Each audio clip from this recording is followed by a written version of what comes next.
Hello, everybody. Hi everyone. We are here with the round 2 of the European Individual Women's Chess Championship. I'm here with Renier, International Master from Spain. And together we will be commentating for at least for the very first part of the round. Yeah. And then I will be by myself here as usual. How are you guys doing? I see a lot of activity. Yeah, I'm expecting some friends from You're expecting friends. Yeah, from We're the having friends over. from the chess academy, Killer Chess Training. I don't know if they're showing up, but they should. They should be here anytime. I already see some familiar names in the chat. Hello, Perpetual Stalemate, Smart Guy. They were here yesterday, and Perpetual Stalemate is usually here. So let's see what's happening here today. We have 2 results, 3 results. What, already? No, I don't think so. I don't think so, right? That has to be. Okay, let's check the games. That has to be wrong. There you go. Let's check the games. So we're going to start with these ones that they say they are already finished. And in the meantime, I'm going to double check. Yeah, double check that really... because the game seems about to be starting here. I don't know. Oh, they made moves. So there's a result that's wrong there because when I looked earlier, they had just played Rook F8. Okay, so must be. So this is wrong. Yeah, definitely wrong because these games are beginning. These games are just getting started. Okay, let's check board 1. We have this interesting line in the name so that everyone is playing nowadays. So d4, knight f6, c4 here, and then this bishop d2 line, which okay, d5, knight f3, b6. This is all theory. Bishop b7, and now bishop to e7. Okay, there are many ways black can play in this position, probably like a6 with the idea of bishop d6. But if black play like this, it's probably because maybe black wants to take now on e5. So there could be a potentially something like knight takes on e5 and after d5, knight d7. So attacking this pawn on e5, and now if f4, black can play like this. And let's say bishop c2, and something like d4 probably. Yeah, maybe d4. Yeah, these things are probably going to happen in the game. Let's see what how black reacts to knight e5. This is where we are. I'm just checking with the organizers. They confirmed that board 2, 3, and 4 are still playing, and they're trying to fix the result issue right now. Okay, I think yeah. You should just leave it up. Like this? All the way up. All the way up? Let's check some games. Let's see. Let's check the. Okay, so we have the first board. Let's go. Board 6 looks. Okay. Okay, so they're fixed now. The results are gone. Great.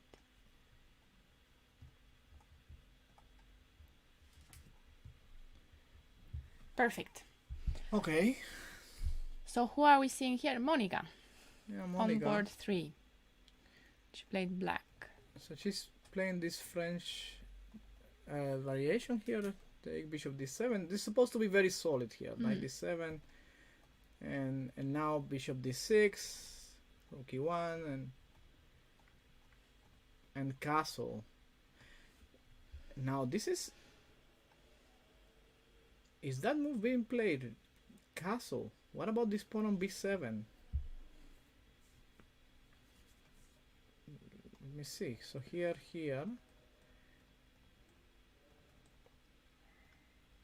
Okay. black probably should have played something like c6, no? Mm-hmm. But is there anything that we should fear here? No, I don't think so, no? Well, I'm castling on the next move, Castling so next. if it's rook e6 now or not, and I don't think it works, so... But it's very strange that castle, maybe I'm missing something here, but otherwise... She's thinking, so... I'm thinking here, is this such a bad move?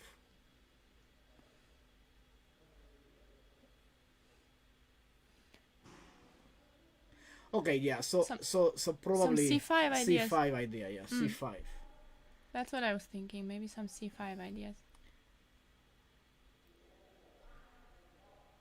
I think Monica hadn't spent much time, so she must have this prepared here.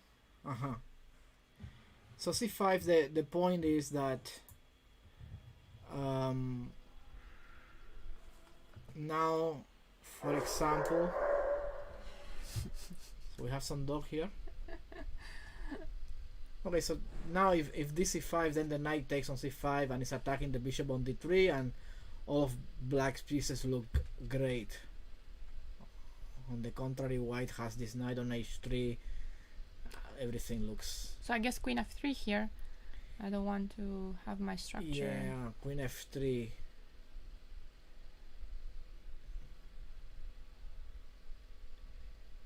Was there anything on h2 before knight c5? Knight c5 was the move that...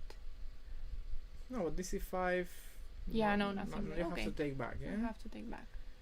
But this is not bad. I mean, after this, No. and now black can play maybe queen c7. Mm-hmm.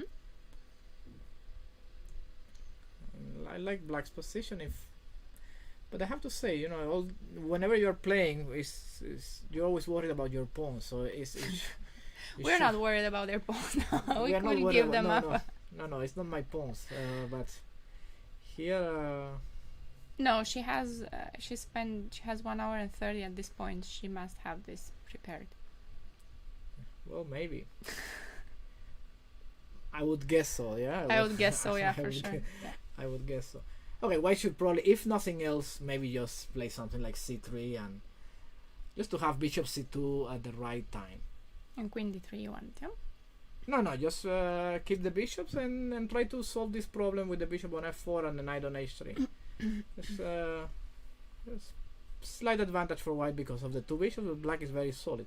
Mm-hmm. Black can even play like c6, With c6, queen I was thinking, c7, bring the rooks to Yeah, the yeah. center, and maybe even, you know, gain more space, something like that. That's more or less the idea. Okay. So let's see what white will play here. What else should we see? Yeah. Let's see some other games. Or 12, let's see that. Okay, 12. We have Miruna with the white pieces. Very talented junior Romanian player. So what was this? Can we see the opening? So d4, d5, Mm-hmm. bishop f4, c5, knight c3. No idea of these things. No idea, but you know, Knight b5 is coming. Maybe. But not really so here with knight the pawn on c6, c5. and then e4. Wow. So this stuff is very sharp. It has to be some sort of preparation. Or Yeah, for sure. c takes d4, it takes d5, and d takes. White has 131 at this point, so Then bishop c7, threatening a mate. Mhm. And I don't know what is going on. What to play in this position. Bishop b7. I thought maybe bishop f5 instead of bishop b7 to attack c2. Okay, so I don't know. there is a nice point to bishop b7. I think if bishop f5, black should be worried about a move like this. And my rook is... Yeah, and bishop Trapped. b7 is coming. You have to be very careful here. Can I take on c2 though and take on b2? I'm not after your rook, but I'm after your king. Oh, okay. That's a checkmate on c6. Yeah. Even if I take your rook. Yeah, I suppose both players know this. I certainly haven't seen this position before. I have no idea what is going on. But looks, I don't know. I have no idea what to think about this position. If white should take on c3, I'm guessing. Maybe some rook b1 will come later. Probably take right now on c3, yeah. The question is, if you have something to keep the initiative going, you should like play bishop c4, knight f3, and try to get in, but maybe not.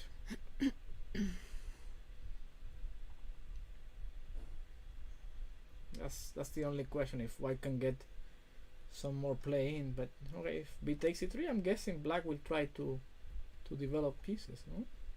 knight f6. Knight f6 or rook c8. The thing is that the bishop on b7 is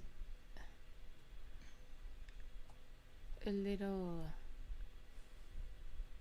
I don't out know. of square. I don't know. I'm thinking something like get my bishop out, play rook b1, and maybe I can't really make that work, can I? I have no idea. Something like rook b1, bishop e2, threatening bishop f3. Rook but b1. no, because bishop d7 will be... Okay, you have to go bishop c8. Yeah, but the bishop will come out. No issues there. I was thinking bishop e2 and try to press on c6. Yeah, but looks a little bit slow. Yeah. Oh, interesting. I have no idea. I probably will be learning something after this, but it's just interesting. Let's see some more games. Okay, this is interesting. Let's see this. So e4, c5, knight c3, e6, d4, take. So this, if your student plays like this, you tell your student that don't get the queen out in the opening. But nowadays you can play almost anything, and here this is an interesting line. It's not it's not played too often, but I mean, white is not worse, and it's a normal position. So here a6, and now queen g3, and basically black wanted to play queen c7, and now you cannot play queen c7. You cannot develop this bishop from f8. So we have more or less a normal game. Yeah, there could be some ideas with bishop f4, castle, and this square here on d6. So I like this original play that white is doing here. Now b5 was played, and then white reacted with bishop g5.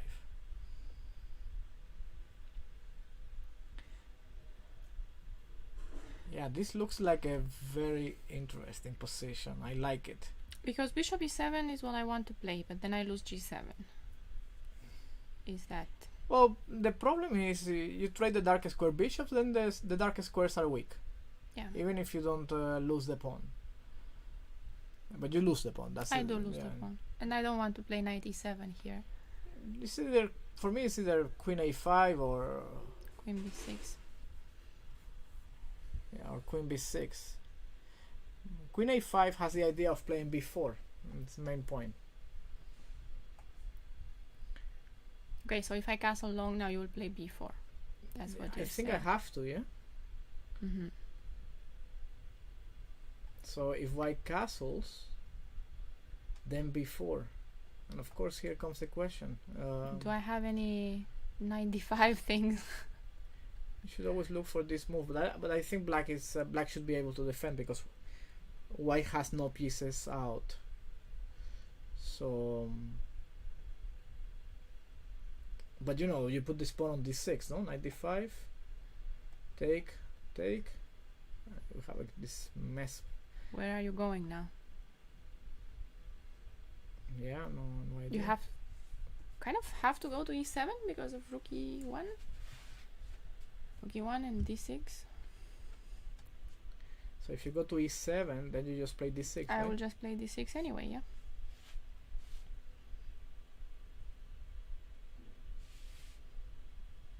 interesting. Maybe I have to give the piece back, play a move like queen a2 maybe. Like queen a2 maybe, yeah.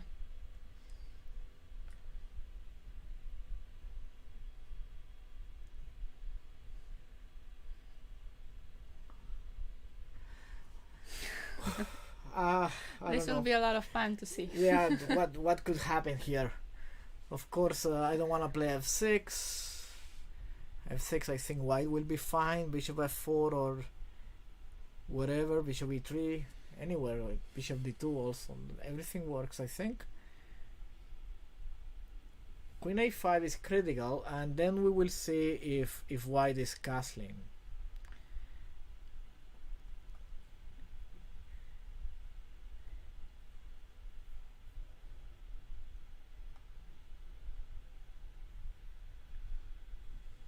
This was not played yet, no? Not yet, not yet.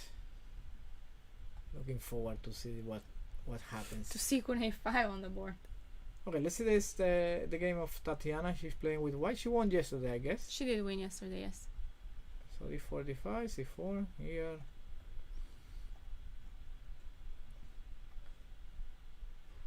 Okay.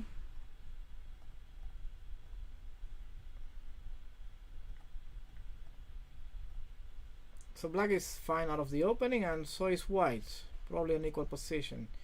Here and here. I think I like black slightly more. No great problems, and white, because white's pieces, no, like this bishop on b2 is not really great, but nothing much is happening. No, knight takes g2, I guess.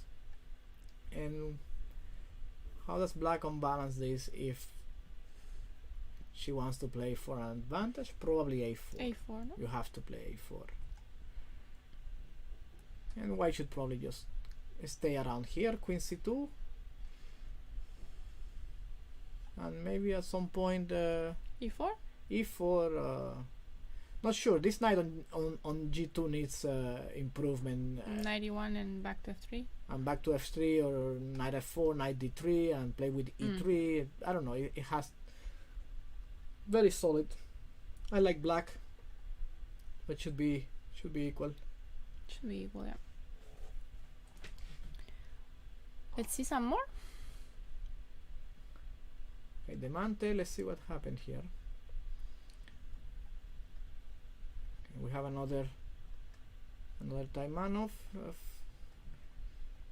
Okay, a3, b5, then knight c6, queen c6. This is old book. Bishop d6. I never knew this move, but I'm guessing the idea is to play bishop e5 and knight f6. Okay, so queen d2. Getting out of tactics. Yeah, just here on h2. It doesn't look like this is anything special for white. It looks Black is fine here, no? Like Newcastle, and now, yeah, I like black's position here. I agree. Rook c8 coming, a5 and b4 is an idea, unless there is something to create problems right now. I don't see why black would be in any trouble at all. And you can tell because here white has spent already half an hour. We're on move 16 and already half an hour. That's a lot, considering that of these moves at least 10 For theory, yeah. Probably bishop d6 was the point where she started maybe spending time. Looks like really I like black's position. You can imagine some scenario where rook c8 is played and then a5 and b4. It's very difficult to get this queen out of e5. That's one of the issues here. How to get the queen out of e5. You cannot play f4. It only will weaken even more the position. You cannot really improve this knight on c3 because the pawn on e4 is hanging, and What should I play? Maybe rook d1 and try to play queen d6, but the king will come very quickly to e7 also. So I'm not sure. Maybe I'm exaggerating, but I like black's position here a lot. Yeah, rook ad1 was played, and I'm expecting to see rook f to c8. That's what I'm expecting here. Yeah, and the plan that you were mentioning. Yeah, it's always difficult to decide which rook. But anyhow, Probably f. Anyhow, you can play either rook, because at some point you play rook c7 and bring the other. So, for example, if I play here, I'm thinking queen d6. If not queen d6, what else? So this is the plan, huh? This is a plan for white. And then double rooks on the d file and get some counterplay against the d7 pawn.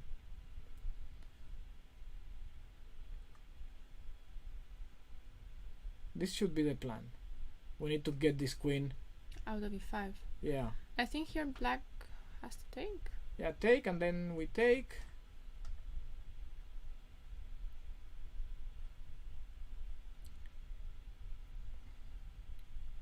Also and e5 clear. Is coming, yeah? Yeah. And now I like white's position, of course.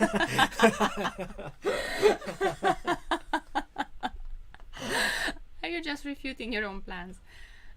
Okay, but so maybe not rook c8 here then. Okay, so we want to prevent queen d6? Yeah. How do we do that? Yeah, maybe you want to put a bishop on c6. No, maybe you want to play e5 directly? Yeah, maybe. Okay, because A5. You have b4. Maybe a5 immediately. Because on queen d6 now you want to take and play b4. Yeah, if queen d6 we take, and now we play b4. And I take and play rook b6. Can I do that? Well, if you take and play rook b6, black can take on c3, and after this, yeah, black is totally fine, no? Okay, equal. Yeah. Okay. Should be about Agreed. Equal. Yeah. Can we see board 24? We have a question here, if it's still theory. What can you say? What can you tell us about this? What? The pawn on f7? What? How does this appear? So I take it that... Okay. Oh, what? Is this? No, this cannot be real. This has to be... as far as I'm concerned, black is a piece up. There are some pawns, but I cannot believe you can... Wait, so... Yeah, you knight d4? No, lost a piece here. Lost a piece, yes, but what? Just bishop b5, knight d4. Just wanted to see it again. So it takes. So normally, was this the mistake? Knight d4 maybe? No, I don't know. Normally what they do here is like bishop d3 in this position. Yeah. But take, knight d2 and queen g5.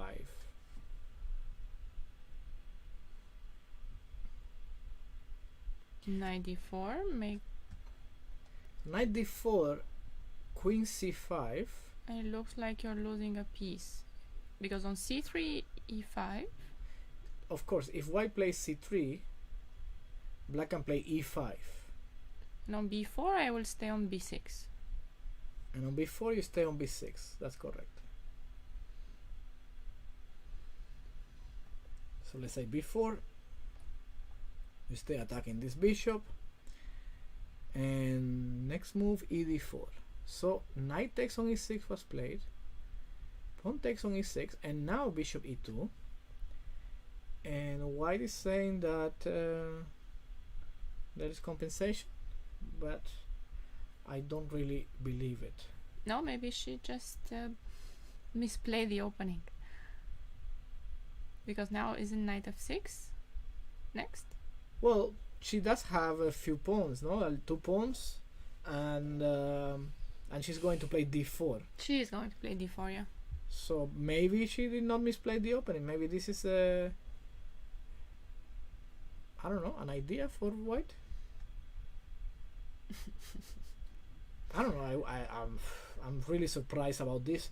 I would probably start with something like Queen e5, for example. So the idea is basically I'm attacking e4, and if you have to play d3, I'm not worried anymore. The only worry is, you know, if you play something like let's say knight f6, maybe I can play d4 and e5, and I don't know. But now I can. Oh no, I cannot do that. Okay. Yeah, maybe you can give a check here. But bishop d2, so I still have to. And Yeah, queen b6, but something like this. I don't or know. like that. But you know, white can say, okay, maybe I don't even have to advance. Maybe I just play like this and queen e2 and try to stay solid, and there will be a long game ahead. But for me, it's a piece up. There's a lot of work to be done yet, but Yeah, for sure. doesn't look like very Like theory. risky. No, it doesn't look problematic for black. Okay, let's see Sophie Milliet, which always has some interesting games. Very theoretical. You have seen plenty of her games. Okay, so she chooses this d3 line against the Breyer system. Karpov played like this a number of times. Knight g4. Okay. So she white is definitely not worried about an endgame here, and I don't see why not. So the point is that, of course, if black takes on d1, we have this in between move, and you can say, well, this pawn on f6, right? Here white is probably better. Yeah. You have these weaknesses, and so black cannot play Queen takes d1. cannot play queen takes d1, which means that it's not yet equalizing, and this queen is coming to f3, and there are some plans to attack like this. Also, knight could go on f5. Not so simple. So if knight takes on g4, I'm thinking queen takes g4, and I would like to play knight d3, but it's not gonna work. Rook d1. Because of rook d1. Mm-hmm.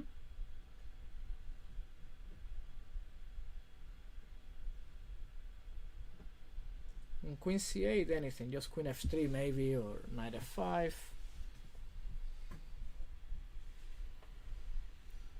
Probably knight f5 is coming next. I like this. I like white here. Yeah, it's a little better. I'm not sure, but just a little. I think black Feels is easier to play, maybe. black is quite solid. I would like something like, for example, okay, you have to be very careful. Like I was just going to blunder, I think. Like, for example, something like this. Knight f5 I wanted. And I wanted to bring my queen here so I could play queen g6, but then b4 comes, and this bishop is coming to b3. So definitely it is not an easy position to play. You cannot play any move.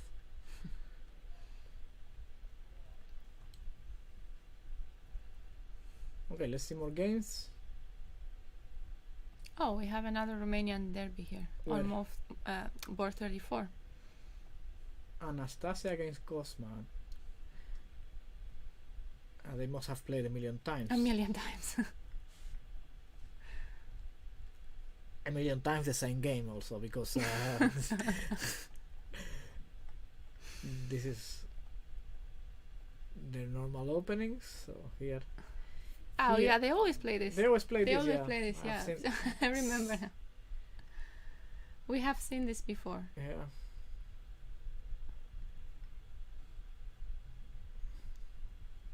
Oh wow, and Luminița is down to 38 minutes here.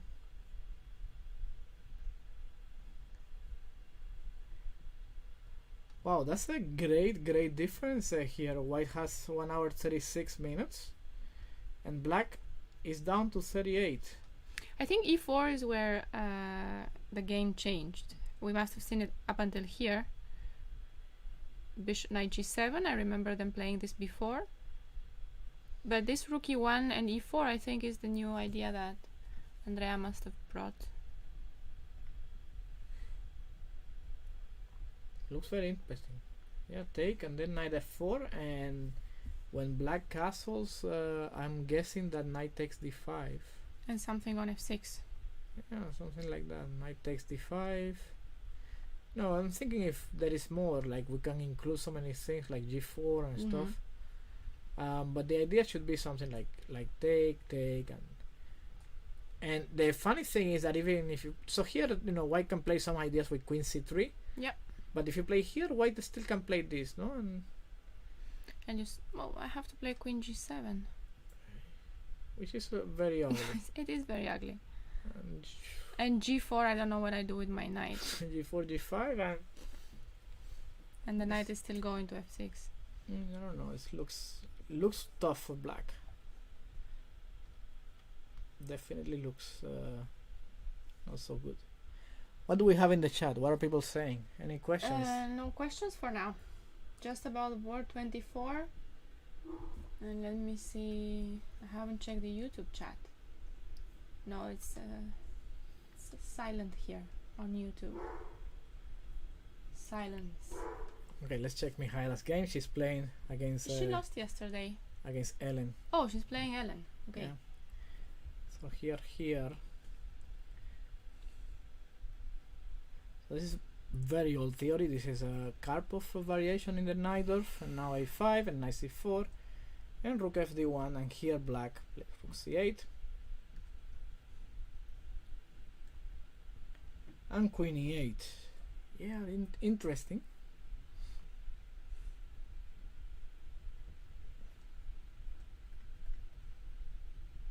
So what is the point?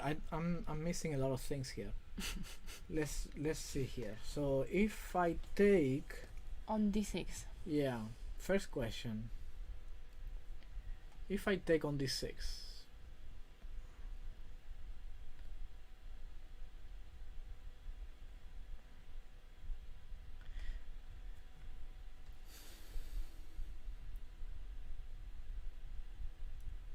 okay, so first thing I see is that black can play something like bishop e7 back. And some people might fall for queen takes e5. Some people might.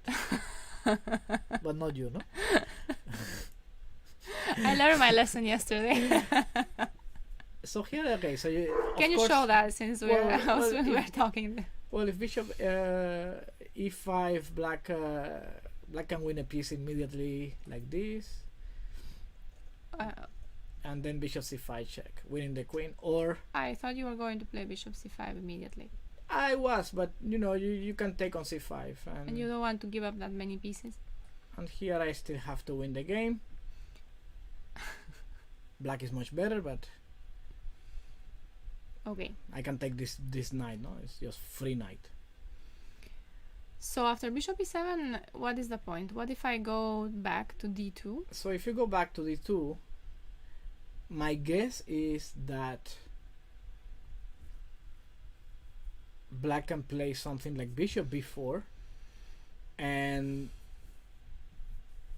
you cannot move, basically. You have no great moves, and at some point black is going to take back his pawn, like queen c6 maybe, or bishop takes on b3 followed by queen e6 attacking on b3, and this knight cannot move. That's what I think. And even if you take on b3, those pawns are just, that's not an extra pawn. Yeah, very likely black is going to get the pawn back. So king h1 was, she did not take the pawn, she played knight c1, then bishop g5, queen e1, and queen c6, and now king h1. and black is doing fine. There is a lot of pressure on this c2 pawn, which makes it difficult for white to get the knight to d5. So here the dream would be something like knight d3 followed by knight b4 and knight d5. This would be white's main idea. So next move will be knight d3, I guess. Yes.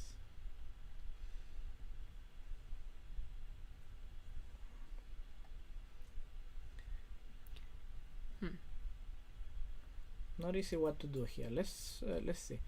So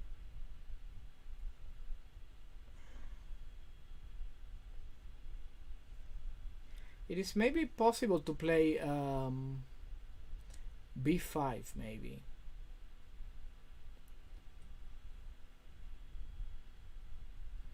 Maybe something like this is possible. I'm not sure. Maybe knight d3 anyway. Yeah. Because if I take, I don't like giving you that pressure on the b file. But if knight d3, then the idea was to take, and when you take, then b4? to b4. But it's still knight d5, yeah? Knight d5, and then Take there. take on c2.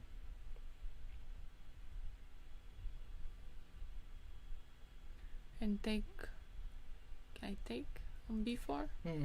Knight takes b4, and okay,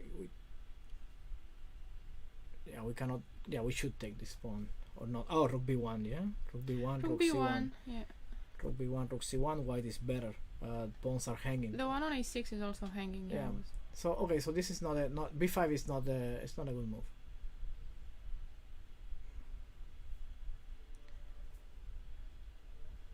You know, the other option that black can always do here is take on c1. It's not not great, but you can always play it. Not to allow the knight coming to d3. Will be interesting to see what black plays.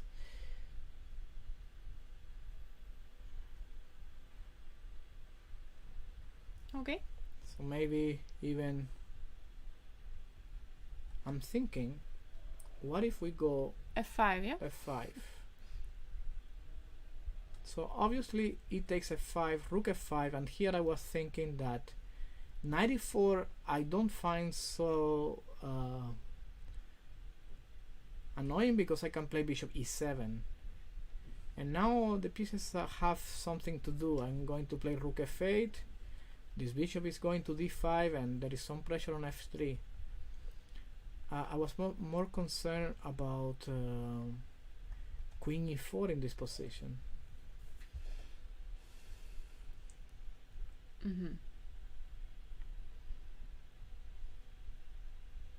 Because the idea now is different. If I take on e4 after knight e4, You cannot defend there. I cannot defend d6.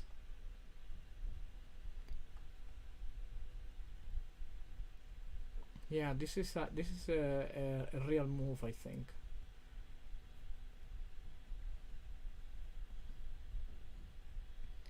I don't know what to do here with black, because on rook f4 you still take on I take on c6, and yeah? Yeah. You I have to take with that. the rook, and knight e4 maybe still. Yeah, but knight e4 is now different because you can play bishop e7. Oh, right. Yeah. Oh, maybe knight d3 instead of knight e4. Bring my knight out. Actually, this is not a bad idea for White? for black. I mean, To take on d3, you mean? to play f5, yeah. Ah. Because here, what is happening? I can play. Okay, rook d4, knight e2. My rook maybe is a little weird. So the idea here is knight b4 coming next, so I can take it. And now if rook takes, the problem is that knight d5 is not gonna happen Because of c2. Yeah, now rook b4, for example. Oh, she did play f5. Okay, so that's live. Maybe if you refresh that, if you click on the game again, we'll probably see the move. She did play f5. Yeah, that's a good move. I really like it. It's a way of bringing the pieces into the game. Is she watching the stream? No, but she thinks like Renier. I really like this move. Very dynamic. It gets very active, and it takes away these ideas of playing for knight d5 and gives the game another character. Okay, who else? Sholaku, maybe you want to see? Yeah, let's see Alessia. How is she doing today? Let's begin. d4. Okay, we have a semi-Slav.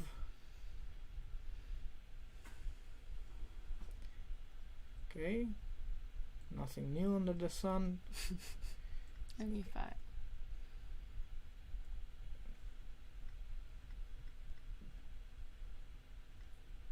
Okay, and bishop takes b2. Of course, this position is probably a little better for white, and I think it's just gonna be just pressing for a long time. No? Yeah, Rook because D1, white's play is pressure. gonna play something like this probably.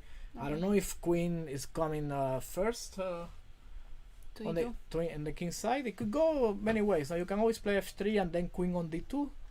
I think the queen belongs somewhere on dark squares rather than e2. And I think that knight e4 is really makes no great improvement. I don't know. I think black should play something like queen d6 and get the pieces out and play rook c8 and rook c7. In the end, you're gonna trade every rook. That's what black wants. White wants to keep. Wait. No, black. White would like to keep a rook. No, A rook. Yeah. Yeah, always to because you need to play the end game and you need to push g4 and g5 and create some weaknesses. Second weakness. And Yeah, try so- to win this slowly. Yeah. So I think that for black, defend the pawn, play bishop d7 and double rooks on the c file, see what happens. The d5 alone is not enough to lose, I think. But 94 for me is a step in the wrong direction. But we'll see. We'll see. Yeah, Alessia is the current women's champion, Romanian champion. Was she the one who was playing some first moves in this Yeah, she played the first move in the super bet. in the super bet? Yeah. Or she was there. I don't know if she actually, because there was another young. She's the blonde girl with the Yeah. glasses, yes? Yeah, I remember her. Okay, let's see board we one. haven't seen Board Irina one, either. board I one, haven't yeah. s- Let's, okay, let's board one. Okay, let's go for board one. I don't want to get Renier mad. no more no progress. No, it was played what we said it was going to be played, and here we are. White is spending a lot of time in a theoretical position because here you have to know what to do. And there is a famous game in this line where Anand with the black pieces lost quickly to who was it? I don't know how to pronounce Nayer, I think. So Who? Nayer, Evgeny Nayer. Nair. Yeah, Nayer. Okay. So something like this, and then d4. Can we get these games here? There was an option here where we can get games. I don't know that. Maybe that one, the opening explorer. No games found. Interesting. Yes, I can- it's here. I don't know what happened. Yeah, it shows. Yes, it shows. Oh, It you now want to show the shows. game? Okay. Yeah, this and this game was like this, and It's this one. Yeah. Maybe you can load it just. If you click on it, won't it just? Yeah. it just open a new. It's. Oh, okay. So bishop b1 was played, and unplayed d4, and this was the game. and then f5, and here black played knight e4,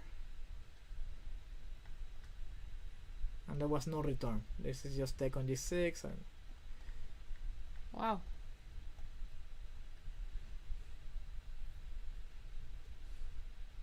really strong attack. I really not sure how black should play, but I think at some point black could place the queen on d5 to create some counter threats on g2.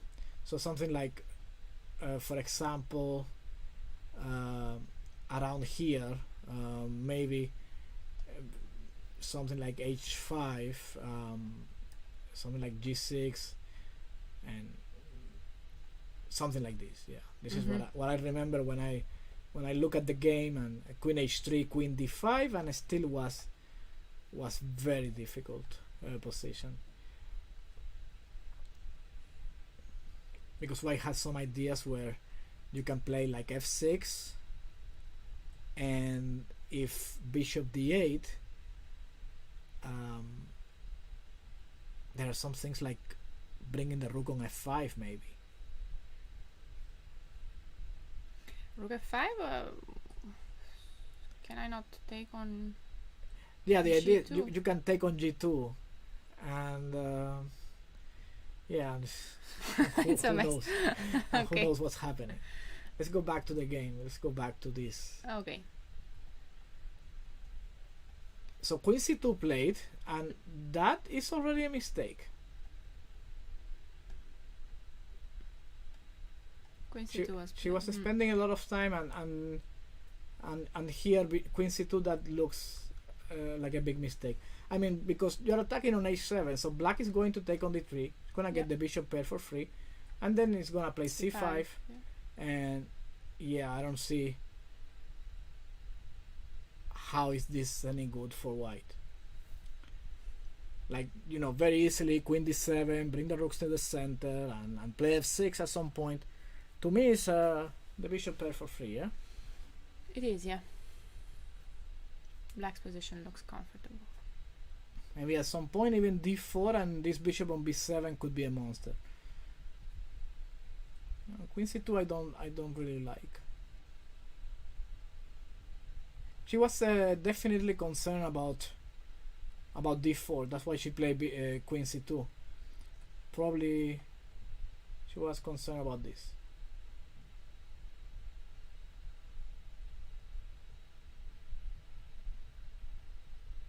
Yeah, I don't know.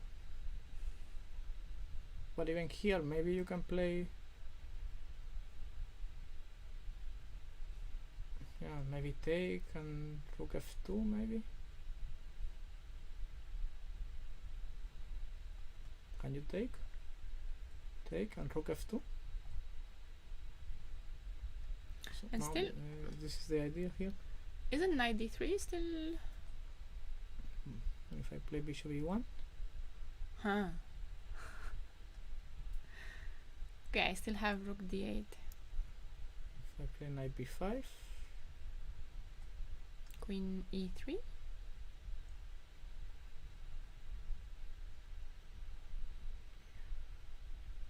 okay, that looks convincing. Resign? Yeah, resign maybe. Maybe resign, maybe not. It depends on my mood, but yeah. Okay, let's see what other game should we look at. Irina is on board 9. Alessia. I knew here. Irina, where is On board 9 I saw her. okay. She is white. She won yesterday. Okay, so e4, c5, and then b3. Oh, she has played this before. Mm-hmm. Just to get the game out of theory. Play chess. I don't like this g6 move. She was worried about knight f5. Yeah, but okay.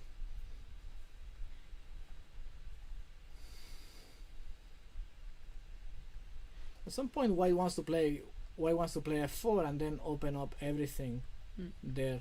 So for this reason, I think that black is placing the pawns in the wrong squares. For me, like, black should play with f6 and maybe reroute the knight somewhere.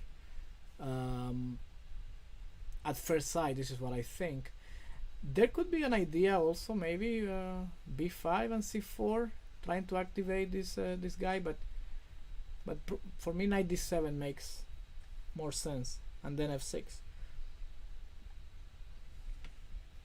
Let's see that game that we were looking at where d4. No, the other game. The Taimanov game where white played d4, and then there was this bishop g5. Was it this? Yeah, this was. Okay, so knight f3. Knight f3. Just develop the pieces. So here we were looking at cheap did play queen a5, spend a lot of time, and then white played knight f3. Also spent a lot of time. Also spent a lot of time. So I'm guessing that, yeah, queen a5. I don't like knight f3 so much. So what happens if long castle then? Because long castle. Yeah, long castle. You don't have to play b4. It's what you wanted to play. But we thought that knight d5. Well, she did play knight f3. She didn't play this because of b4. And black still played b4 in the game after knight f3 anyway. Yeah. And then b3. Yeah. Of course. No, I don't like this. This is not for me, not right. Not the way you should play it. Because here, for example, if I have to go back, it's not about if we play something like b3, but even if he plays knight f6, she plays knight f6, then she's attacking this pawn on e4, and I don't want to take on f6 and give away my dark square bishop. It just seems like you lose initiative here. So okay, so we look at some analysis here before, right? Knight d5. Let's see how far we were off. So we were thinking, yeah, we were thinking this and this, and here take, and here if knight e7, then we would play d6, and it looked interesting. Now if queen a2, then d takes on e7, knight takes on e7, and okay, I was thinking we could just develop the pieces, but we can also take on e7 and take on g7, and black will play rook f8, and we have a messy position. Yes, we do have a messy position here. Anything can happen here. Bishop b7 and so on. It's not clear, but after knight f3 in this position, b4, what is the plan? White has to be forced to play knight b1, which makes some sense because the knight is coming to these squares. This makes some sense. So for example, if knight f6, then knight d2 and knight c4 comes very quickly. It would be interesting to see if she plays knight b1 in the game. Well, for sure she's gonna play it. Knight d2 is just too ugly.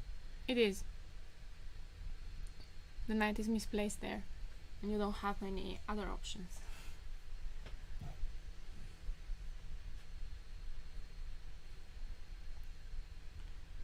I'm thinking knight b1, yeah? Knight b1, or definitely a move here.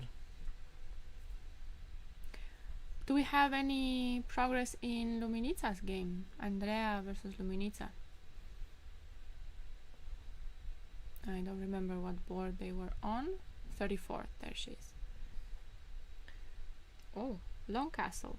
How did that happen? Can we see that? So here after knight g7, here, queen c5, and knight takes d5. This is an interesting position. I could have spent a lot of time thinking here, but it seems like black is castling either way, so maybe there is no real I was thinking if we could have something like g4, or we can delay things a little bit more. Okay, knight takes d5 and then castle.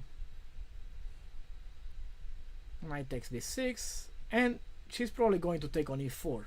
She did take on e4. Just knight e4, and white is a little better because the pieces are more active, and this pawn on f7, it seems like it could get attacked as well as h7. Just a little bit better. I would be not happy to play this with black. Not much. No, definitely, and being the favorite. Yeah, no, she's playing for a draw clearly. Yeah.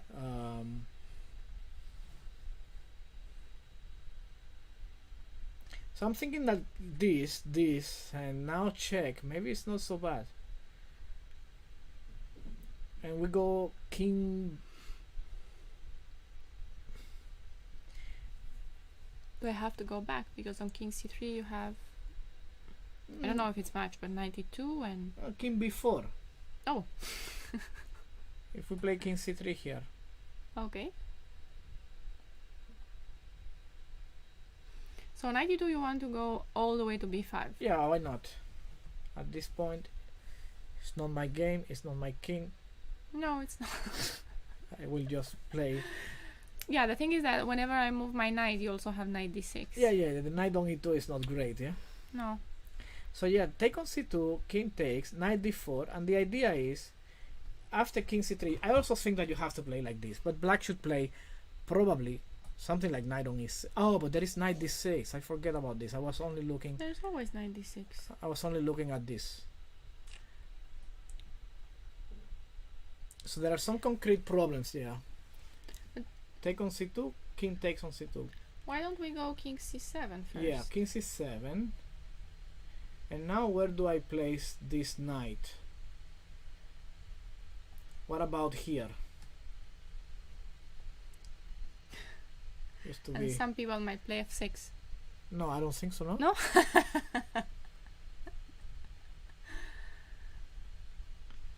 Nobody would play f6 here. Nobody we know. Nobody we know, at least. No. So how do we defend then? I have to take on d1 and play f6? How do I defend that? Yeah, well, that's Knight d6. that's No, clever. knight d6 you have rook e7 always. That's clever. And play like this.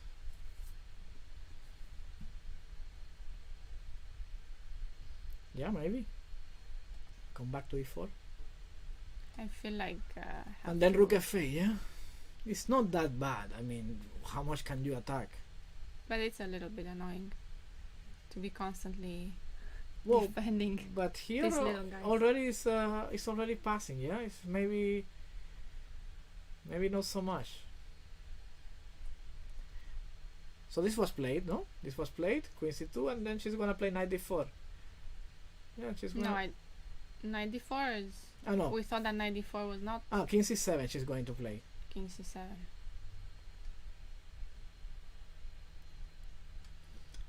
And maybe what white should play, maybe, I was thinking knight f6. Because now you want g4. Mostly just to get some space, and maybe knight on d5, yeah? So the idea is that I put pressure here, and at some point maybe this knight is useful on d5. We're also preventing black from bringing the rooks into the game. And if you take, then I have No, the rook on d7. Yeah, the rook goes to d7. And you cannot play rook d8, which is annoying. Like takes on d1 and rook d8, you lose the pawn on h7. Which we should check. Because there might be some knight jumps. Or maybe you're not coming out. You are coming out on g5. Yeah, I am. So if I play here, for example. Okay, that's interesting. Because on g3 you want knight f3. But you can play I can h4. play h4. Not going to work. But okay, let's say king e7.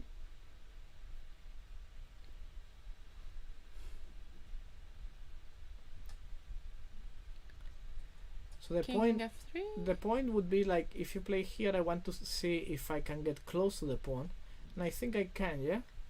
King e6. I have to say I that don't know if my king is no not getting one- in. King d4. Oh, like that, yeah. And f3 here. yeah, yes, f3. We have to play f3. I mean, the pawn is. No, we don't he has to have play here, here, and here. You have to see if king b5 works, yeah. I have to say I'm not an expert in the in this phase of the game. Actually, we have a. Actually, he's getting classes on it. But I'm getting classes from Jakob Ogor, and I'm getting better. So they say. So here are apparently white wins. Apparently. Well, maybe she has studied this. No, she has 136. She had a I'm 136 a I'm moment sure ago. Andrea, she does a lot of preparation because she has a good trainer, I think, and there is a lot of things that are prepared. So Yeah. this position she might have seen before, and still there might be some problems for black. I wouldn't be surprised if there are some problems here for black that are difficult to solve. No, difficult for sure with 15 minutes left on the clock. Yeah, especially So, that. That's going to be very difficult. So. 15 minutes already. The game is just starting. It's move 21. Yeah, 15 minutes is Easy to play for white as well. It's definitely gone wrong for black. Even if the position is equal with 15 minutes, it's going to be difficult to find all the good moves. Let's see Elena. What happened after f5? So She let's did see. not take. White did not take. Okay, so f5. This is where we left, and then white played this knight to d3. Mm-hmm. Okay.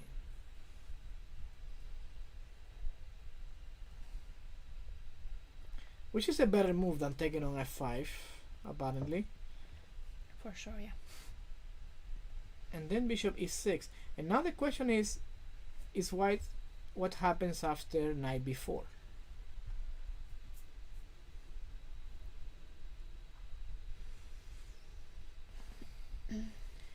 It does seem as white managed to get this knight on d5. Which is all white wanted. So let's say, okay, so if I play here, and if you play knight d5, and if I take on d5, yeah, but I don't think she... you don't have to take, yeah? But knight If you d6 take on is dead. d5, Even rook takes, even right? rook takes d5. Yeah.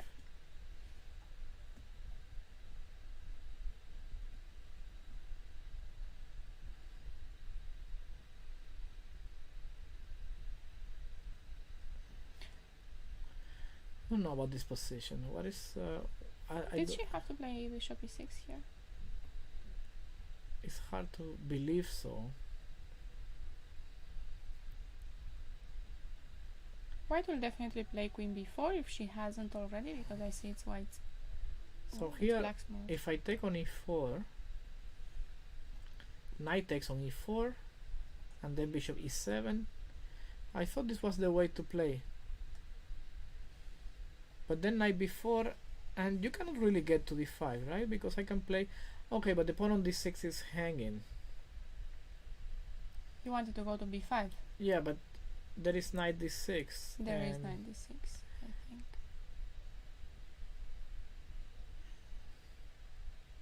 There is knight d6 after queen b5. there is even rook d6. There is even rook d6. That's true.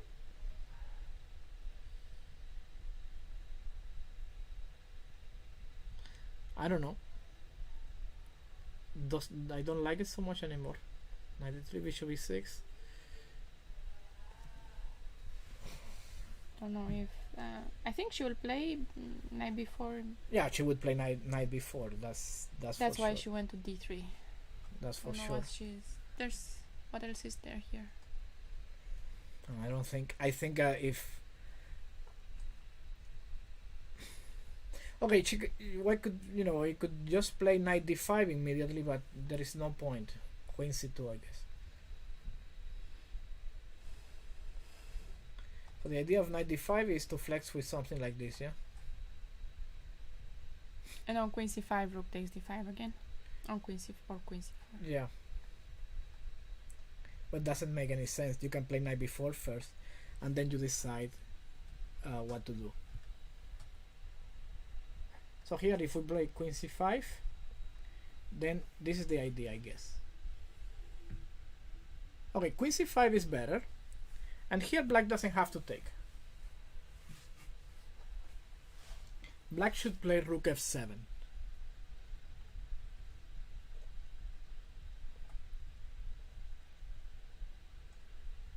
So two things. Defend the 7 rank and prepare to double rooks and try to open Take up. and Yeah. And Question. okay, Yeah. so one idea is that I want to play like this. Mm-hmm. The question is if b4 is going to hurt at some point.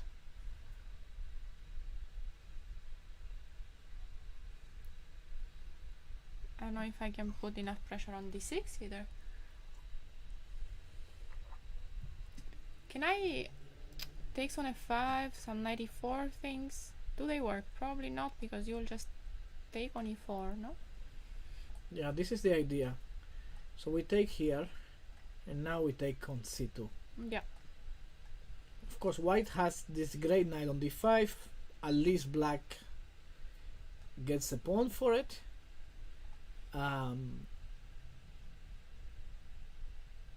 White is not worse.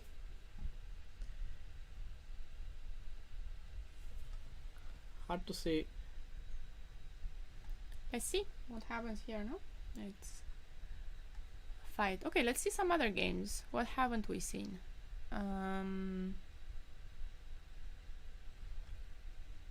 Yeah, that's all good. Let's see Elena on board 49. 49, you were passed. Oh, we have another Queen's Gambit like the other, yeah? Same variation.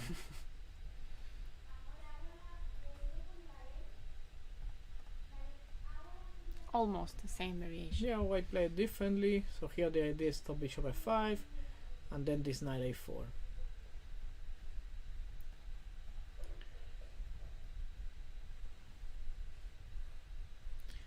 Yeah, a little bit boring, I think.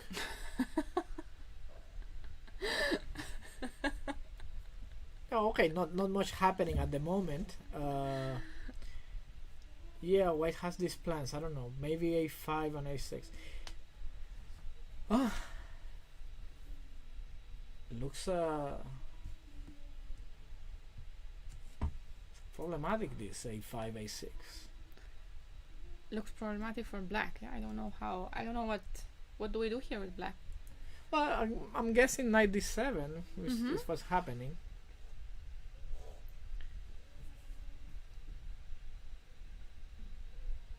Don't like this idea of rook c8. I thought that the bishop was going to c8. I thought that the bishop was the one that brings on c8, so you can play knight on d7 and keep the e line open, so you can also, create some counterplay. Maybe h5 at some point. You have to create some counterplay.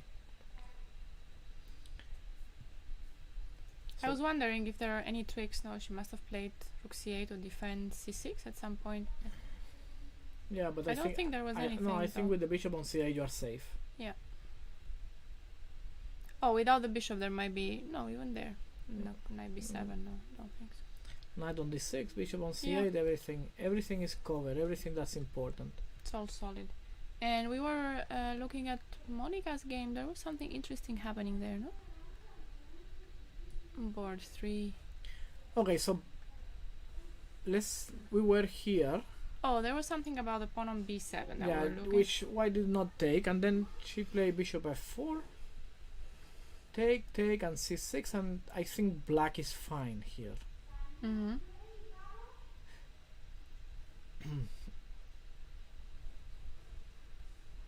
Black should This be. is a nice position. So there is a something I did not like is that this pawn on e6, moving it to e5. First of all, the knight can go to g3 and then to f5, and second, this bishop can now hit on f7.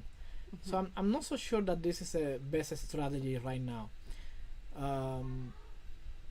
Personally, I would prefer something like queen c7 and maybe play for c5, or bring the rook on d8 and stay solid, but I don't like so much this move e5. Like knight on e2, queen b6. So now what is white going to play? Probably bishop b3. And, yeah, probably bishop b3. I was thinking take a knight c5, but maybe. No, well, maybe you skip the tension there. If you take, then all the pieces are coming in, yeah? And if the knight moves, then you can take on d4 maybe. Yeah, I was just trying to get rid of your bishop. Like You are so this? proud of your bishop. Like this maybe, yeah? Yeah.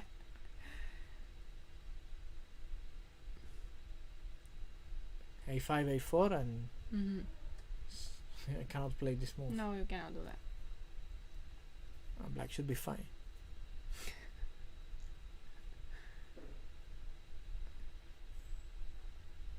Yeah, black should be totally fine here. How do we attack? Because okay, I take on e5, rook takes on e5, and then this guy come here, and knight on e2 is really bad. You can always play g6 and king g7 whenever you have time. Mm-hmm. Just great. I think also look at the time. Oh, 35 minutes for white here on move 16. That's definitely a stroll. There is not let's see board 2. We haven't looked, I think, at board 2 here. oh, And a what lot is happening a strange on position. board 2. So should let's have see seen how. this. So this was a Scotch opening. d4 take, knight f3 here and here.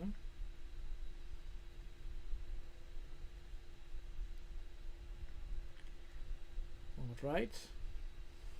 Okay, so this is all modern theory and whatever. c5, d5.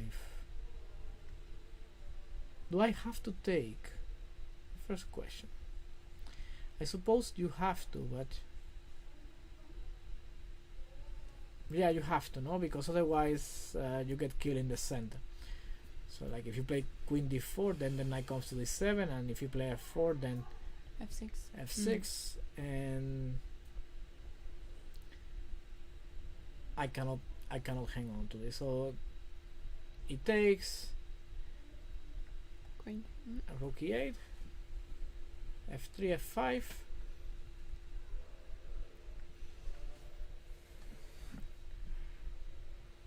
I don't know what's going on here, but black should be fine, no? After this, Which pawn do we take? yeah, which pawn do we take? Maybe b6? Maybe because b6. It looks like I'm going to take d6 next. With rook e6.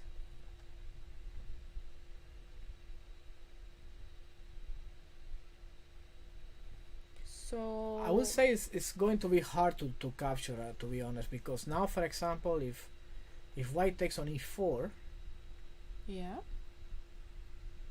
And if I go rook e6,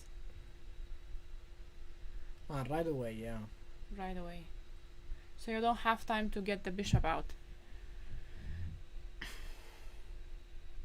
Which is why I was thinking, what if white does not take on e4 and tries to get the bishop out? That's interesting. What So if she here- plays something like g3 or bishop c4? I thought that maybe bishop c4 as well. Yeah, bishop c4 can be played. I thought black had b5, but we have bishop f7.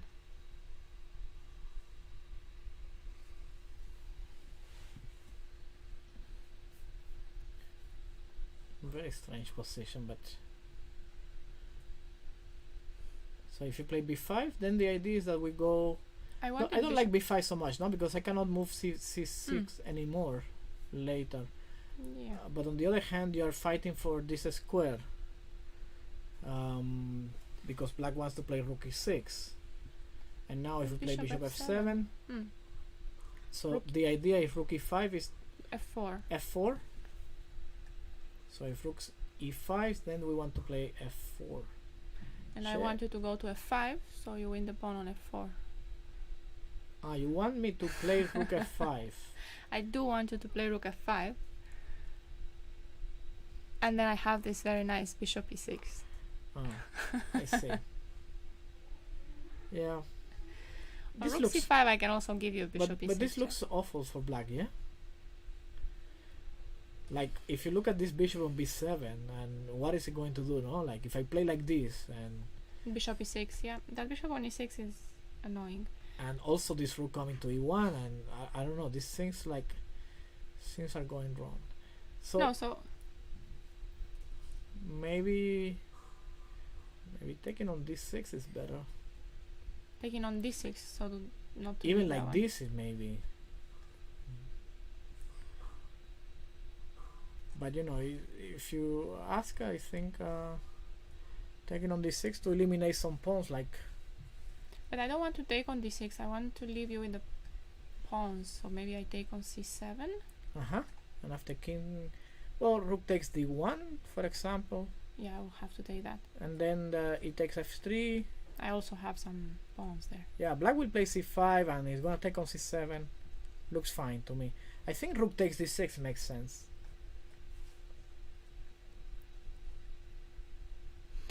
And what if c takes d6? Instead of rook takes d6? Well, what if you take with the c pawn? What do you mean? With black. Take the pawn on d6 like that.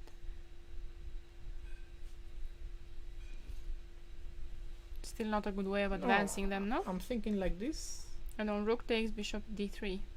And bishop d3, yeah. Yeah. This is possible. I mean, I'm not afraid of this pawn on a7. You can play later rook c5. b4 I can play, but my rook will be misplaced on b6. No, but this is interesting. You may want to play a4. The main point, what I think, is that white wants to play very quickly to attack on the king side. So something like this, for example, right now. And if you take on b6, I get on e7. And you cannot play rook d7. Rook d7. Yeah. And here white is probably better.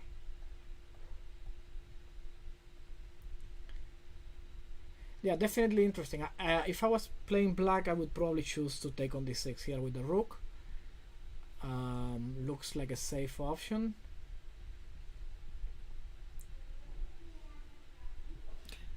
Yeah, I'm imagining that black is... I don't know I don't know if this is an option for white to take here and the thing is that the pawn on b6 maybe is... I think black should be fine. Lost. Yeah, black should be fine here. Black should, yeah. So on board 43, Mihaela still hasn't played knight b4. We are being told. What else could she be considering here? Instead, so maybe knight d5, the move that you were mentioning. Oh. But it cannot be that because they are very similar. Knight d5 and knight b4. Similar. What I think is that maybe she's considering to take on f5. Bishop takes and then knight b4. And then knight b4. So something like this.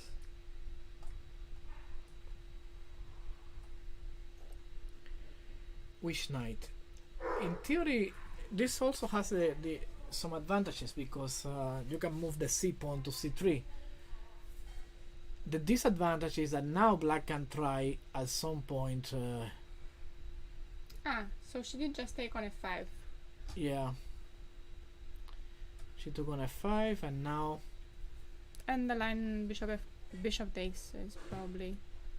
It's not clear. I mean, so what is the point? If I take with the rook. What is the point here? Well, the point is that you might have rook f3 next. No, I mean for white. Like, what does she want to play? Knight b4? Let's say queen c5, yes? Okay, now she has this move, knight e4, attacking everything. And d6. And d6. So that is the idea. So for this reason, always take with the bishop. So we have the option of taking here. Mm-hmm. So knight b4, queen c5, knight e4 now. It's still possible, huh? Still possible, yeah.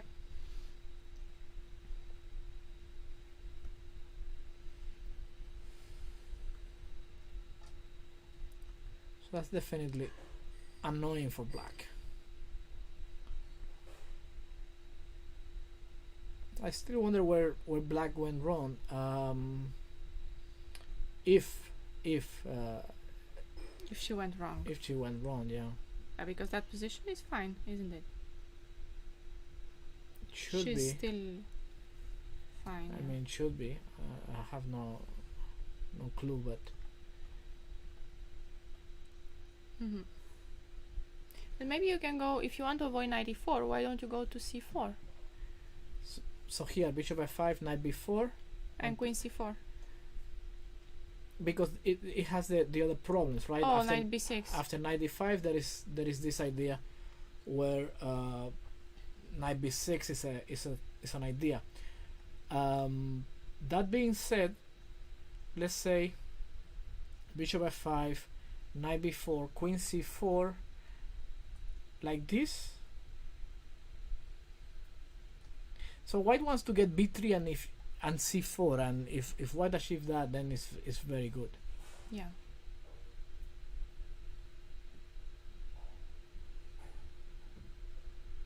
And at the moment, this is a threat, and it's very unpleasant.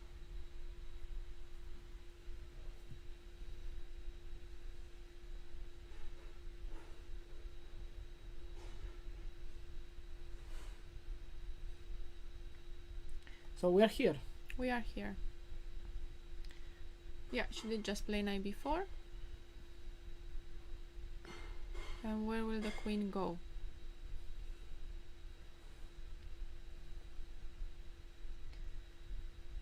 How about this? If I play here, we were saying knight d4 or knight d5, but knight d4 was the additional option.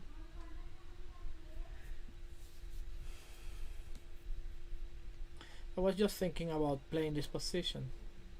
Queen takes. Yeah, and now this move.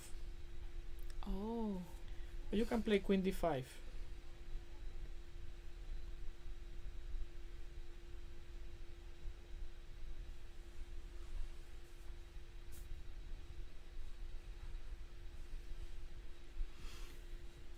I don't have to take. No, you don't, and probably you shouldn't take and just move the king. But in this position, the problem is that black is not threatening anything, and if white plays a move like c3, then no matter what, knight will take. Knight will take on d5. I wonder if also queen d6 was there. You mean after king h8? Yeah. Queen d6? Probably and not. I when take I take on b4, is there anything? Yeah. Nothing. No. I just blundered a piece. It happens. So queen c4 was played.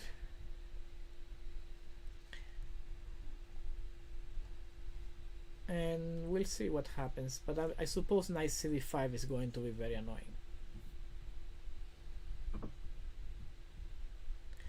Don't see a good way to react. Queen b5 maybe. Knight b6 anyway. No, but for example, if you play something B3. like queen b5 and you play b3, c4, yeah. then of course there will be more game, but can I take that pawn on c2? yeah, that's probably a good I question. can take that pawn on c2, I guess. And you must take it. So let's suppose here we play knight b6. And rook d5 I was going to play next.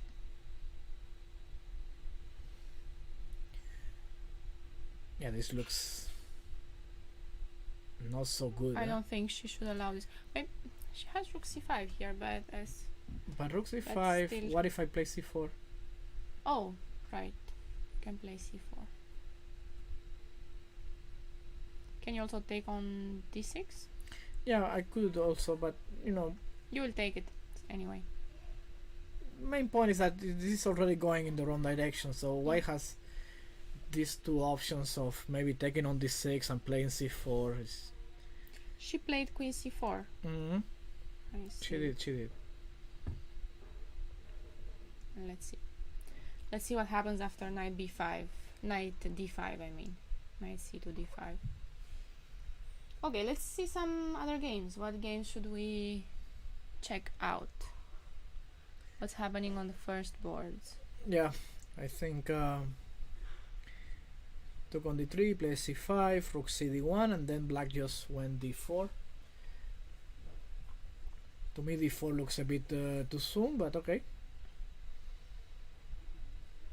So I'm guessing the idea is that if you take and she takes, then here queen d5, and I'm pretty sure that black is thinking about taking this pawn. Mm-hmm.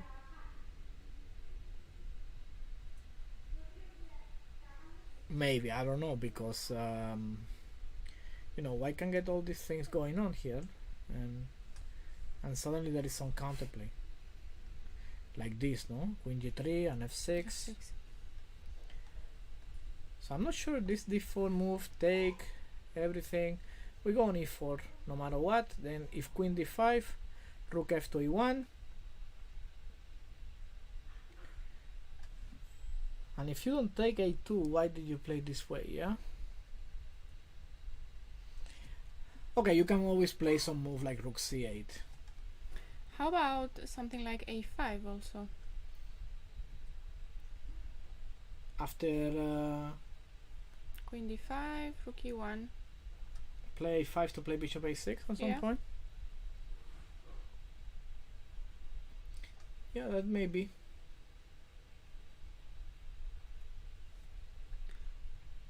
I think f5 is still an option now.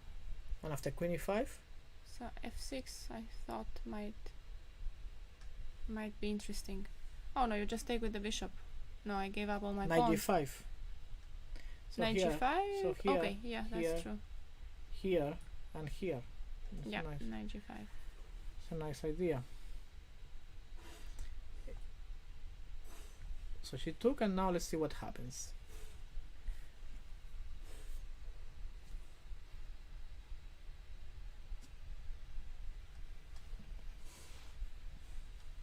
Black is in quite some trouble on board 38. Both on the board and on the clock. Who was playing on board 38? We haven't looked at this game. Oh! Big trouble? It looks like big trouble, yes? What was this?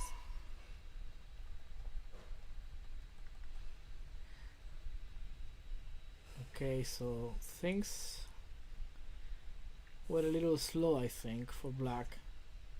I think white could have played e4 very quickly, but still this is yeah, this is what happens when these openings are not played in the best way. You know, you can get killed very easily, and here that is what is happening.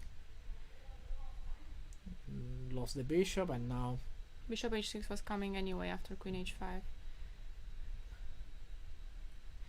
Don't know if she could have defended on... So they made this like this, no? Check here, and now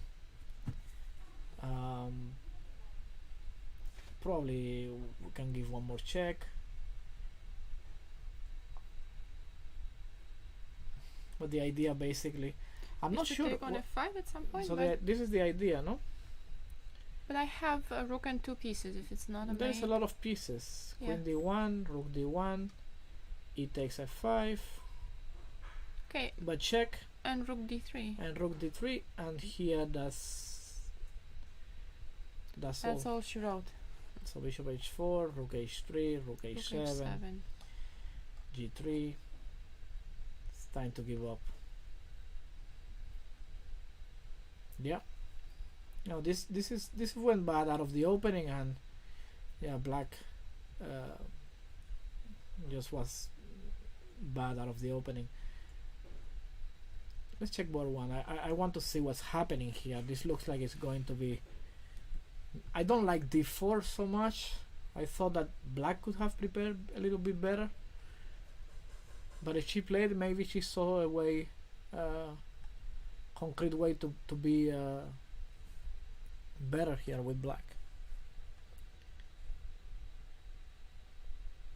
I think 94. We have to play this.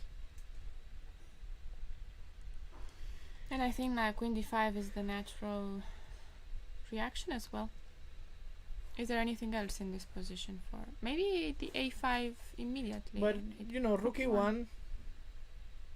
Bishop a6. You just The bishop queen seems G3. better on this diagonal, right? That's true. I just wanted to somehow push my pawn and maybe get the diagonal for the other bishop. But That's what I thought she could do without playing d4. Like in a position like this, you know, you play something like queen d7 first, then you bring the rooks and maybe you can prepare a little bit more, or the other rook like this, and then play for f6 and try to get this bishop also into the game. D4 immediately, I don't know. This looks unclear to me. But Bashashvili is very tactical and very aggressive also, so she must have seen something that I'm missing. Now I'm thinking maybe she wants to play something like queen c8 and bring the queen to g4. Maybe something like this. I have no idea. I really have no idea. yeah, we'll see what. But now I think white has some counterplay. f5 and f6. You know, she's going to try to play that no matter what. I think we're going to take a small break. Thinking here. Okay. Gonna take a small break and I will be back in about 15 minutes. Okay. See you very soon.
Hello, I am back. I'm back from the break here with my coffee. And yeah, I hope everything is fine with the sound as well. Let me just fix a couple of things here.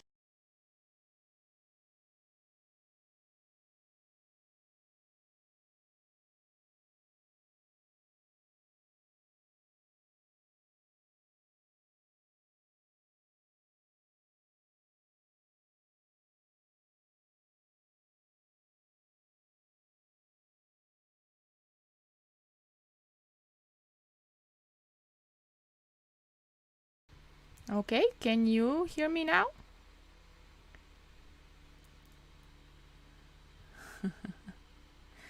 Can you hear me now? Okay, great. I don't know what happened. Hey Sophie, so good to see you. How are you? Where are you now? Which part of the world are you in? Let's see what happened here. So d4, and now we left it here. Queen d5, rook e1, and bishop h4. This is the move that we hadn't considered. In Stockholm, are you playing? I remember I think I saw there was a tournament starting soon. Maybe I'm just mistaken. So what's happening here after bishop h4? Rook e2. Now if I play g3, g3 looks a little bit ugly because I'm opening the diagonal. So I guess here black is just trying to provoke this move. And I don't think there are any tricks in the sense that bishop g3, queen takes. So I will probably just come back, but then this diagonal is very weak. So this is probably what black was trying to achieve here. But white went for rook e2, which seems solid. And here a5, with the idea of bishop a6 that I was mentioning earlier.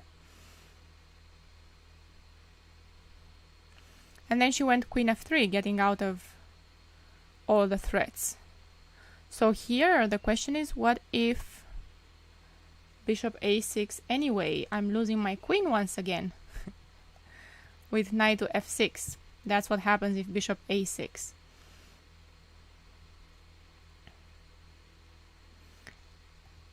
Okay, so what do we do here? Yeah, this is live, yes.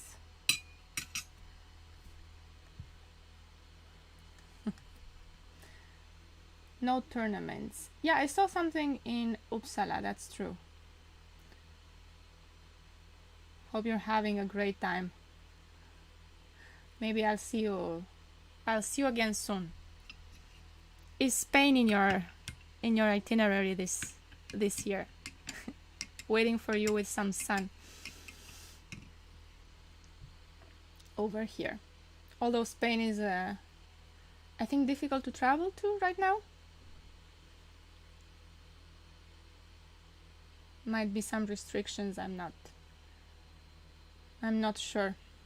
My coffee, I think it would be great. Right now I'm going to have a sip.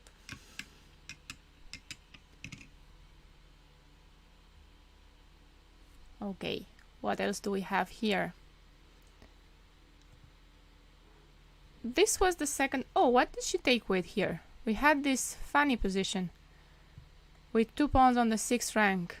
She did take on d6. She did take on d6 in this position. And here what we were looking at was taking, I remember. Taking and bishop d3. Oh, this was all our analysis. Rook b4. Many players are watching the stream, apparently. Rook b4, and here we looked at rook f1. Yes, I remember we saw this. Thinking about rook f7 or rook e7, because rook d7 is not possible. My coffee is great, actually.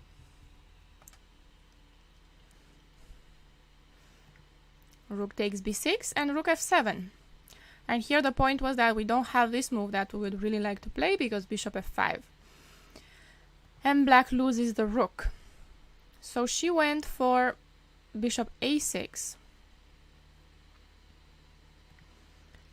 Takes, rook e1, and she wants rook e7. Double the rooks on the 7th rank. But now rook d7 is possible. There.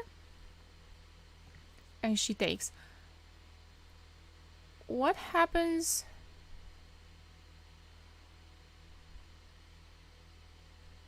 Can we play rook a7 in this position with black? I guess not, but what's the trick?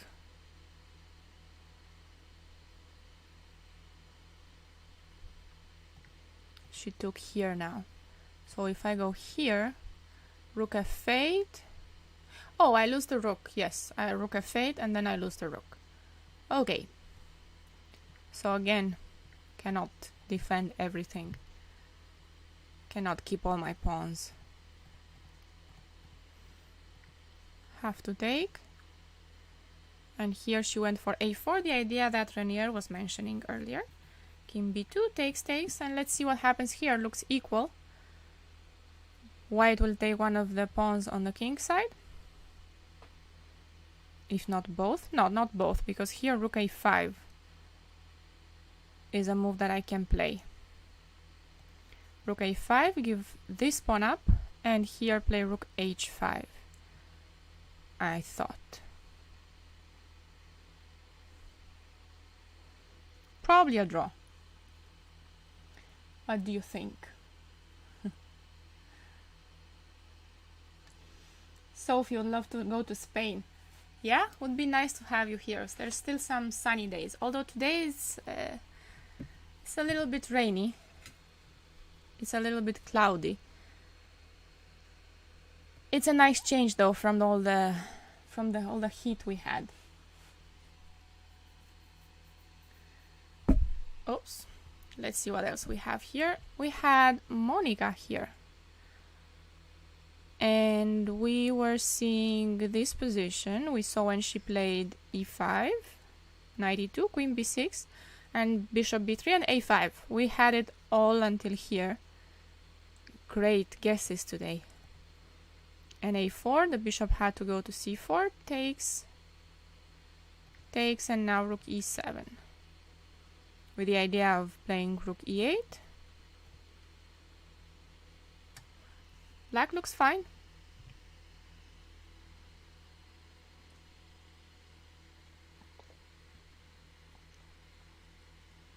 What can white do here? Something like b3 is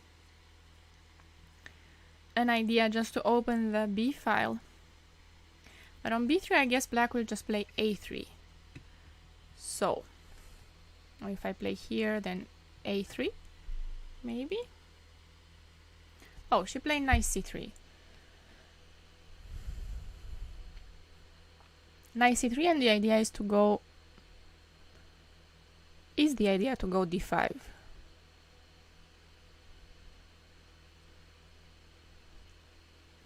I think so. I'm just wondering if there are any tricks on the back rank after white plays d5.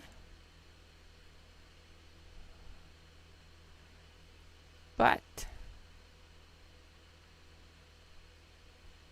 probably no tricks. Knight e5 is a move that I don't like. So if we go d5, knight e5 is something that I wouldn't want to happen. But the knight is definitely better on c3 than e2 anyway. And now I have to see what I'm going to do about the pawn on a4. Queen b4 is an option. I'm attacking that bishop on c4 once again. Bishop f1 looks logical here. And then what if I bring my knight to d5? Let's block this pawn. Knight b6. With the idea of putting a knight on d5. And keeping this pleasant pressure.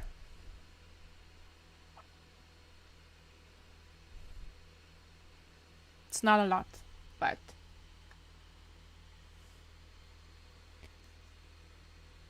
there is something.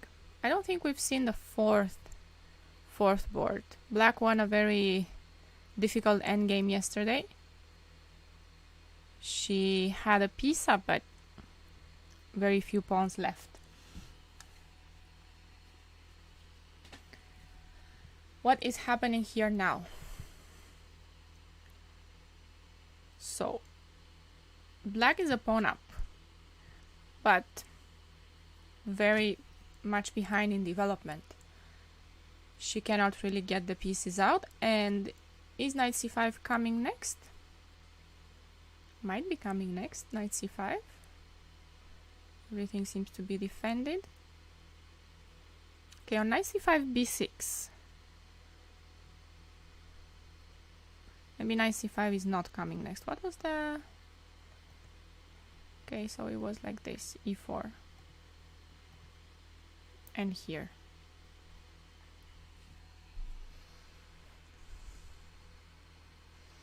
If knight c5, b6, and then I have to go away. Maybe I can go to f4 to attack e6, but then I will allow that bishop from c8 to come out. So if knight d3, maybe bishop b7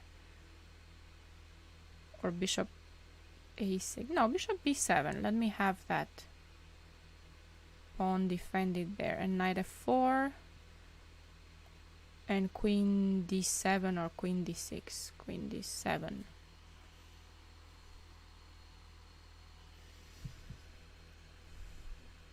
At least black is getting the pieces out. Oh wait, queen d7, bishop h3. Yeah, that might be a problem. Bishop h3 is a move that I don't like, so I have to play queen d6 then. And on bishop h3, I can now take on... No, I will take on e6. I have e5 here. I can take on e4. Can take on e4 because my bishop comes to life and the king on h1 is awkward. So what happens if I take on e4? Takes on e6 with check. Bishop takes, let's say. I move my king away. And then I want e3.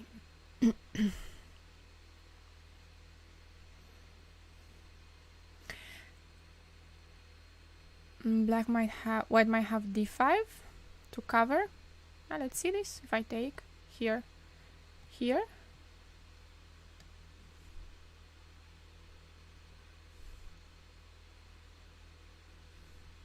This is also hanging, yeah? Sort of, because there's a rook d1. There's rook d1 here. So what if something like d5, then g5, and the pawn on d5 is gone.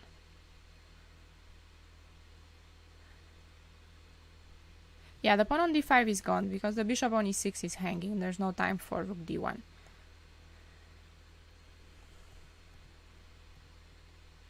Okay, so bishop h3, we have it covered then. We can take on e4, takes here, and this looks fine. If, of course, white doesn't have to play d5. Maybe she can play h3 or h4 since g5 was a threat. But black is fine in this position. We have a result on board 38. Let's see that. Oh, was that the game where she had sacrificed on h6? It is. So what happened after bishop takes h6? We had it here.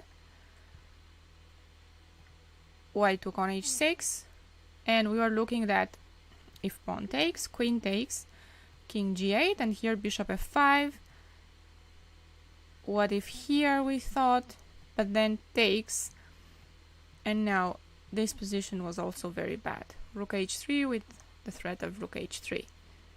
And if bishop h4, we were going to play rook h3 anyway, but now I'm seeing that there's a check on h6 that might hurt even more.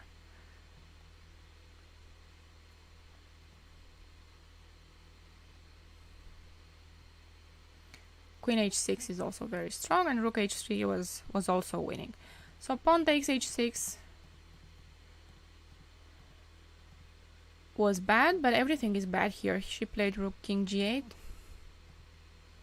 And now it's just a pawn up and a great attack. Because bishop f5 will eventually happen. Or bishop c2. Yep. Very nice here. Does rook d6 work now? Did she play rook d6? She did not play rook d6. She played queen g6, but rook d6 looks pretty. Does it work? Rook d6. This is covered. Nothing going on. And if bishop takes, I want checkmate here. And queen f7 and mate on h5.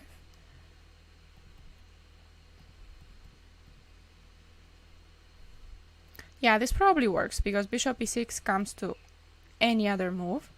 But queen g6 is also winning because how do you defend e6? Yeah. Not trading queens, but keeping the attack. And now rook d3, I guess. Yeah. And rook h3 next. g5. And then queen h6 mate. So we have a game where checkmate was given on the board. Something very rare.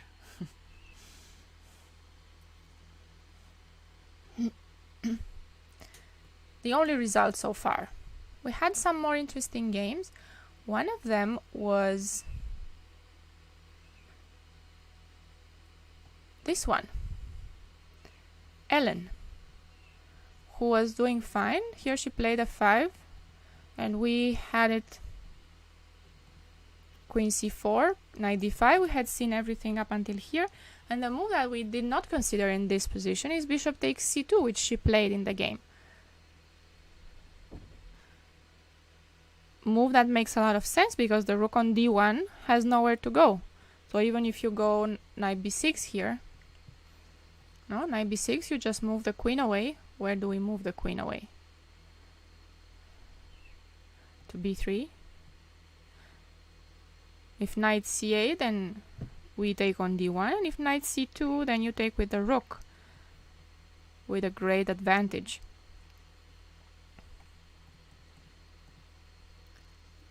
Rook c1 is not possible because we have a bishop here. So white had to take. Queen takes. And here she played h4. Bishop has to go to d8 now. Rook c1. But queen f5. And she defends the rook. Knight e3. Oh, and here white gets the pawn back. Rook takes d6.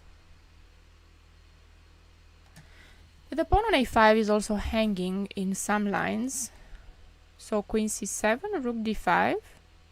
And here she plays e4. Very interesting game. What is happening?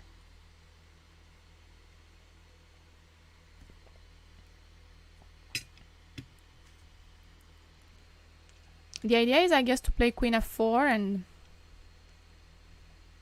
threaten different things here. Maybe this one.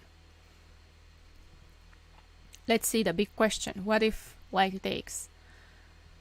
If white takes, then queen f4. Let's see how this is. I want bishop c7 and queen h2.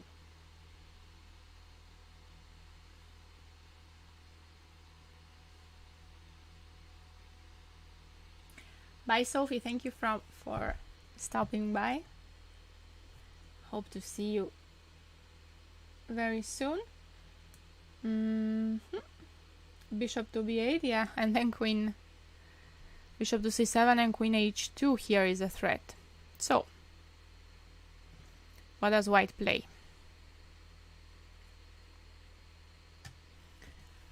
Very difficult position because the e4 pawn is also hanging, and so is the pawn on h4. Ellen is playing very well this game.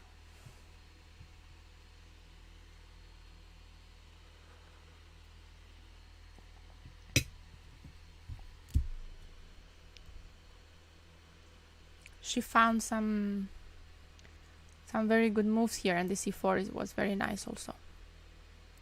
She's getting low on time, 13 minutes left for about 10 moves. She should be able to get to move 40 safely. Probably we'll see this on the board. Queen f4, and now what?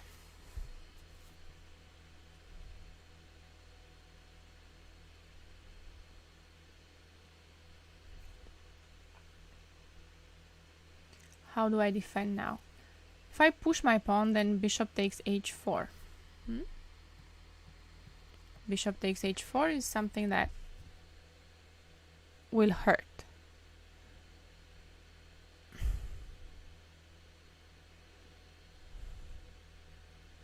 And where does the queen go now? Let's say queen e2. And then bishop g3. No, this is horrible for white. This shouldn't happen. So I have to defend both pawns. That leaves me with knight f5. I defend here and I defend here.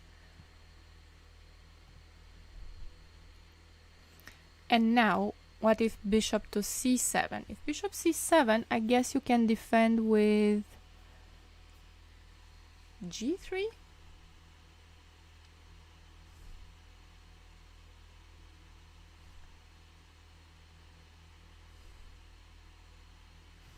Bishop to c7, g3. There's a check here, but king h2.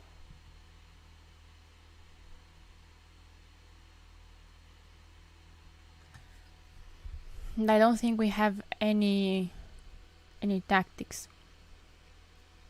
Rook f5 is in the air, so white has to be careful not to move the queen from e1. But for now, she's safe. Maybe rook e8.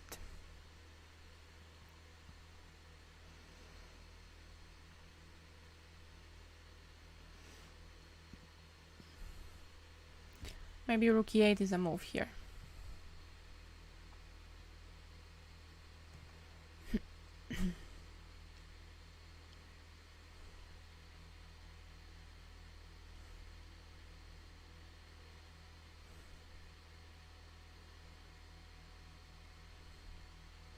With a very complicated position. So if rook d7, the point is that rook e4, and here, or here king h8, and there are no more checks from white's side.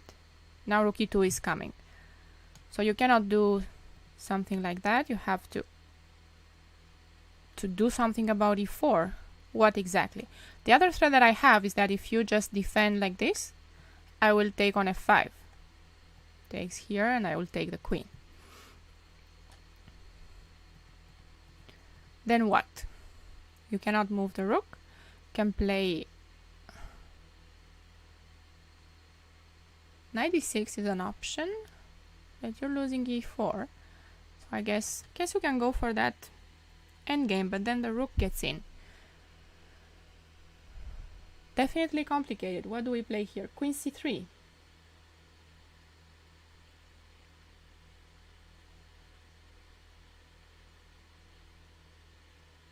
Queen c3. And then rook d7. Because now I have to take on c3. Cannot do anything because of g7 mate. I do have a check on f2, but nothing more. Could she just give a perpetual here? Could the game end in a draw here after queen f2?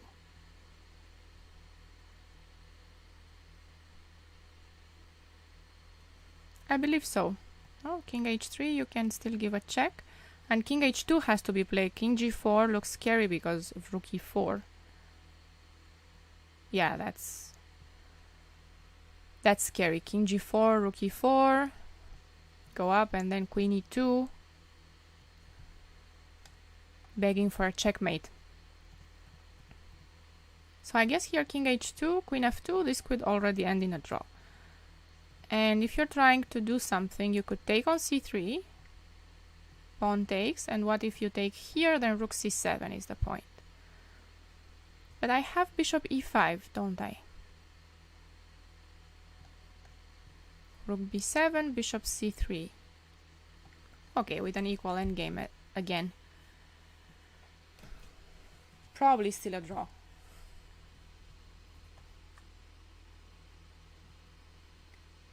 Yeah, this is probably still a draw, and perpetual is also available here. Let's see if we have any moves. E4, no, white is still thinking. We had this. Where was our game between? Oops.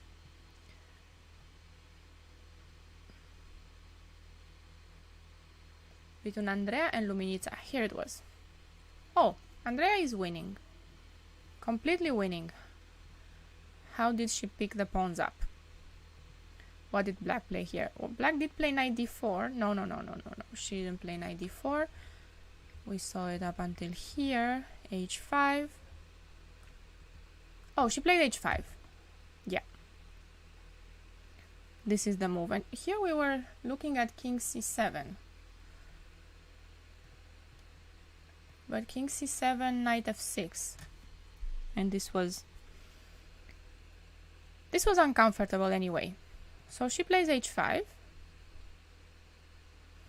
Stopping g4, so there's no knight d6 and knight f7 ideas, and then knight f6 anyway. Check. King c3, knight c6. I like knight e6 here.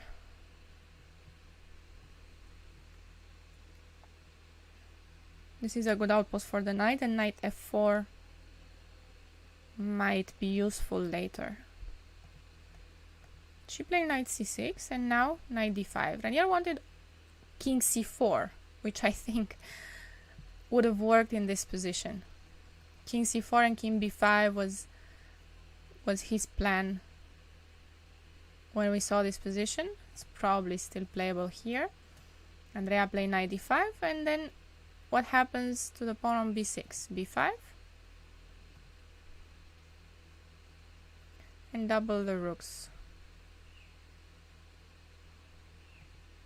Knight e7, king c7 or king d7, go back.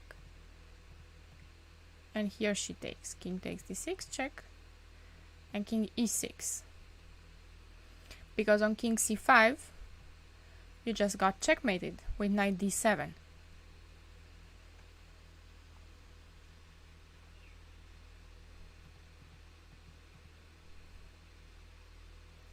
So here check, king e6 and knight d7, threatening knight c5. How do I defend? With rook c8.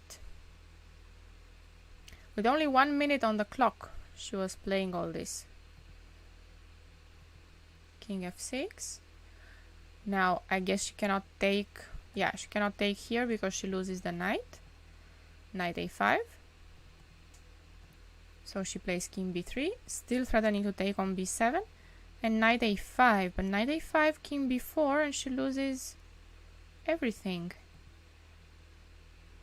What if b6 there's knight d7, still losing the pawn? So is black losing the pawn now? What if, how else can I defend that pawn? I can play rook c7, but I don't like rook c7.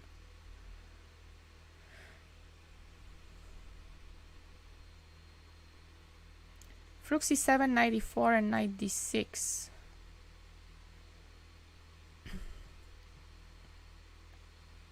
Or knight takes b7 anyway. Yeah, knight b7 anyway here. And rook d6. But knight e4 and knight d6 also wins a pawn. And b7 is very straightforward though. So I'm losing the pawn on b7 then.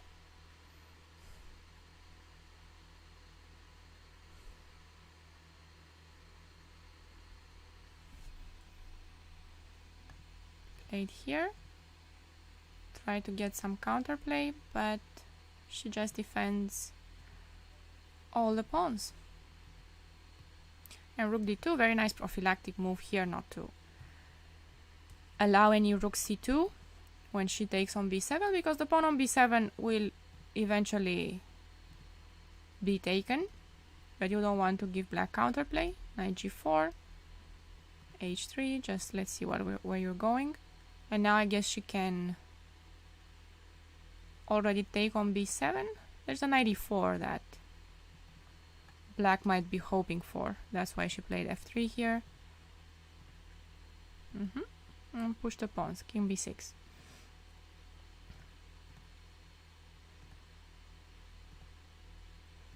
Now b5 and a4. The pawns will advance by themselves now. All defended. Andrea will definitely win this game.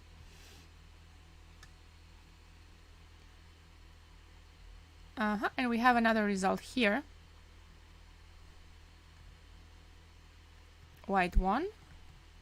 Oh, the Scotch. Had we seen this one?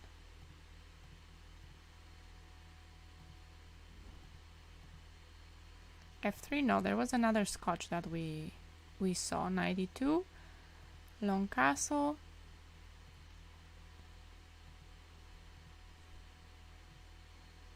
And bishop b5. If queen e7, knight d5, I guess is the point.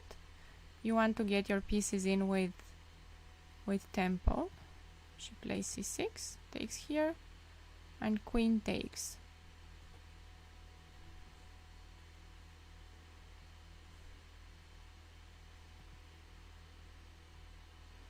Now I would like to get d5, but queen c4, bishop b3. Yeah, this queen looks trapped there. Queen a6, and now f4. Does that win the pawn on f7? Should play king b1 because f4, knight c4 is the point. Yep.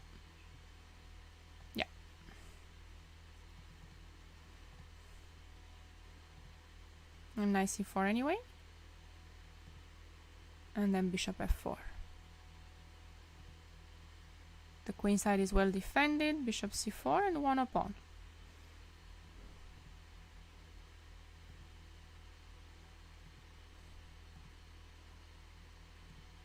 Knight e6.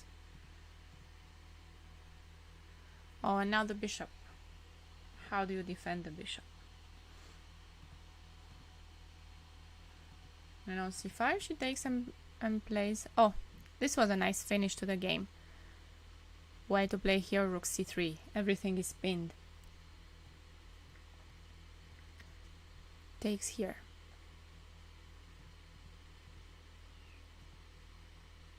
And if knight takes, the point is that here she could play c3. Or still rook c3. Rook c3 anyway, and f5 is falling. c5, sorry. c5 or the knight on d4, that's what I was thinking here. Yeah, nice game. Rook c3, game over. We had another result on board 50, where white won. Board 53, white won as well. Also an attacking game here with a Scandinavian.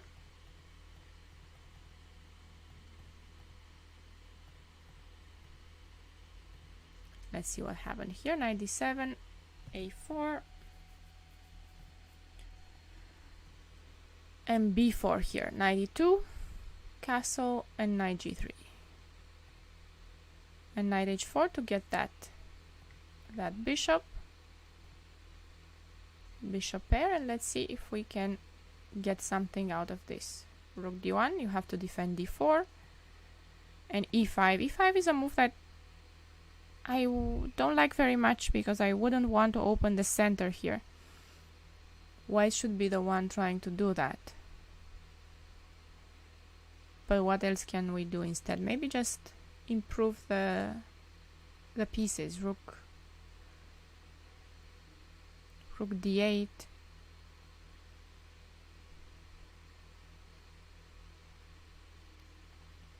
Maybe I can get a knight to f6.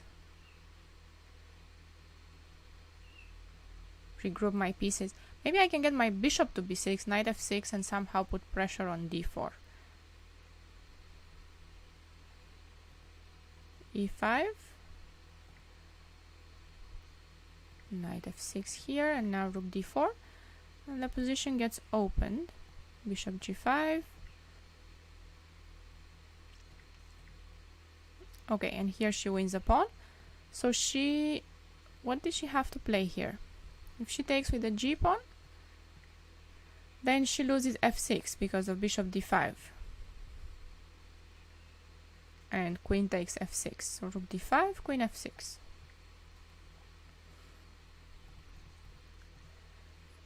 And another option is rook f5. Rook f5 is also an option here. But you're still losing d5. Queen d3 and g takes. You're maybe not.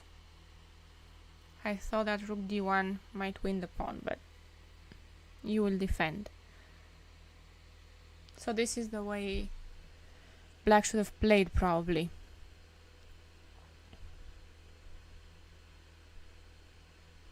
Still not easy to play this. Rook e1 maybe, but I'm not getting anywhere, am I? Just rook d8 if rook e1. I'm not achieving much here, rook d8. Let's put the king on g7 and stay solid. The pawn will stay on c6 to keep the knight on d5.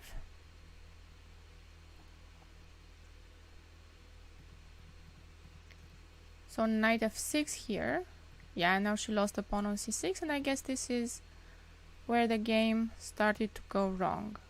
There's a check, takes, king h2, queen e5, but g3. Yeah. And she played g5 and f7. Yeah, but if queen e7, I guess queen c8 and rook d8 is what she didn't like. And here rook d7.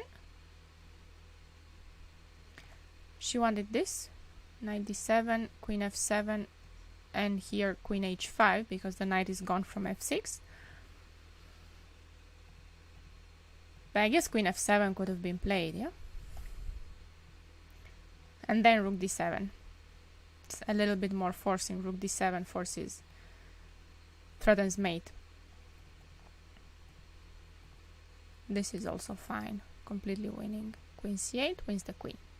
Okay, and we have another result on board 56. White won here. This endgame. And what's happening on the first boards? We have a result on the second board. So this game was drawn, the rook endgames that we were analyzing before. Here, the one with the crazy pawns on b6 and d6. And a4. We saw here, takes. Oh, and here she played g5. I was looking at rook h5. This g5 also. g5 is probably even better because you control white's pawns. Rook g7. Yeah. And here they agreed to a draw. What's happening on the first board? It seemed like black had some pressure at some point. So here rook d8, threatening bishop a6 now. Rook d8 to defend the queen. Go here. And she plays f5. Because if she goes bishop e7, I imagine that white's idea is to go knight f6.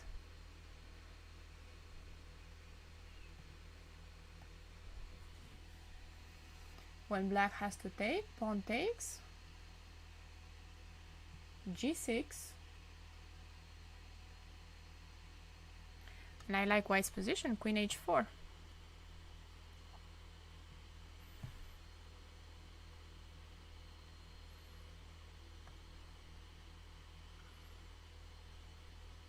I'm not going to get to mate black because queen f5 is a way to defend, but still there is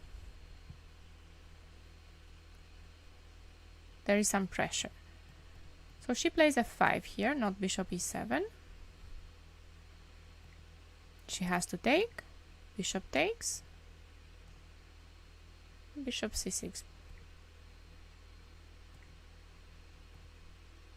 Quite equal also, I think, now. Takes, takes. And what did she play here? Rook e5. Rook e5 makes a lot of sense here. Did rook e6 work as well?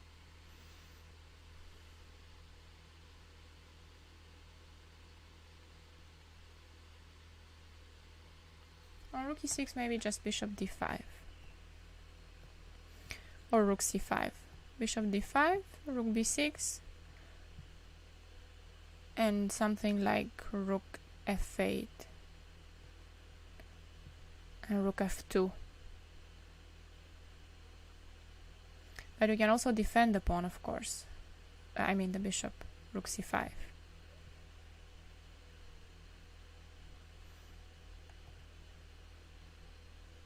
Okay, here, and she played rook to f8. Will we see another draw in this game? I guess rook f5? What if rook f5, and rook e6, also rook c5? And rook c2 is the threat. So takes here, takes, and if rook e6, rook c5, and now rook c2 is black's threat.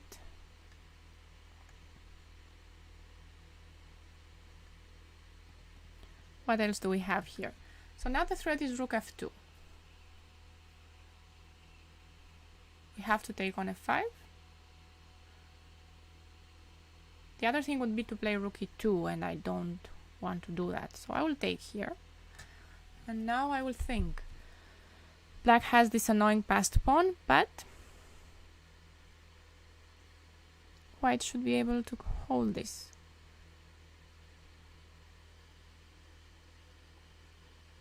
Yeah, looks like black can either try to win, or if white plays correctly, it will be a draw.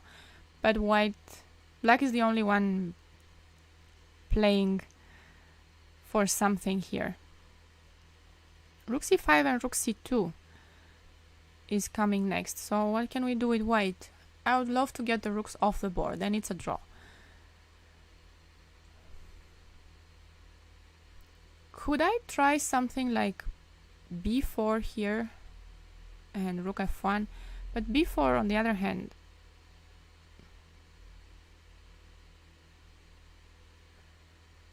b4 if takes, bishop takes, and I will have some ideas with rook f1.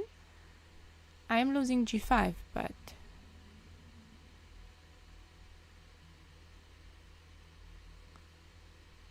no, that doesn't seem to work because I'm losing g5 and g2 is threatened as well, so I probably don't have time for much.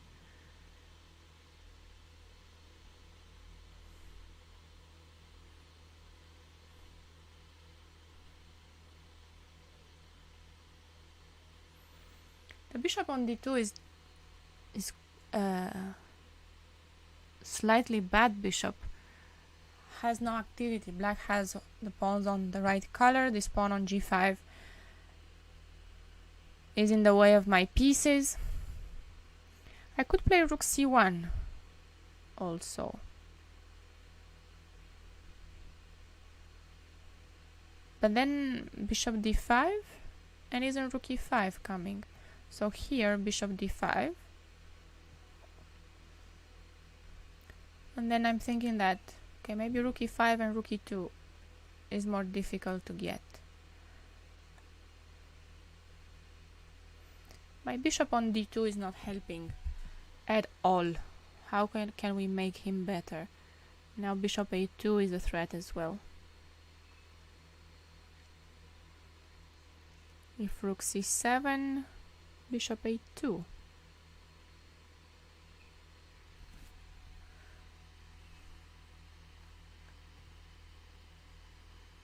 If rook c7 here, and bishop a2, and black is already a pawn up. If b3,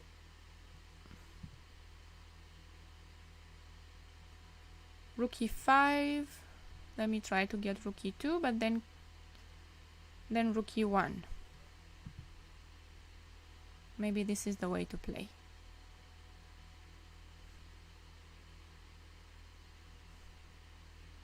Let's see what happens here.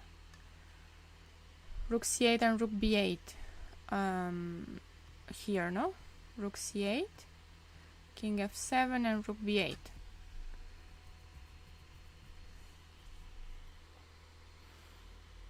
Rook e5, king f2, d3. How's rook e5 here? I want rook e2. If rook b6, I want rook e2.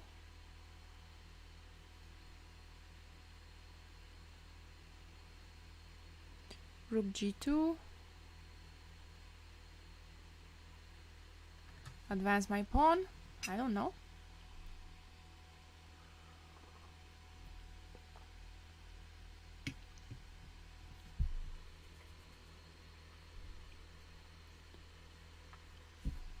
Looks slightly dangerous, but maybe it's nothing.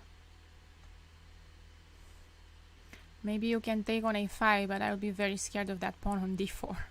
So takes here, king f1.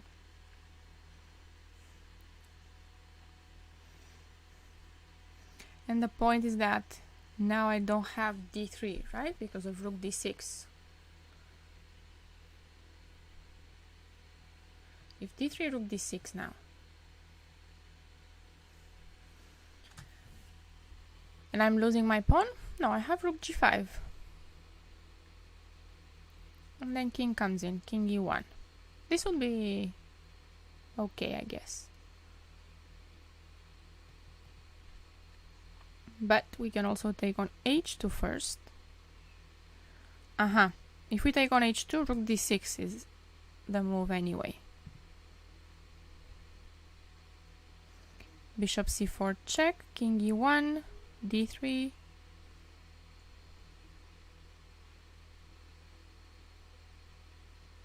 And d2 is covered, so that pawn is not advancing. Yeah, probably this is rook c1 and rook b8. Rook c8 and rook b8 here. Rook e5 was the only idea that was concerning me. There's also bishop c4 here, and maybe I can try to defend my pawns. Bishop c4, you'll probably play h3. G3 to have bishop f4.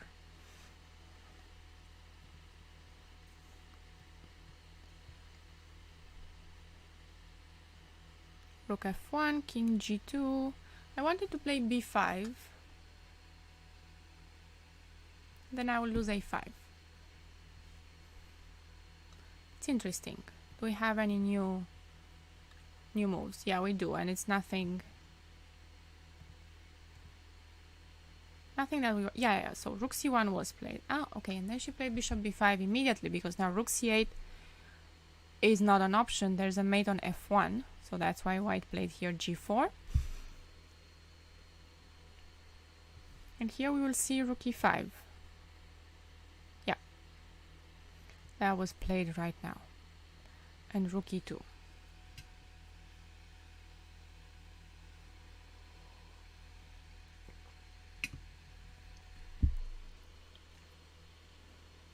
Can we do the same?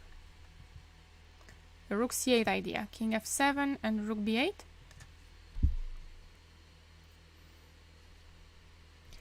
Can always defend with rook e6.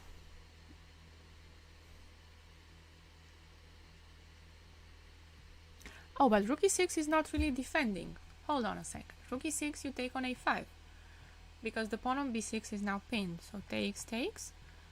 The question is, do I get to promote my pawn? So can I play this? But I think you're just in time to stop it, no? King e1. So that's not going to happen. No.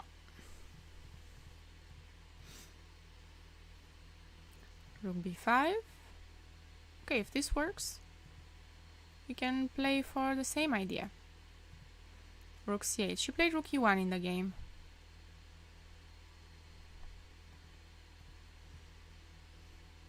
which also works. Don't allow any activity. But are you really not allowing any activity? What about bishop e2? But then I guess you can play king f2. I have to play d3, and now I got my bishop out. So I can play bishop g3. My bishop is active, but my rook is not active.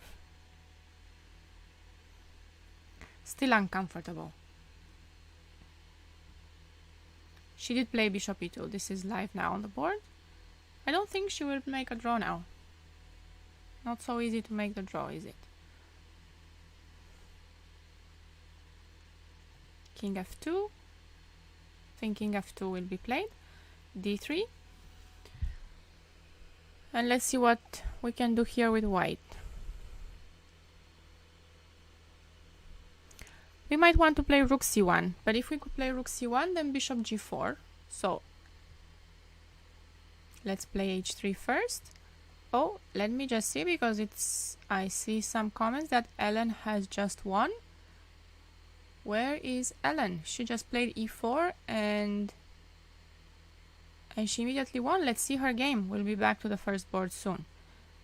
Let's see what happened after e4. We're looking at pawn takes e4 and queen f4 and those interesting positions, but here white didn't take. She played rook f5. Mihaela played rook f5, which seems to be a blunder. Yeah, this rook f5 looks awkward, because now what happens to your pawns, no? Just pawn takes f3 and rook e8. Everything is hanging suddenly. Bishop h4 is coming. Queen g1, bishop h4, knight g4, and rook e1. Game over. Congratulations to Ellen. She played a very good game today. Starting here, where she found these ideas with f5. Now right here. Bishop g5, queen c6, and f5 here. Very good game. And we have another result right next to her, board 42, which was another upset. White had lost yesterday as well. A crazy game where she was winning, and then it got complicated, and in the end she lost. So we have Alapin, e5,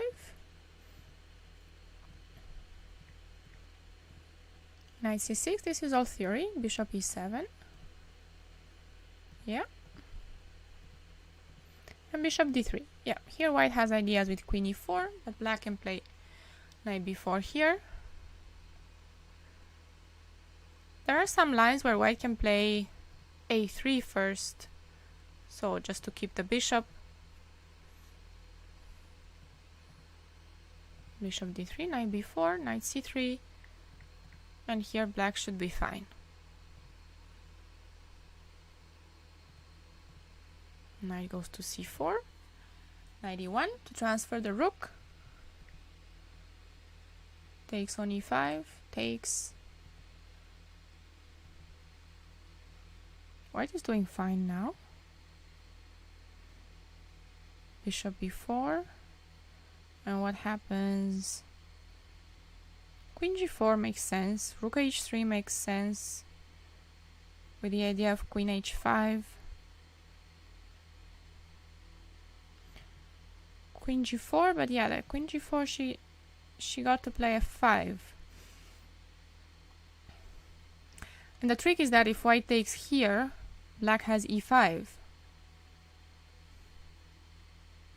But we still have queen f3 attacking a8, and then bishop b7.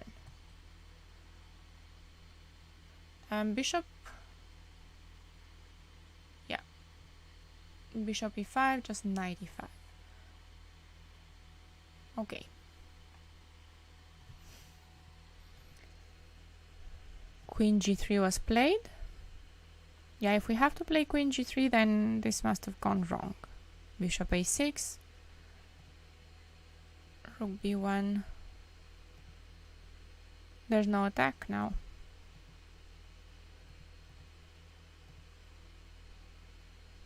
Knight b2. And here it seems that white had another shot.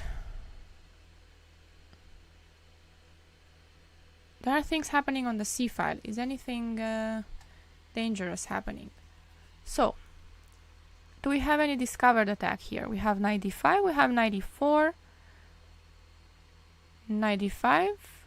What if...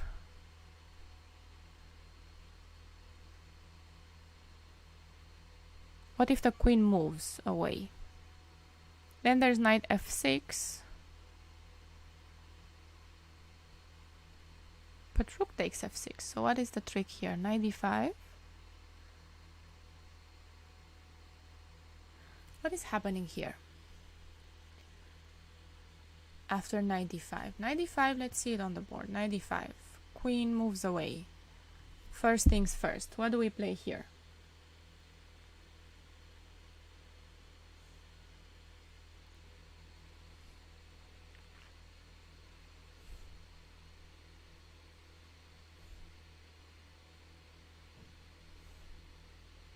On knight f6, I was worried about rook takes f6 and then take on d3.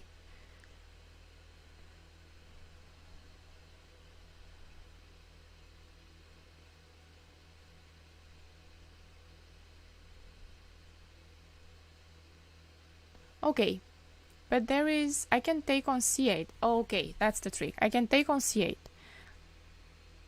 I can take on c8. You don't have queen c8 because of knight e7. Double attack. So here rook takes, and now I can play knight f6, and then rook d7, crushing. King moves away, rook d7. Okay, so in case the queen goes away, this is what happens. Now the other question is, what if we take on c1? Do we get enough material for this queen? Queen takes c1, there's a check on e7.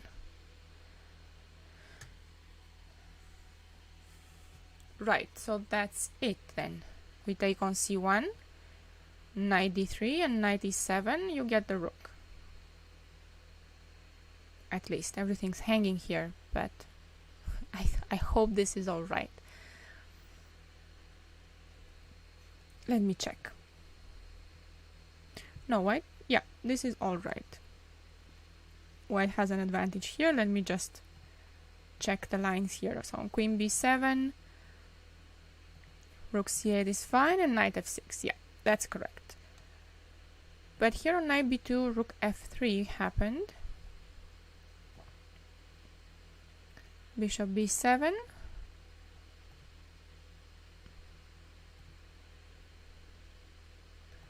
And everything was hanging in the end.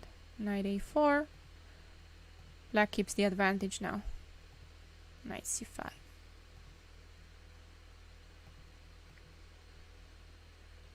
And knight f2, because on king f2 we have queen c2. Yep. Rook d2, you take on c1.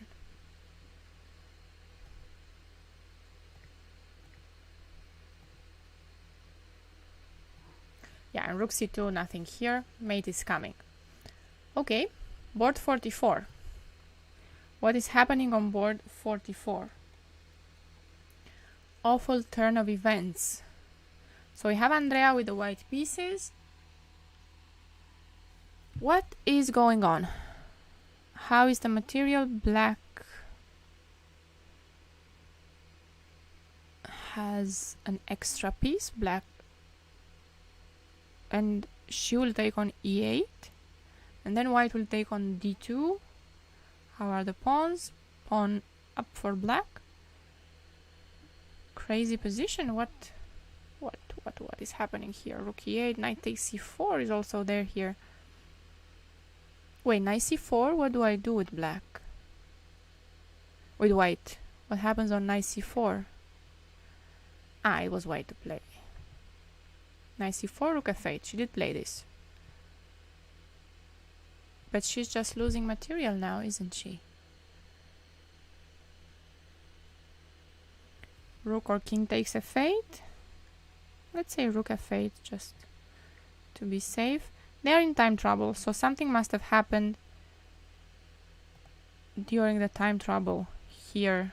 Bishop g4. How did they get to this? White seemed fine here.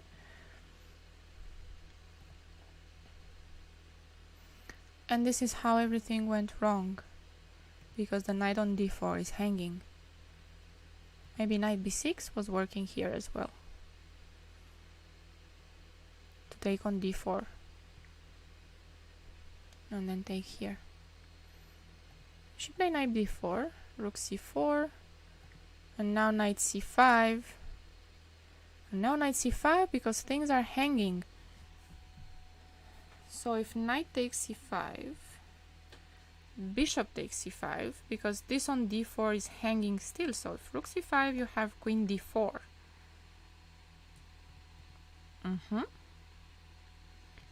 Now, what else do I have? I could take on b4.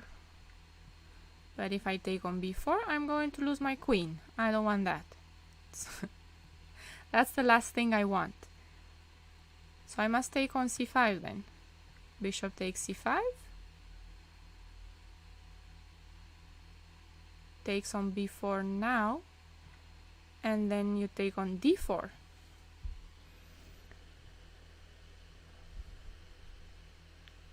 King h1. This looks bad here as well, doesn't it? Take on e1 and rook a1. This does look bad as well. And rook a1. Yeah, something happened in time trouble here. Andrea blundered the knight on d4 basically. That was left unprotected. Knight d2. And we had this position, rook f8, takes, and rook d8.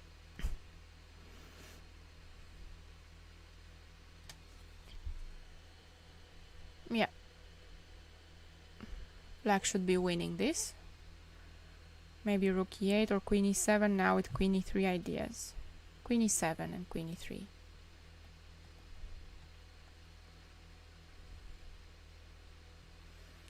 Let's see. We have another result here. Maria won with the black pieces. She's a piece up in this position. We have one more result over here. Black won.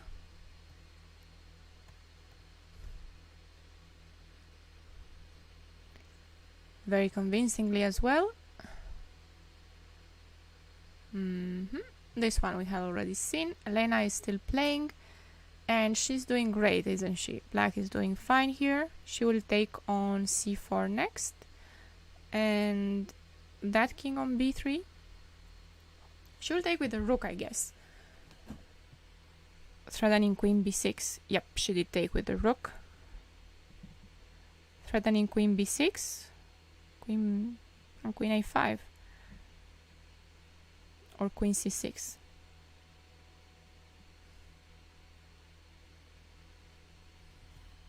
And checkmated.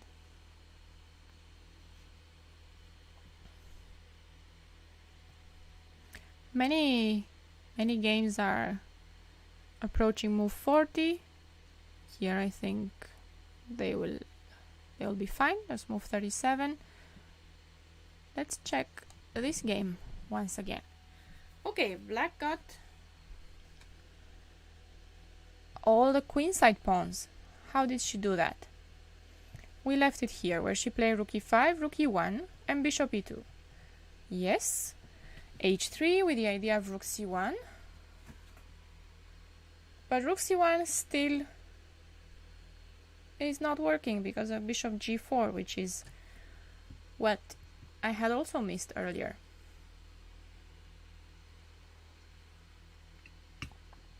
Bishop takes g4 with the idea of rook e2. So if we take here, we play rook e2. King moves away, rook d2. And now you can get the pawn on d3, but then you lose the entire queen side. So she plays rook c7 check. king f8. I guess black needs to be precise here, no? Not to fall into anything. Takes here and rook e2.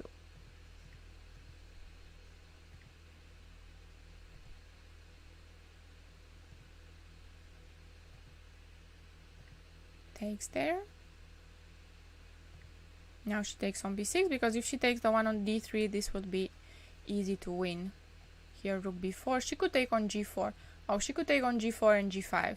But just rook b4 and advance the pawns will do the trick.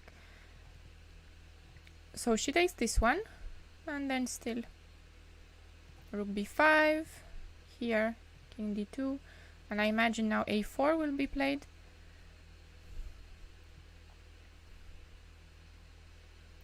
Did this happen? Did white blunder in time trouble as well? Let me check. Let me see if we have the time here. Yeah, she had 1 minute left on the clock on move 35 when she played rook c1. Yeah, she actually played rook c1 with 50 seconds on the clock. So this happened under time pressure as well. Bishop g4, blundering the pawn.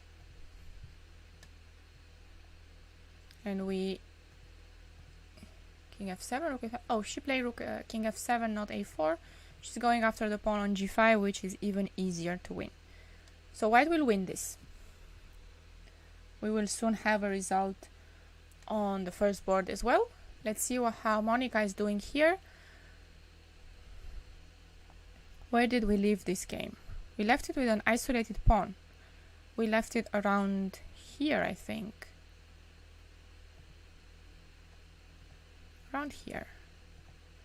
Rook e7, she had double the rooks, and queen b4, forcing you to play bishop f1, and then knight d5. Yeah, we were discussing this. Knight d5.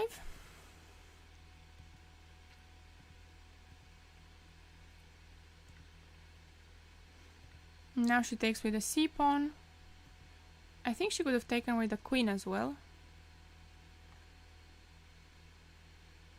But then bishop c4, maybe that's what she was worried about. No, if you take with the queen, bishop c4 and d5. Queen d7 or queen a5, then d5 will come. So that's why she didn't take with the queen. Here d5.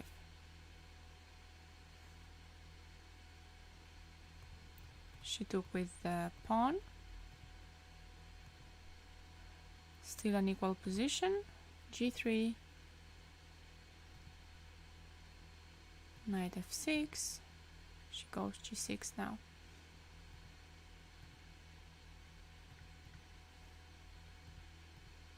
And queen e6. Rook a1, and she's threatening. Okay, what happens if white takes on h6? She wants to play queen e1, of course. And white played queen e2. That looks dangerous. Queen h6, queen e1. There's a checkmate on h1. Unless I'm getting checkmated first with rook c8. Wait, isn't rook c8? It's not, because knight e8. I'm still getting mated on h1. I will have to play king f3. It's not clear though, because this knight on e8. So I can play king f3, and there will be a couple of checks, but nothing more. King f3, queen d1. I must play bishop e2, do I? Queen h1. I cannot go king f4, that's my point, because now queen d2, I'm losing the queen. I can go king e3 though. And now how do you defend e8? You can give me a check and I will cover then.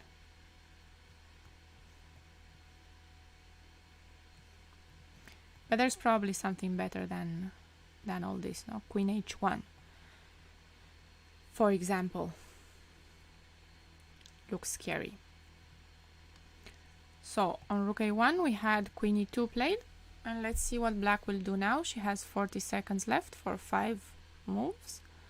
She's playing on the increment now. They are both playing on the increment. White has 33 seconds. She must have played with a few seconds on the clock.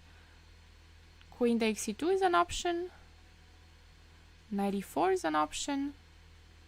On queen e2, I guess white will take with the bishop. Yeah, she did take with the bishop because she will want to play rook c7 and activate her rook. Maybe this bishop can go to b3. Bishop b5 is also a threat. Oops. Bishop b5 is also a threat to attack a4. Rook c7 is also a threat. I don't like black's position now. My rook on a1 is not doing much. Can I play rook b8, rook b1? But on rook b1, then bishop b5. She played king g7, and what happens on bishop b5? She will play rook d1 on bishop b5. That's what happens. And this pawn on d4 is falling.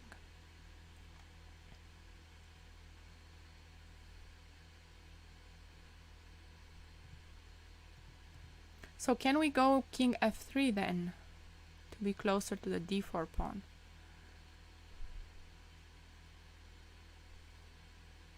Can go rook c7 as well here with white.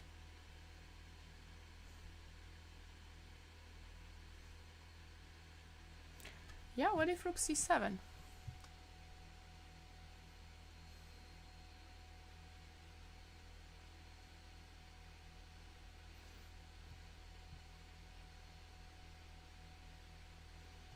I guess b6 and now rook b7.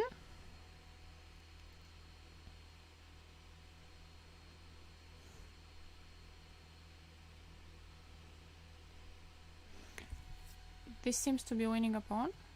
Rook b7.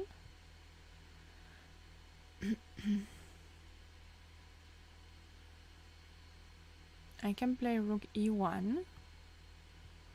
And here, because I wanted to play rook e6, but maybe now bishop b5. Maybe bishop b5 here. Rook b1. Okay, rook b1, I don't lose a pawn after rook b1. Bishop a4, rook b2, and if rook b6, rook b takes b2 and the bishop is pinned.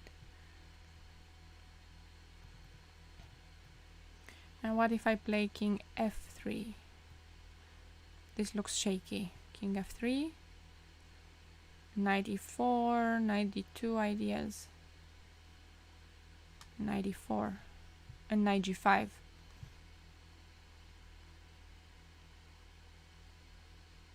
Okay. This was interesting also, but she played, let me see, the bishop b5. She played bishop b5, and this is the game now. Let's see how we got here. No, she actually played h4. Sorry. h4, h5, and here she played rook c7. b6, rook b7, and we will see something similar to our line. The exception is that now, if we go for the same thing, rook e1, no, there is no knight g5. So I can play king f3, knight e4, and there's no knight g5.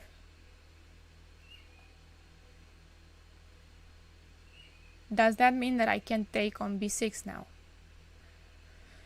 No, that does not mean I can take on b6, because knight d2, I have to go to e3, and knight c4. I just lost my rook. The bishop is pinned. Fine. I'm not winning that pawn. So we have to see if rook e1 will be played. Now she played rook c1. And she wants rook c2. So if rook b6, she wants rook c2 and knight e4, but bishop d3. Bishop d3, rook d2 though. And this is fine. So what do I have to play here with white? Do I have to play king f1? Or bishop f3? Hold on, bishop f3 makes more sense here.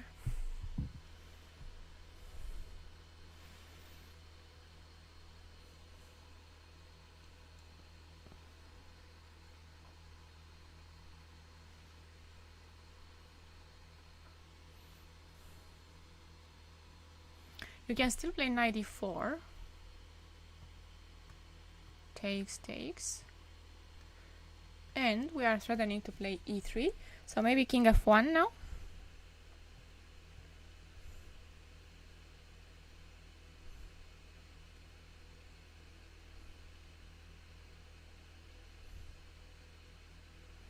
It might be difficult for white to make progress, right? Because b2 must be defended and d4 must be defended. This rook on c2 is very active, so maybe we put this rook on d2. The king must protect b2, f2 as well, so we have 3 weak points here.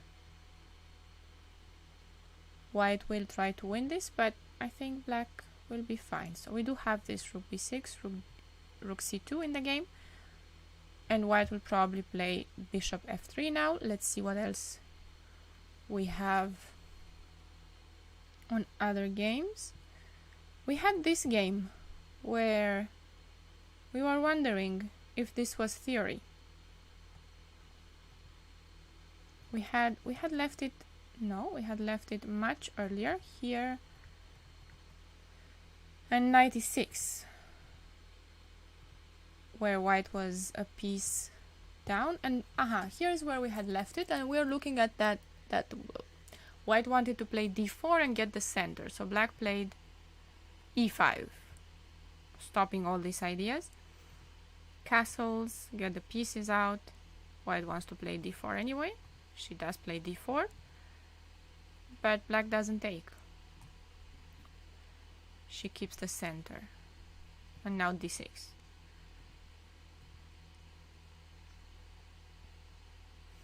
Queen b6, offering the trade of queens. She's a piece up. Of course, she wants to trade pieces, and now she goes queen a6, looking like she's forcing the trade of queens. But then we have to see if we don't have anything. Do we have any queen move here?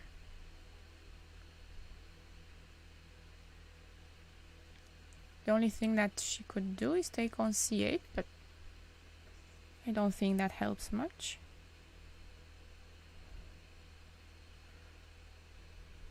I don't think we have a good queen move here. She takes here, bishop f3. So black was simply a piece up.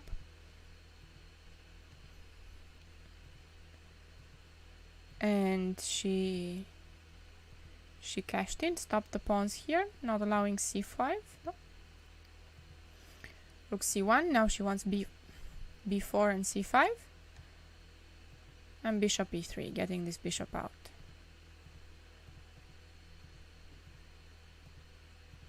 Yeah.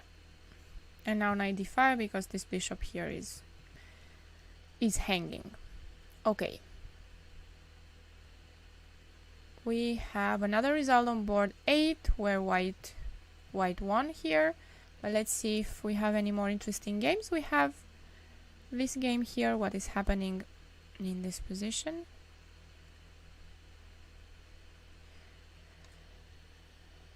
Equal pieces, but I feel like white is better, no? Slightly better. White should be slightly better because of the better pawn structure. You have these pawns to defend. Queen d4 has to be played. And defend the pawn on d6, but then you will play rook d5. So I'm expecting something like this. Rook d4, rook d7, and here rook d5. To threaten bishop a5, or do I have bishop a3 in this position? If this works, I'm winning a pawn. It does work. So I'm winning the pawn on d6.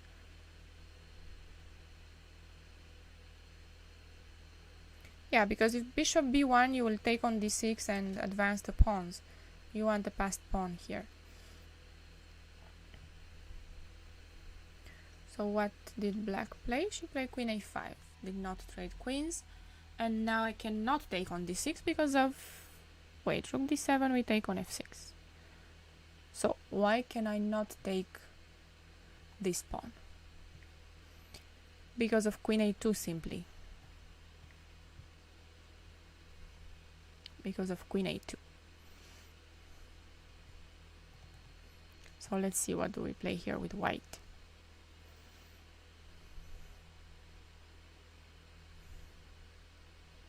And if she plays a3, then the pawn on b3 will become weak. No, so bishop c2.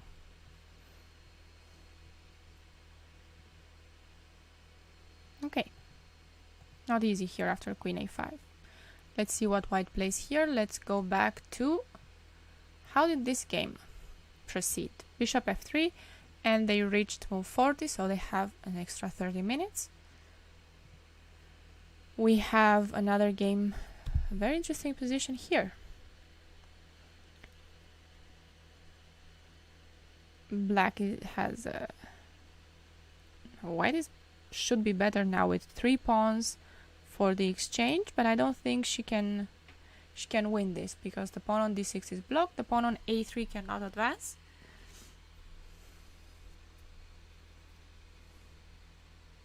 Seems like black has a fortress here, but I think white is the one pressing. White is pressing now in this position. Yeah, this queen a5 in the game was very nice in Badelka's position. And what do we have here? How is this position? What's happening? Okay, black is an exchange up. Black is an exchange up, and she has a strong attack also.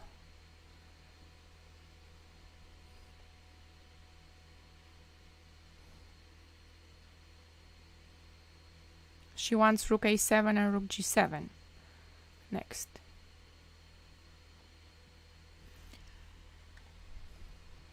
I would like to play this here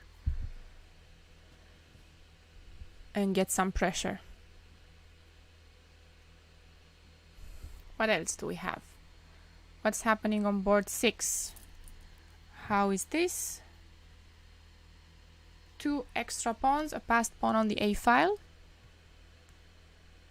White is much better here. And it's black's move. They also reached move 40, so she will have enough time to materialize this. We were already seeing this game. This queen a5 was very nice in time trouble, no? Was she in time trouble? No, it was move 41 already. She did have some time to find this. Let's see what white will play. How is Irina doing? We haven't seen her game. She's doing great. She has an excellent endgame now. Only 1 extra pawn, but she'll probably get more. She has a passed pawn. She will get another one on the d file.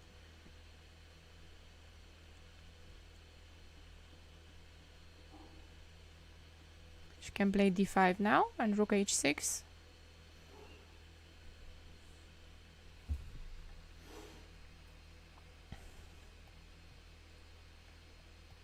Maybe here and something like this. I wanted to get my king in.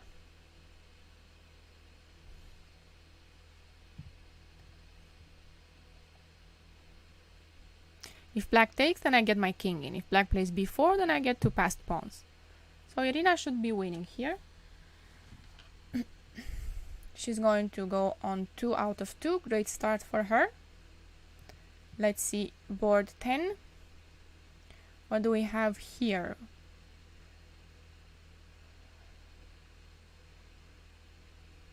Equal material, but black seems to have some pressure. This is an interesting position here. So my knight on g2 looks really bad, but he has an important job defending e3. My rook on a1 has an important job to defend a6 as well. Cannot move my rook away. What if we go rook b2 in this position? Just king f1. Okay, how do we make progress here with black?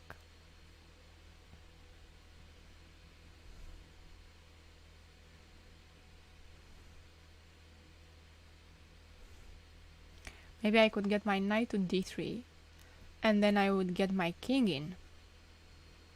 But I'm not sure how that will help. That might help, because if I get my king to b5, I will win that pawn. So knight b4 is an idea here. Can white do anything? I don't think she can, because the knight on g2 really has no way out. So even if she goes knight e1, everything would be protected. What happens on knight b4? I like this idea. Knight b4 and king d5. What can white try now?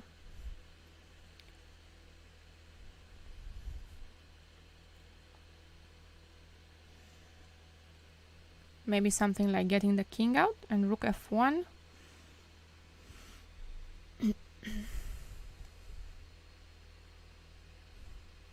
So something like... No, but getting the king out, how do I actually get the king out? Because on king g3 there's knight c2. No, I'm losing the pawn. And on king e2, then I get rook b2. I don't like this either. King f1, and I wanted to get my king in. Yep, can I do this? I can do this, of course. Seems that white is completely tied up here. She didn't go knight to b4, she went knight to c3. Let's see, knight to c3. What is the idea of knight c3? It's the idea of knight c3 is probably knight b5 and rook a3. Or rook b2 and rook a2. One of the two, no?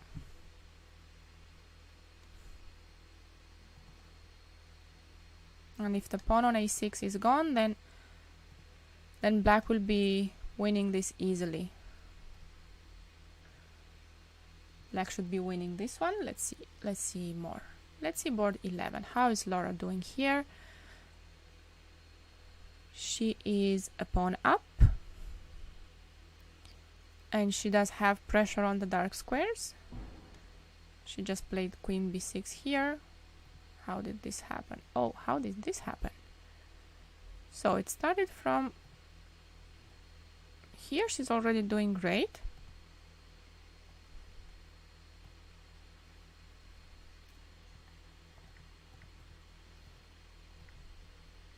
This bishop e5 looks awkward, but she's doing nice. She's doing great here. Anyway, she had a great position early on.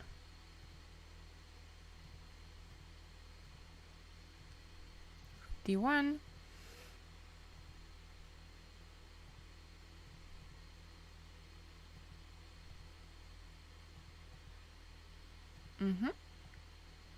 And now she takes on c4.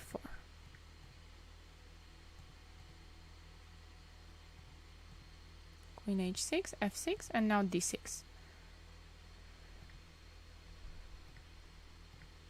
Bishop f6. This looks very, very good for white.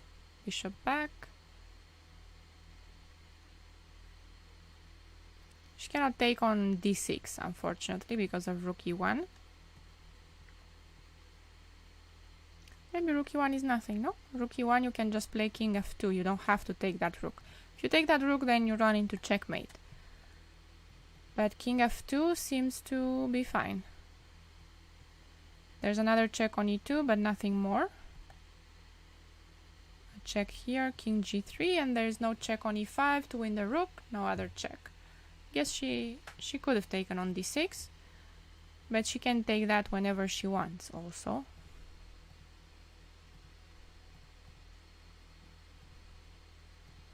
And now she will take on a5, won't she?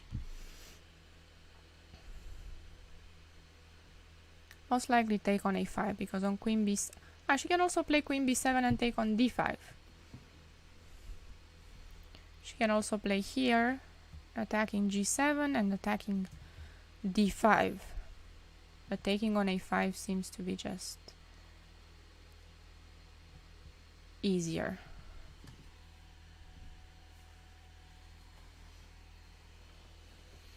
What else do we have? Let's see, Miruna on board 12. She's a pawn down.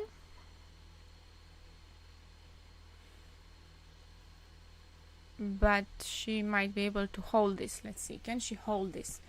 Black will try to get her king in.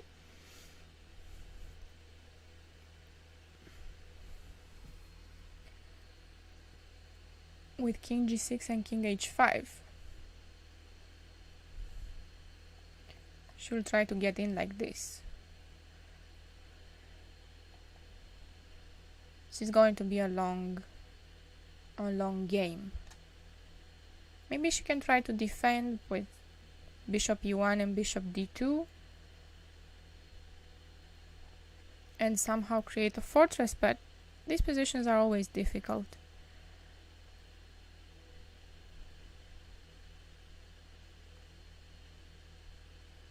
Let's see what happens after king f6. She'll have to wait, right? And she needs to keep the king on d3 because then black might get e4. But maybe that's not a bad thing.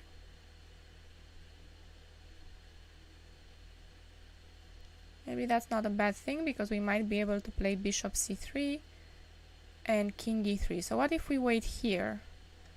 Can black get a passed pawn? I think this will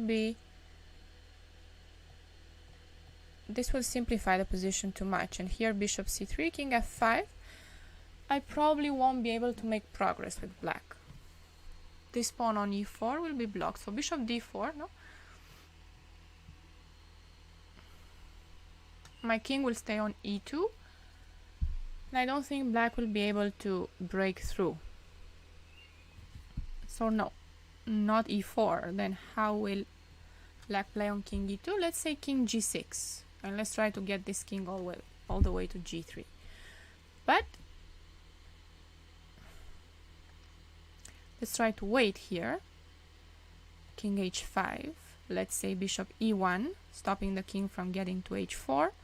And here I thought that I could get king to g5 with the idea of king f4. But then bishop g3, I see that white can play now. So how does black really get in?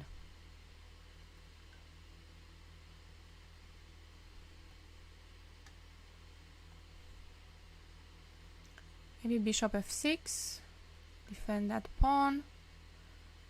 King e2, just wait. Don't know, she might be able to hold this if the king cannot get through. Maybe black can try something like this and e4. Not 100% that this will work though, because my king will stay on d3, so you won't be able to get e4 for free. Let's see what happens here.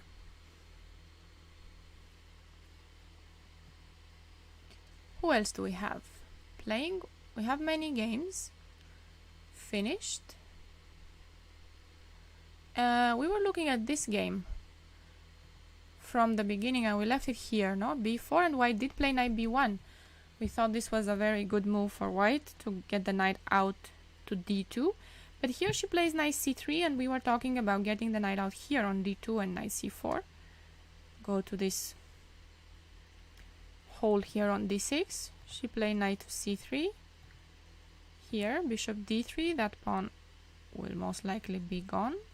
Will it though now? Bishop c1. Yeah, that defends the pawn, but could we play for more here, like short castle? We were always wondering if white could have played for more here because she seemed to have gotten a good position out of the opening. So maybe castle, sacrifice that pawn and play for a development. It's not my pawns, I can try to give them up. Don't know if I would do this in real life, but here I can try, no? Bishop d2 here. You will take that pawn on c2 with rook c1. This could have been interesting. But how did this develop? She played bishop c1. And knight d4. The point is that if you take on d4, you're going to lose the rook on b8. knight e7 and castle. You still cannot take on d4, bishop g7, but this knight on d4 will eventually have to go away. I'm not sure that knight d4 was a useful move for white. Yeah, you'll have to take this. And black is fine now. Knight e5 makes sense.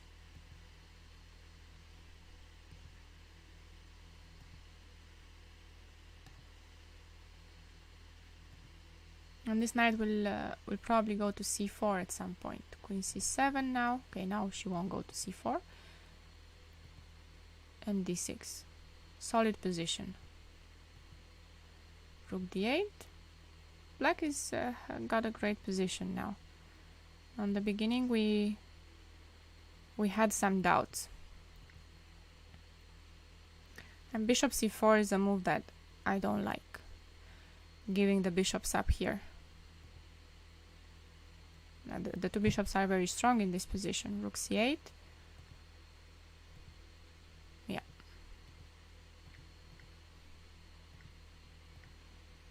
It's just very good now, no? Everything is hanging. Suddenly everything went wrong after bishop takes c4.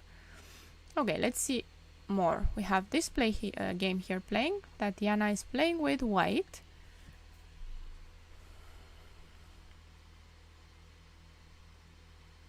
How is this endgame? Equal pawns, but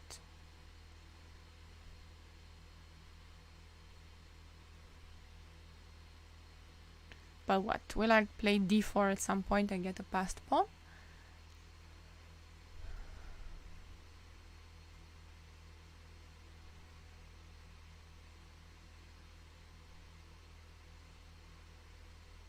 It looks equal. How do I make anything happen here with black?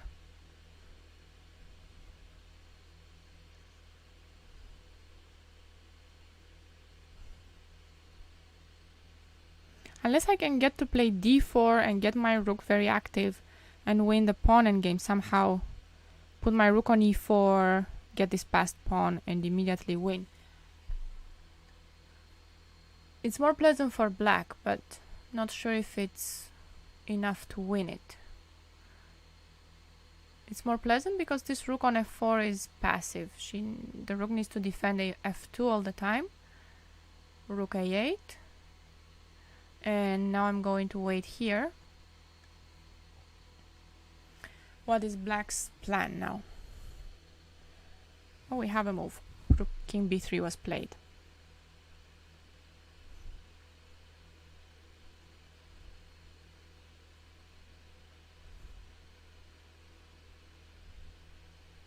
So my idea was to get the rook on h1 maybe rook e1 and then play d4. But of course, while I do that, While will be able to push her pawn.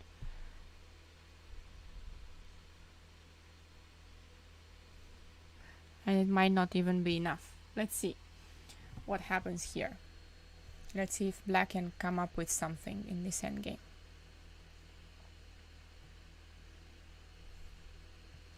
Deimante is still playing, and she seems to be winning. White's to play now, and she can play king e4. Oh, she can also play rook c5 and take this pawn on a5. So here white will win. She can also play king e4 here.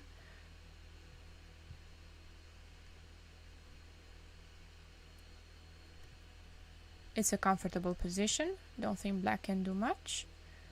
What else do we have happening? And we have an upset here on board 31. White won. She drew Luminitsa yesterday. Svetlana drew Luminitsa yesterday. And today she beat Claudia. What's happening in this endgame? Black is a piece up.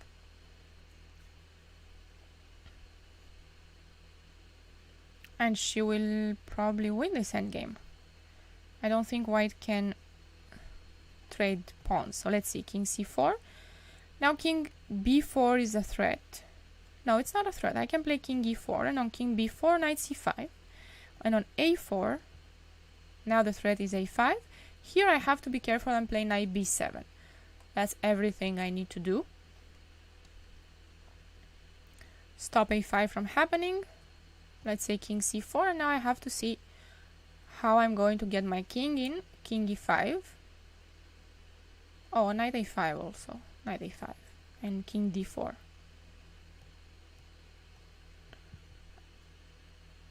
And that's how I get my king in then. King c4.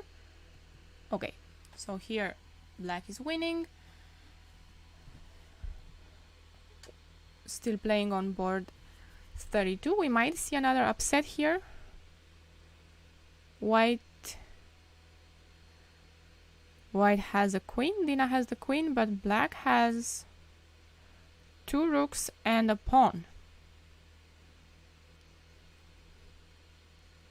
And the king on h2 is not safe.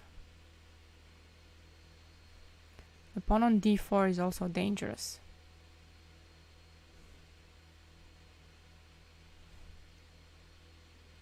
My threat is bishop f5 now with black. So black wants to play bishop f5, d3,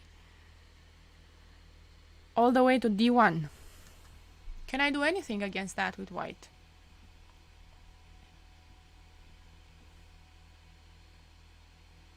I don't see anything. What could I do? Knight f4, but the rook will move and then d3 will happen. So knight f4, just move my rook and then play d3. This does not look good.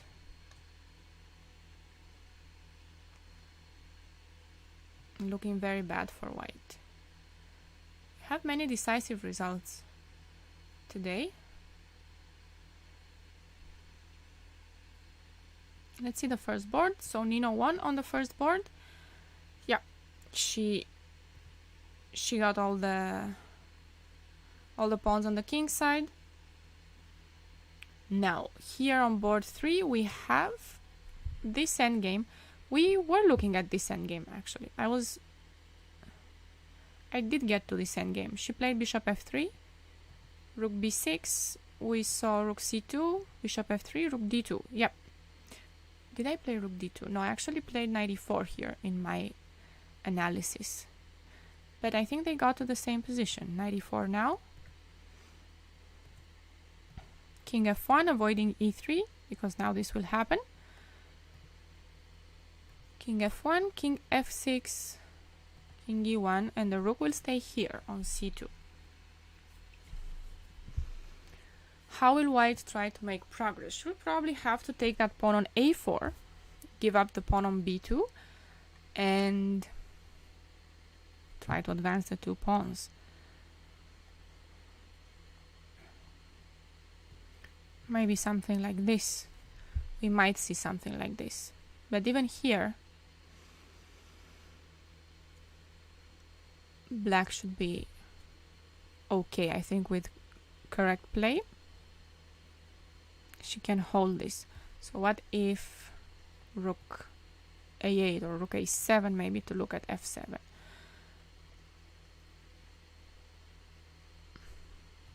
Maybe rook a2 here, king e6, or rook a2, so a4 now.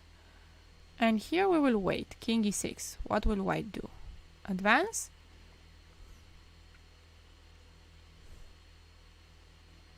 We could go after the pawn on d4 with black.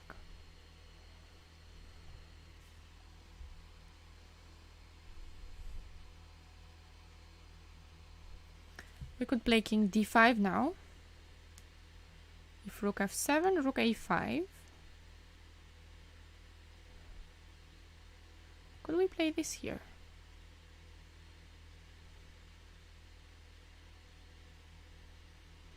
And if rook f7, I can take either pawn. Which one do I want to take? If I take this one, then rook d7, I go back to e6.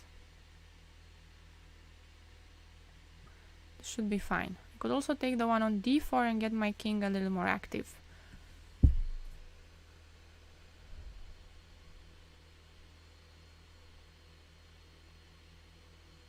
Because now if rook a7, if white tries to keep the pawn, then I might have this perpetual. King e2, another check.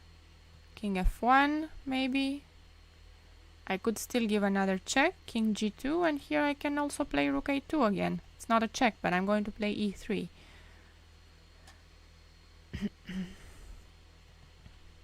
So white will probably have to play king f1. Let's see how white plays here after rook c2.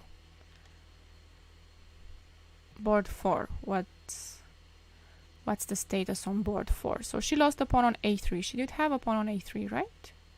A little earlier. Oh wow, this was a sharp game.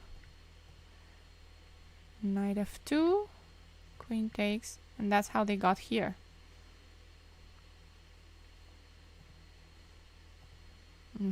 Very interesting here.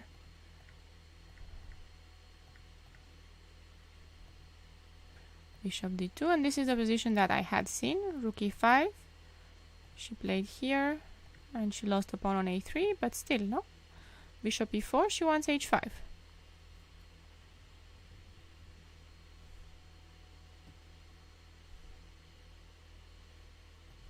Yep. Good position for white. We have another game on board 5. Okay, the board where black had an extra exchange and an attack. How did this develop? I thought something with rook a7. Where did I leave this one? Here. Queen g6. I think right here. Knight f3. f4. f4 because she's now threatening h3. No? And there's no knight e3 coming back to defend the king. Knight h4, queen h7. Big problems for white. Big problems. Knight d2 because you cannot move the knight. Queen h2 is coming next. So knight c2 d2, and here she will probably take. And that's going to be a full rook up. Knight f3. Can we now bring my rook to h7? Maybe now we can play rook a7 finally. No, we cannot play this because of rook queen g6. I don't want to lose my rook, even if I'm going to play rook h7. Okay, we have many moves that are probably fine in this position. What else? Oh, let's see this game. How did this continue? We had seen queen a5 in this position. Queen d2, offering the trade of queens. Now, if she takes again, there are problems with the pawn on d6. Now bishop a3, and you will lose the pawn on d6. The same thing that we were seeing with the queen on d4. So rook here, bishop a3. But she keeps the queens on the board. Queen c5. And now queen takes d6, and what is the point? Queen a5 back. But does this work twice? So rook d7 is still the threat, and queen a2 is another threat. Now rook d7 is never the threat, in fact, because queen f6. So I only have to care about this pawn right now.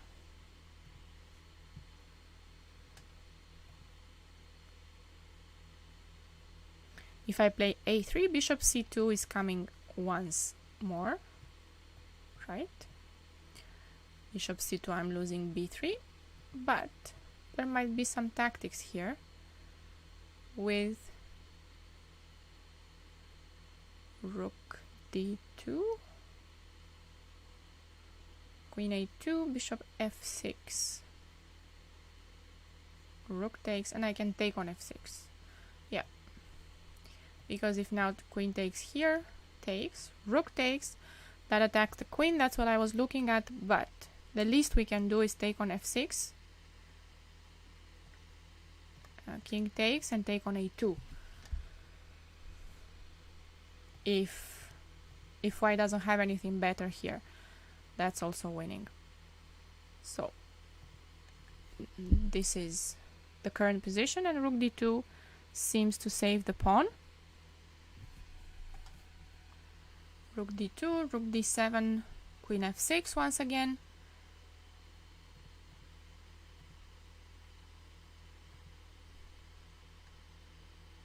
white won a pawn, the pawn on d6, and let's see how this evolves. Do we have anything new here? We do have something new. So how did they get here? Rook b4, knight e4. Okay, that's how they got here. King e5 and now d6.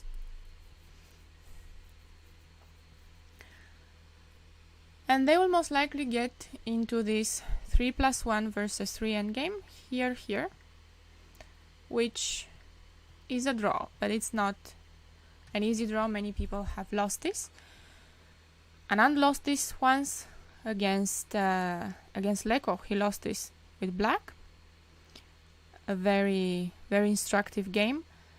Many other grandmasters have lost this endgame. But here I think black has the right setup already, so I don't think she will need to do much. She will just need to put the rook behind here. She already has a pawn on h5. The king will stay here on e6, f6. And the only thing she needs to do is cut the king, the white king. So, for example, in this position, let's say that white plays rook a7 and rook a8. We go here, let's say a4. Now we can wait here. Let's say here. I think we can still wait with king e6. Just have to be careful not to allow something like king d1.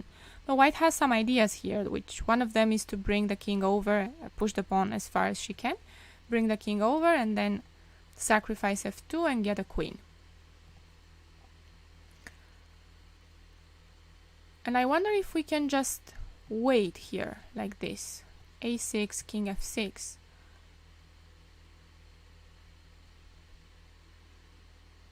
King d1 is too soon. I will just take on f2. And the point is, what I wanted to show is that if white tries to get the king out, let's say that we still wait here, let's say that she tries king g2, here rook a3 and you have to keep the king cut.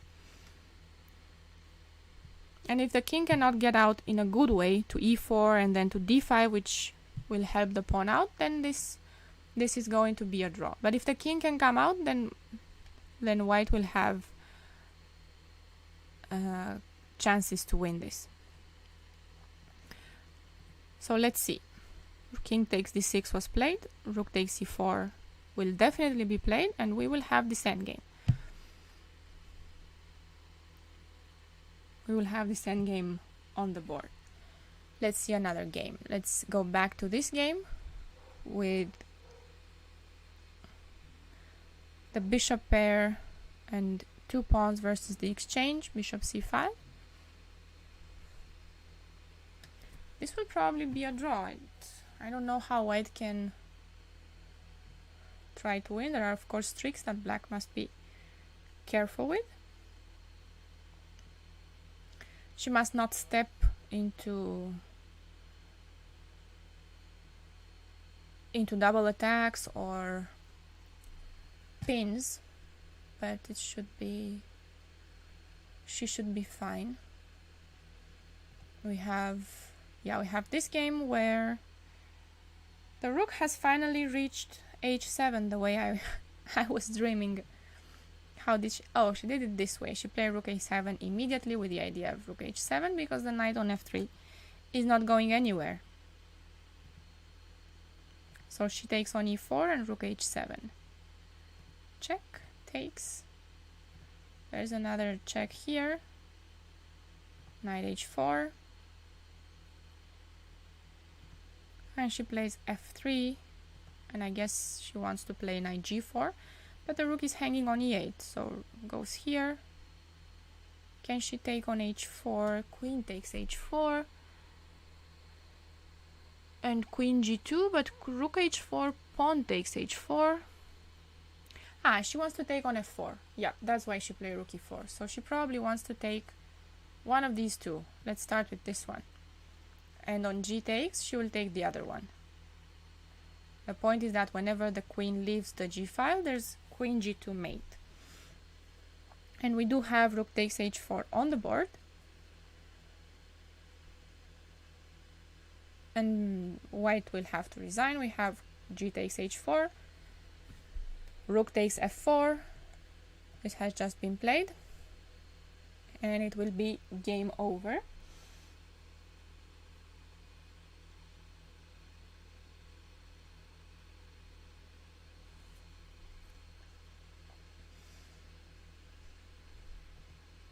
Let's go back to our game here, where white played rook d2.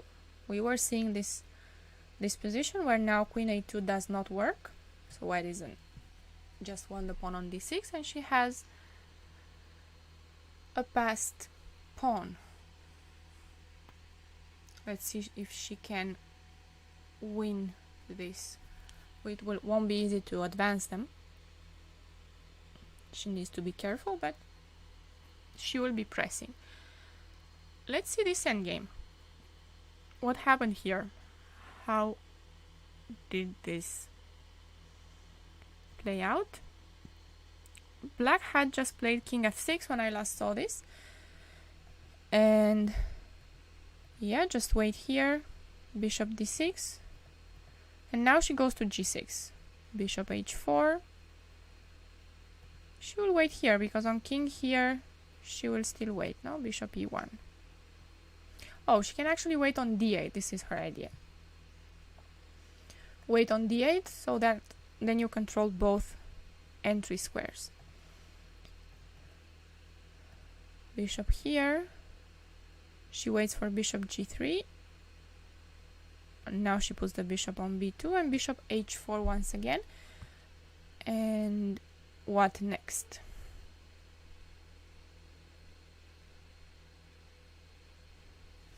Bishop d4. Bishop d4. Where do we go with the bishop? We will stay on this diagonal, I suppose, so that the king doesn't get in. Bishop d8 or bishop e7. Because I think that what black is waiting for here is for you to play bishop g3 or bishop e1, and then she can try king g5. It's still not winning because the king is not getting in, so now white could wait with king e2, but at least there is some progress, which we can keep from happening with bishop to d8 here.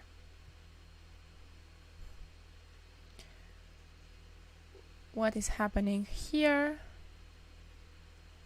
Two extra pawns for white, opposite color bishops, but the advantage is too big.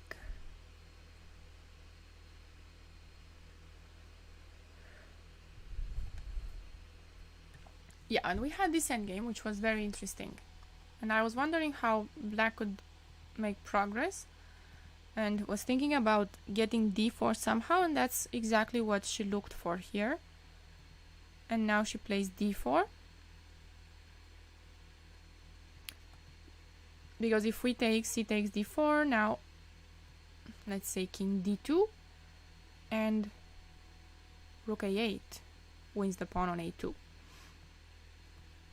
On king d3, you can give a check first. You can also take on a2 and then give the check. That pawn on d4 cannot be taken, no? You give a check here, and then king c4, rook a4. So white cannot take the pawn on d4. So she waits here, rook a8, king b3,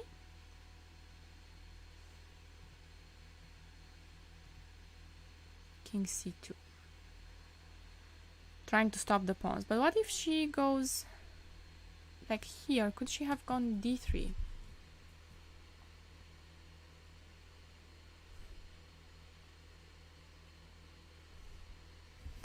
d3, king c3.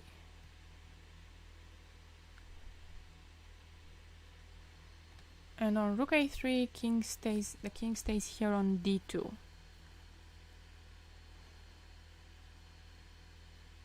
And I cannot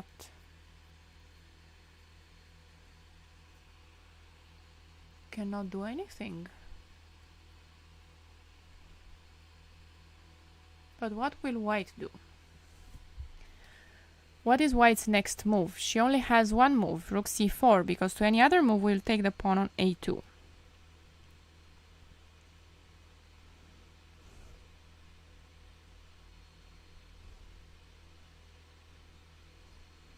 So we could get this position with white to play if we play king e6.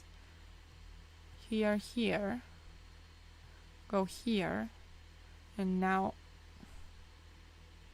king e5, rook c4. And how does that help me? How does this help me? What do I play here? Nothing. I have to come back. The only thing I can try is to push my pawns with c4. Give the pawn up. And try to push c3. And take on a2. Now here I will take on a2 next. Move my king out. King out of the way. King... Maybe not king e6 because of rook c5. But king c6.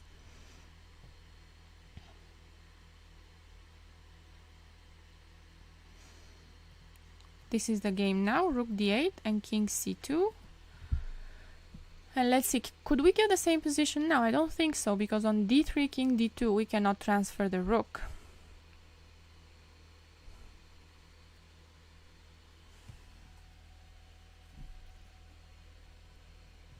But we could play rook a8, and then we have a second chance of playing d3. It's probably what black is considering here. Maybe here. Here and now d3.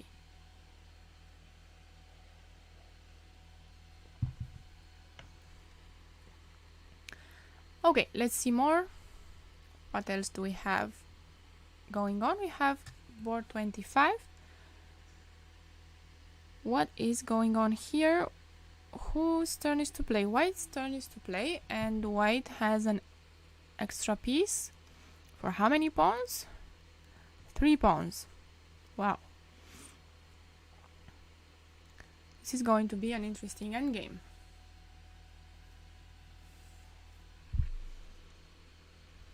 What do we play here? Knight c3. Those pawns on the queen side look a little dangerous. Knight c3 played.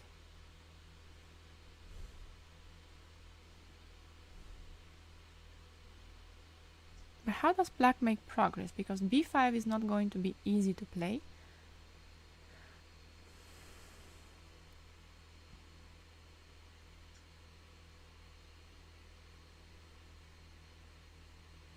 And if rook b4, I was thinking knight d5.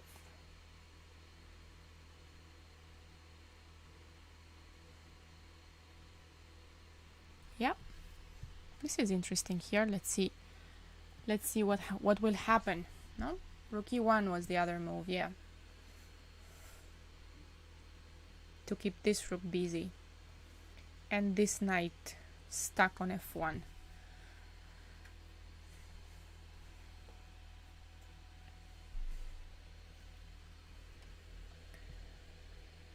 What could we do with white? What if we try to get our pieces out with knight d2? I would like to get knight c4 and attack this pawn.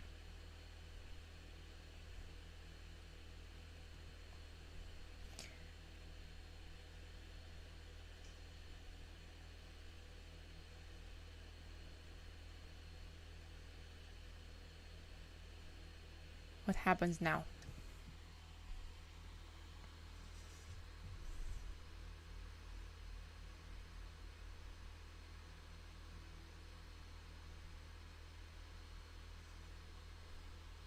Okay, so when I play knight c4, black might be able to play b5 anyway, because on knight b5, rook e2 check, and I lose the pawn on g2.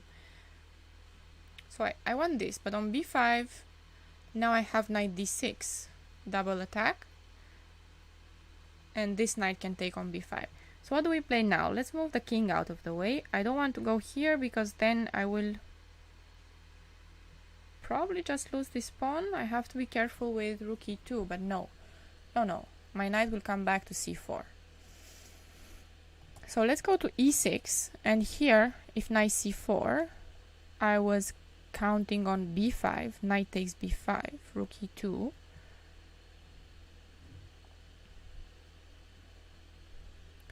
King has to go to the first rank, because if the king goes here, is bishop f6, bishop f6 still king d3. I could go there. Okay, so rook takes g2. And then rook g3 is an idea. I want that pawn, but what happens on the king's side?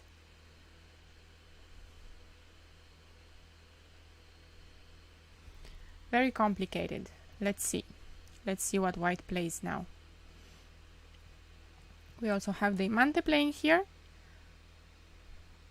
Black defended that pawn, so what did she play here? Rook d6. She played king c4. I was looking at either king e4 or rook c5, but she went here. Also makes sense to go on b5, rook d8, rook a8, and here I think the idea is to go d6 and rook and king d5.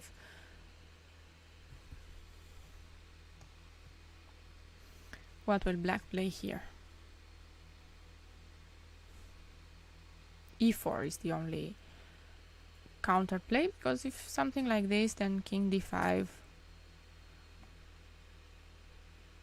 and you win everything. How's e4 now? e4, I believe I can go rook c4,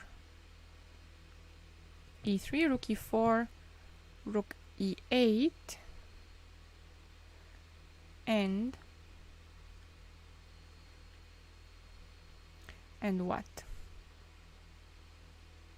It's not so easy, no? Here, if I go this, you go here, I go here, and on rook e8. I was thinking about d7, but...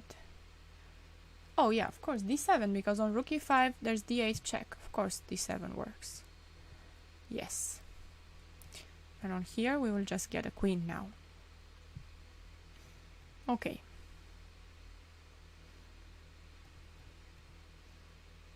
So she can play d6 simply here.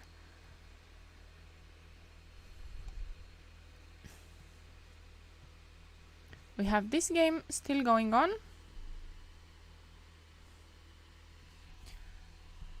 Black is 2 pawns down, but she has this strong pawn on f3. If only she can get rid of the checks, right? So here she must be careful with the king. But I think hiding behind the opponent's pawns, get the king onto d3 and c2 is the idea. Maybe king e5 here, king e4.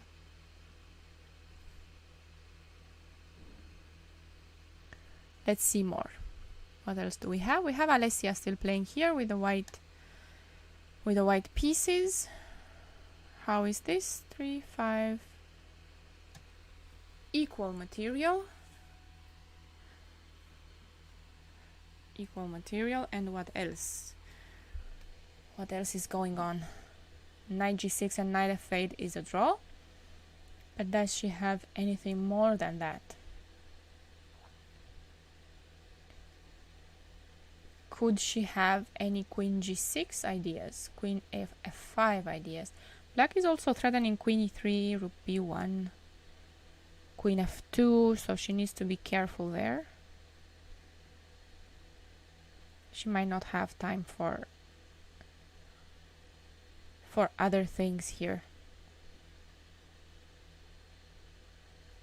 Oh, it's black to play now, so she could take on e3 at this point. She could take here on e3.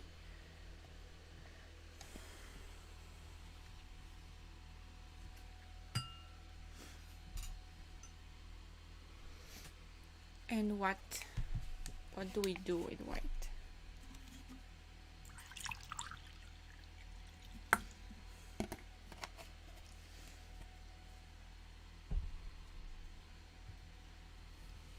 How can we try to to get something out of this. With the queen on f5 and the knight on g6, are we getting anything out of that?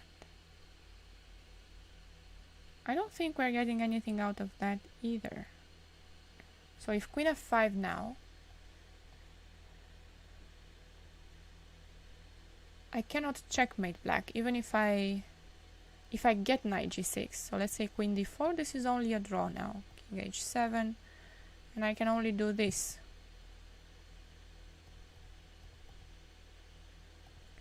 How else could we try to trick black here? After queen e3.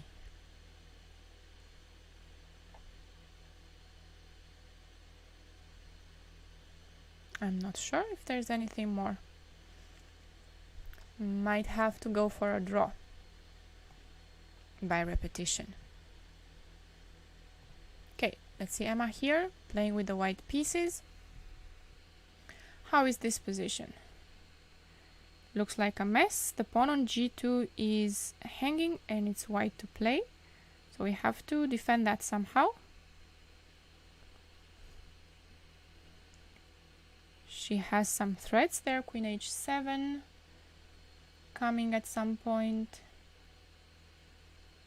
But how do we defend g2 now?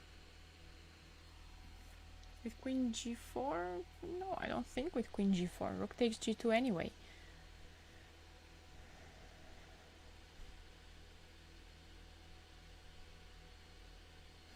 Rook f3 can be a move, because that rook on c2 is hanging. Rook f3 is a move.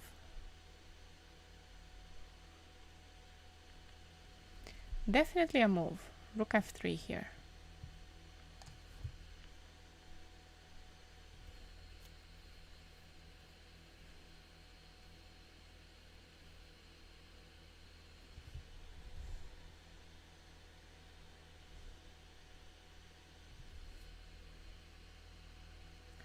Okay, I think we've just lost our videos. Oops, what just happened? Just 1 second. I'm going to check. What happened? Why did we just lose our videos?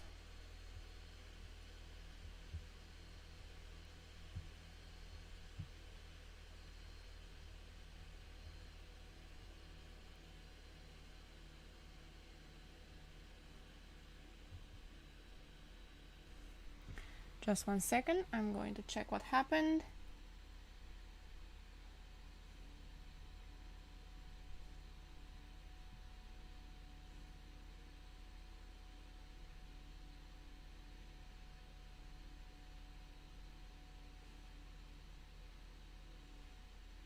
Maybe we can get reconnected to the videos so we can see the playing hall.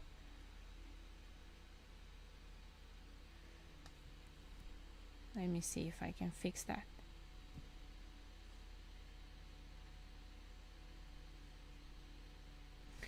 Okay, but while that happens, I'm just going to maybe fix this video a little bit here. Get myself here in the middle. And let's wait to see if the videos are back.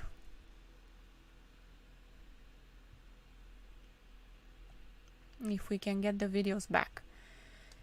Okay, let's go back to our game in the meantime.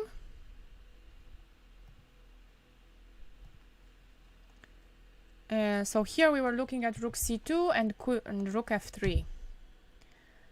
What is going on in this position? If bishop takes, I want... Oh, hold on. My rook on d1 is hanging, but I have a check here, and I wanted to play here, but what's going on? Bishop d1. I did not see this one, but I have bishop c5 now. Bishop c5 here. And we're getting the exchange back. Rook e7.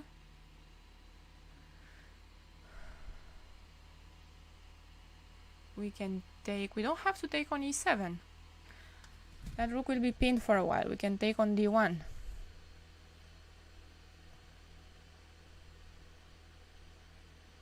Bishop e5. We should be fine. There shouldn't be any mate. The rook f3 is the move here.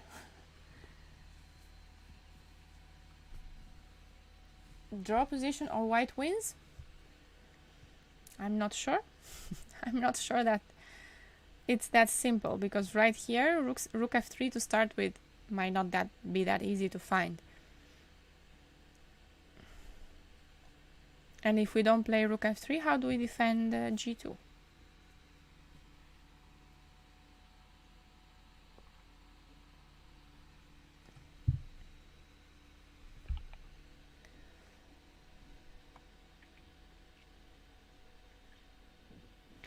Let's see if we have anything else here. We have this position here. How's the material? Black has an extra pawn. The rooks are very active. Bishop pair. Could we say that's everything we could wish for? I think so. This looks like a very nice position. So we might be able to get our videos back. Let's see. Let's see if we can get them back. If not, we will keep seeing the game. So rook c2 here. What else do we play? Bishop f5.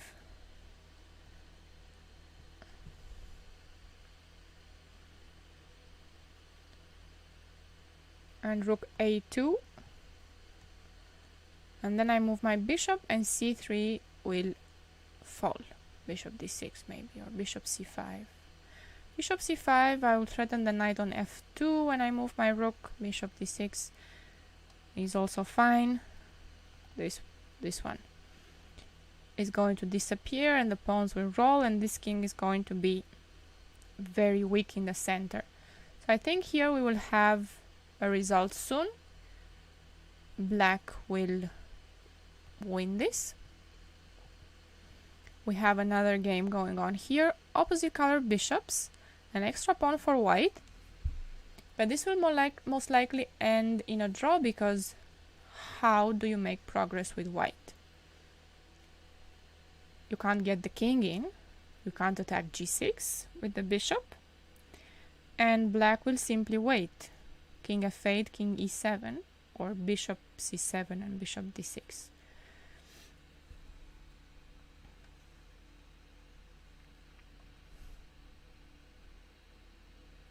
Let's see more games. We had some games going on here. Yeah, let's go back to this endgame. So she played rook a2. Okay, and here white went for this plan, defending the pawns from the side. King d5, rook d3.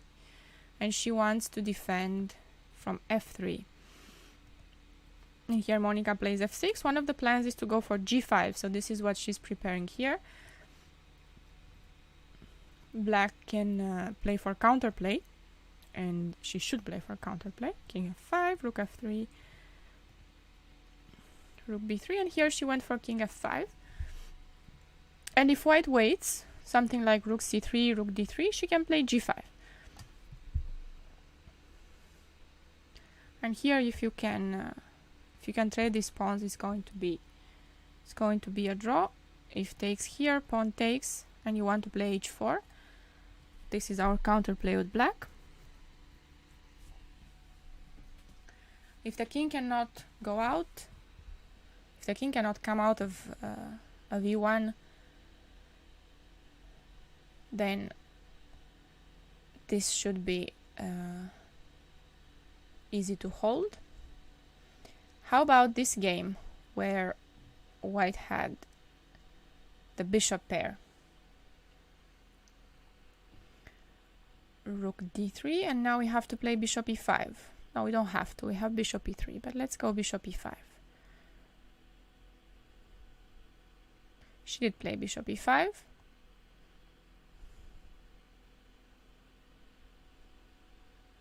Can white make any progress now? She wants to play d7, but black has that well under control. What if she just waits? What if she just waits here? Bishop f5. Let's see if there are any tricks that we should be aware of. There's one check here, and then we go here. And we can never get g4 either. What happened in this game? Black had lost the pawn on d6. How did this develop? We left it here. No, we did not leave it here. We left it here after rook d2, bishop e4. And here white went c5, queen to b4.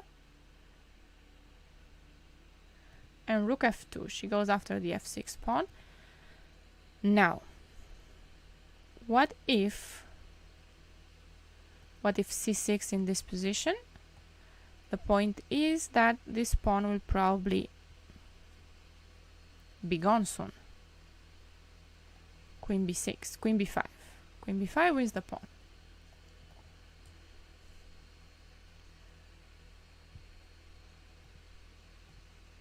So she played rook f2 and bishop f5. She needs to defend here. This might not be easy. What if queen d4 here? Queen takes, bishop takes. I thought this would be easier without queens on the board for black, but she played queen b5 and now king g1.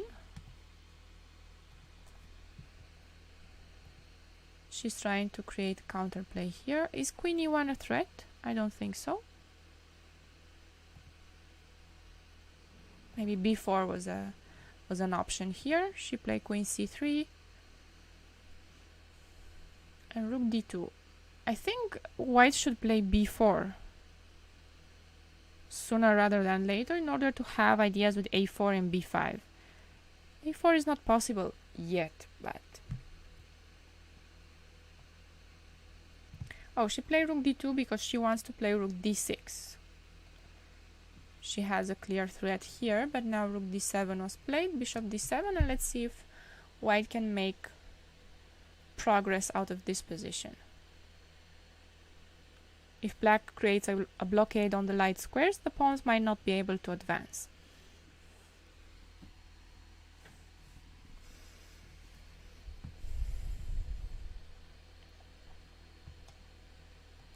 Do we have any other results? No, here she played queen e3 right now.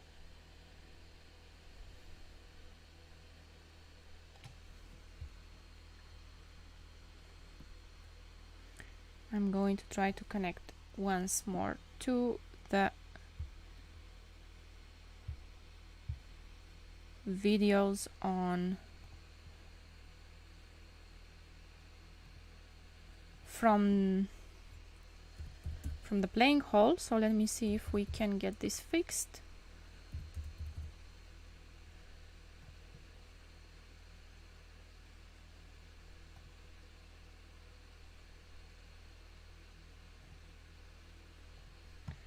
Hoping to be able to get this fixed. Okay, so here king f7 was played and I have to fix here one thing and one more thing. Okay, king f7. What do we play now? We can play b4, but we won't be able to play a4, which is what we want to do with white.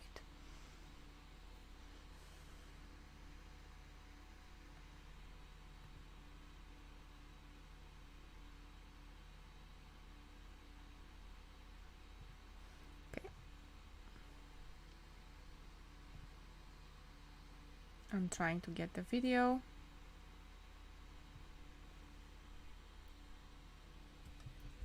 So let's go to this game and let's see how this develops while I try to get the videos.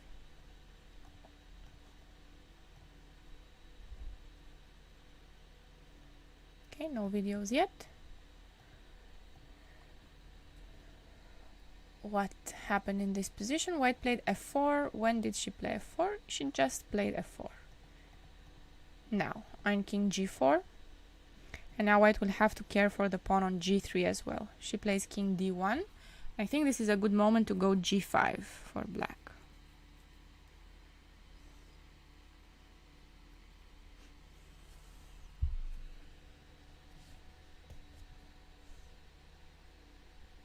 And she does go g5. We will probably see many trades here. Takes here, takes. King c1 is what I expect to see. How about king g4 here? King b1. And now rook g2. But on rook g2, I won't be able to take on g3 because here a4, rook g3. And here I just lost the game because white will promote first. a5 here. And I'm not in time. So I cannot go after this pawn. We have this position right now on the board. Here, king c1. I think this was all correct. And here I don't have to go after that. I want to play h4. This is actually my plan. So that I will get by playing rook h2. a4. Can I go h4 now? Takes, takes. No, I'm still very far away. Have to bring my king in. King f5 first. So king g4 might have been a waste of time. We were in this position. And king c1. King f5. King b1. And what if here we play rook h2? So we have the same position as before, but the king is now on f5 and we want to play h4. a4, and here I do have h4.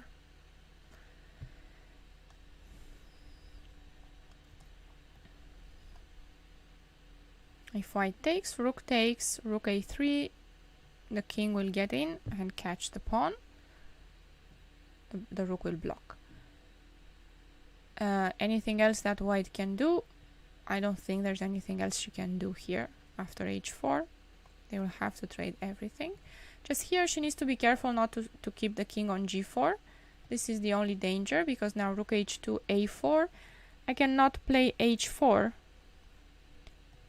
since after white takes I cannot do this.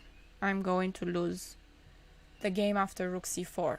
King moves away, the rooks got trade off and the pawn promotes. This is the only danger. That's why king g4 wasn't a good idea and I had to go back to f5 in the previous position. So if I play h4, pawn takes and I have to take with the king, then I think my king is too far away. And my king will get cut, something like this, and play a5. Let's see, we have this position right now on the board. King c1, and let's see what black plays here.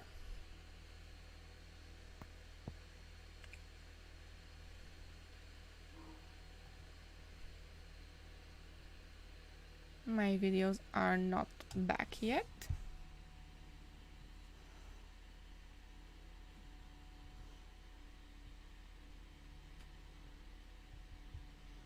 Let me just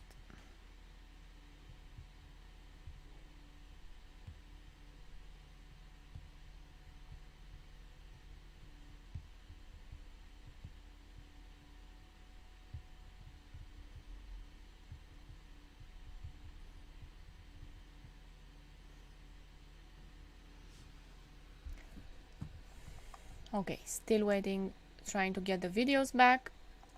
What happened here? This is now a draw. How did they get into this endgame? King g7.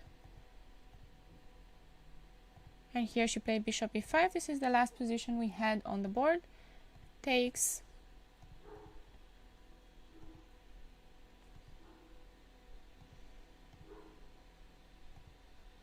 King here, and she took on d6 here.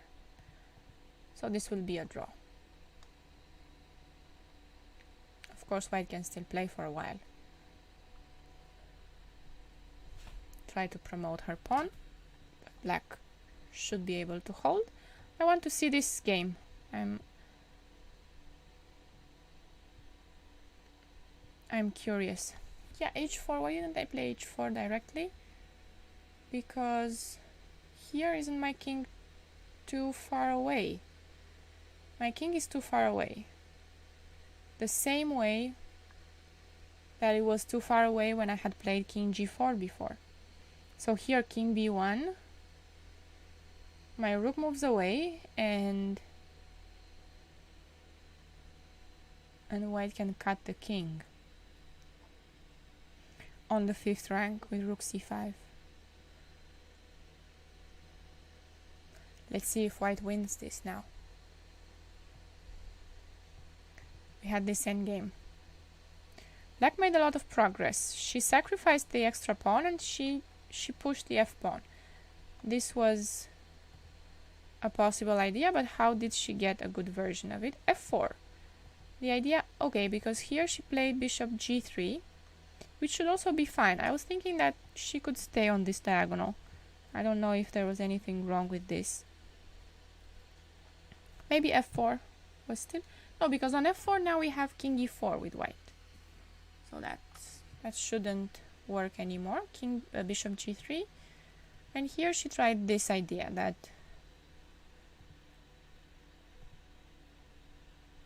we were talking about. Bishop f2. And here, what should white play here though? Because here e4 takes king g4. King e2, we go check, king d3, king h3, and this seems lost, no? King g2 is coming next. This seems lost now.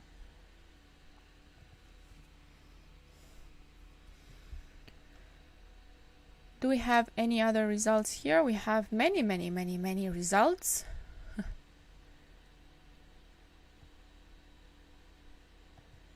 Here we had an upset, and here Andrea won. She had this endgame. Last time I saw it, it was here. Yeah, this game ended right after b5. Ellen won. Everything is over except for these two boards. We only have these two games being played. This game was also drawn. Here, bishop d7, king f7, queen d4, bishop c8, and white couldn't find a way to make progress. I don't think she can make any progress because black blockades on light squares. So it ended in a draw. And we have this one being played.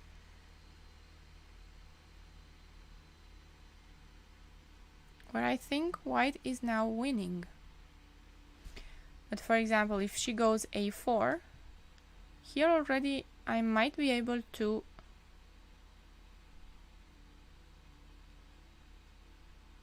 catch the pawn. Because on king g5, let's say a5, king f6, no, this pawn here, I will play rook h7, and my king gets to e6. But if you go rook c5, then the king will have to stay in this half of the board. And now here, a5, let's say rook h6. to stop the pawn, but still the king cannot pass, no? King c2. And we're just in time. King c3, you cannot make the rook move from c5.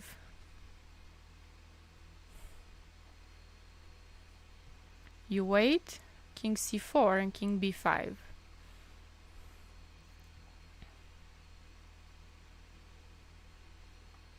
So here, this is the critical moment here for white. If she plays rook c5, she will win this endgame.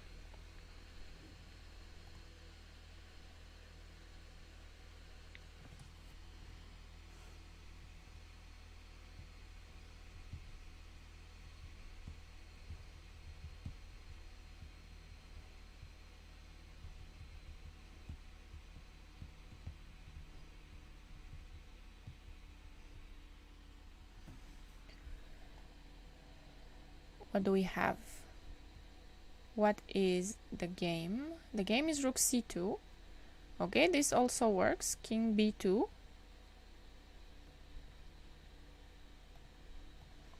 Let's see if this also works. So what if I go king g5? Okay, the point of this rook c2 is that she wants to cut on the f file, I believe. King g5, of course she wants to get through to the pawn. And here the point is that she will cut the king very far off. Rook f2. If she doesn't play rook f2 now, it is going to be a draw. For example, if a4, king f6, we've made it. But she does play rook f2 in this position. And white is winning now.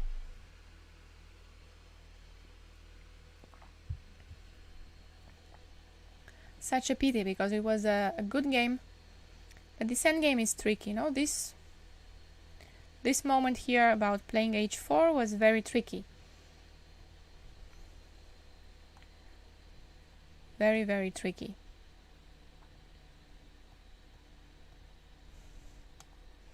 And what about the other game?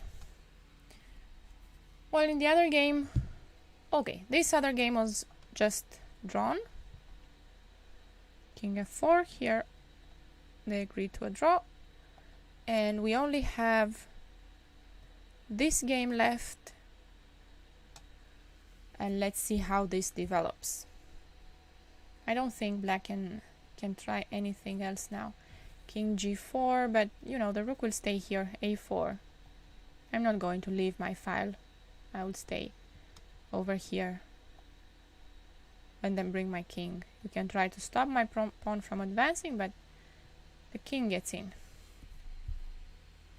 Without a king, you cannot draw this.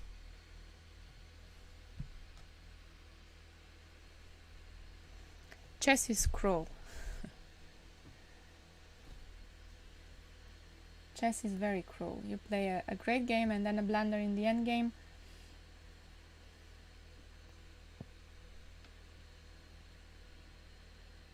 And it's all gone, isn't it?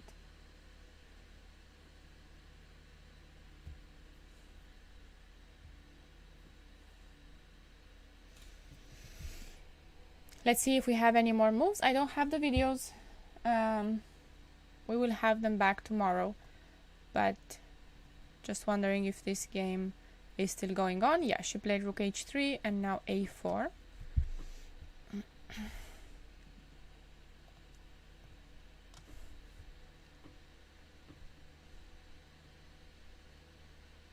I'm not sure what she can try. She can try rook h4, like one last trick, but black will play, white will play king b3, rook e3. Yep, this is another try, of course, because now if a5, she wants rook e5. And she's won the pawn. Yep, if a6, rook a5, white cannot defend the pawn, so this is another moment where white has to be careful. She will have to do something. She will have to move the rook to be able to defend the pawn from behind in our previous line. So rook f1, rook anywhere, rook f1.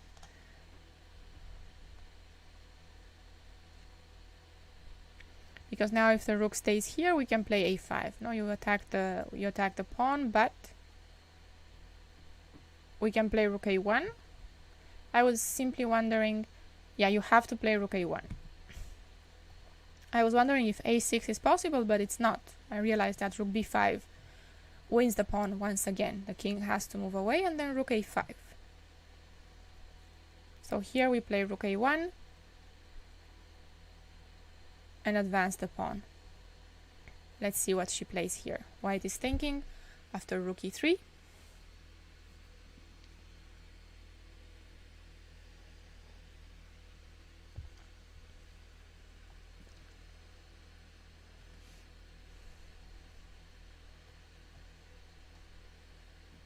And she played rook f7, king g6.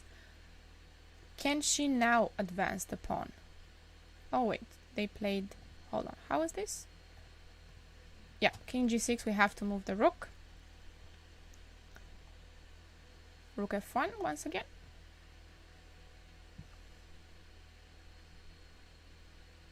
Rook f1 once again should do the trick.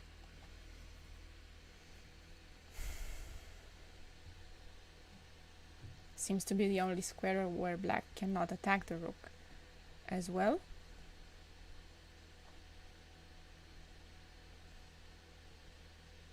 And she's played rook f8. I think king g7. Oh, she might want to play rook f4.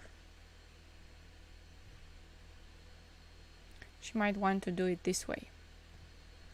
Also good. So let's see. What will black play now?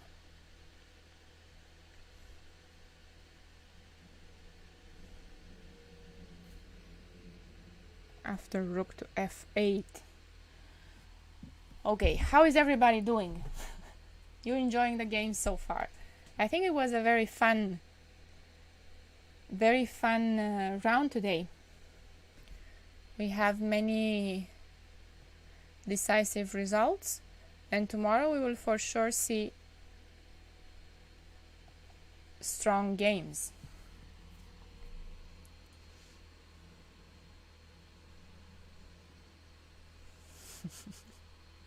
Thank you for staying with me. What do you think will happen here? I wonder if black can still make a draw somehow. She'll probably lose this.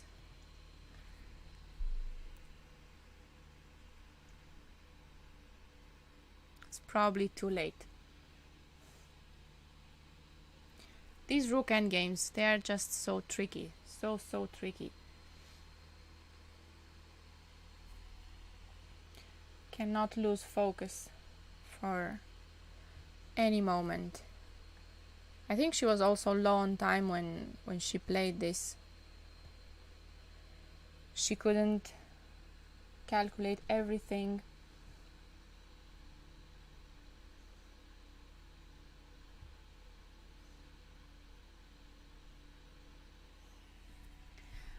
Rook f4, we have this move on the board. Let me just refresh this one. Rook f4, king g6, and now finally a5. Finally a5 can be played.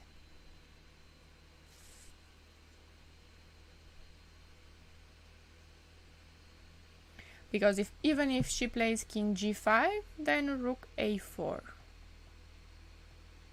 I can play rook f1, but rook a4 is winning. Let's say rook e7, go here, rook a7, and my king is faster. I made it to b6. I made it all the way to b6 to promote the pawn. She needed to be a little bit closer, just a little bit closer. a5 was played, a5 on the board.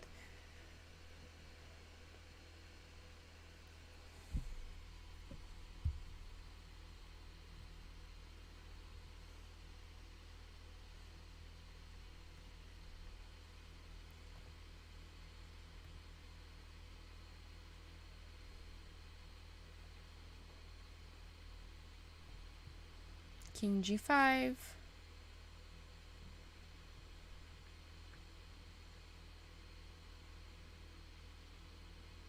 And rook a4. I expect this to happen now. Rook a4 played.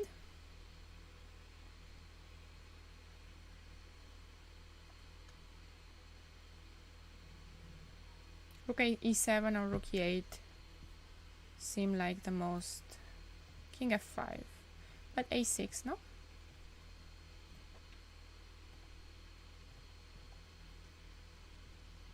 King f5 played, and if a6, it's game over. a6 played, rook e8,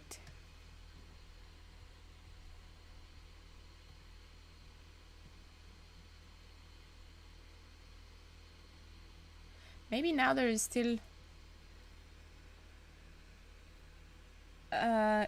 is it a good decision by Monica to keep playing instead of resting? I think she's still waiting for some tricks, maybe, but I don't think she can play anything more here. I think even here, isn't the king getting to b6? King b5, king c7. This was probably what she was hoping for, but here king a6. And the king is not getting to b7. She was playing for this probably. I don't think she will rest much. She will play for 10 more minutes. I don't think they will make that big a difference in this position. It's always difficult when you know you were drawing and then you blunder and you still have some hope and you keep playing. You know that you're probably going to lose this, but you have to keep fighting.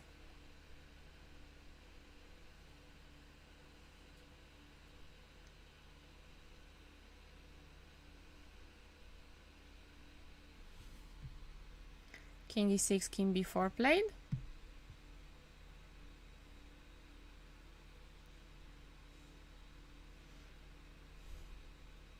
He'll probably play up until king a6, and I think that's when black will resign, making sure that she's used all the tricks first. You never know what can happen.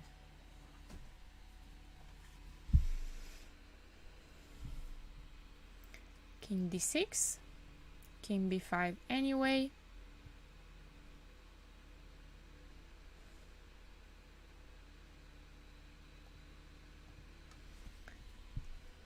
King c7, king a6, rook c4, king b7, and that's it. No?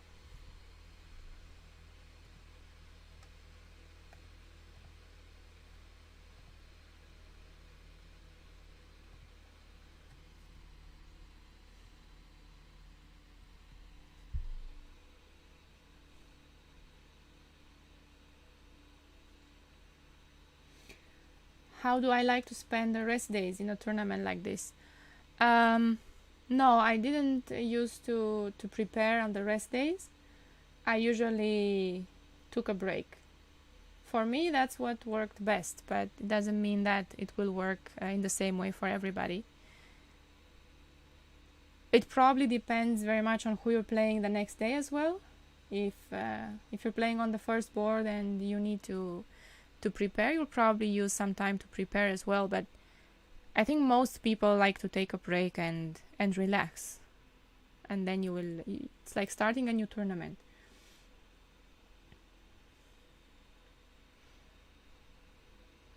I remember I was playing once a world championship where there were 13 rounds, and we had played, I don't remember if 7 rounds or 6, but the last rounds had been a disaster for me.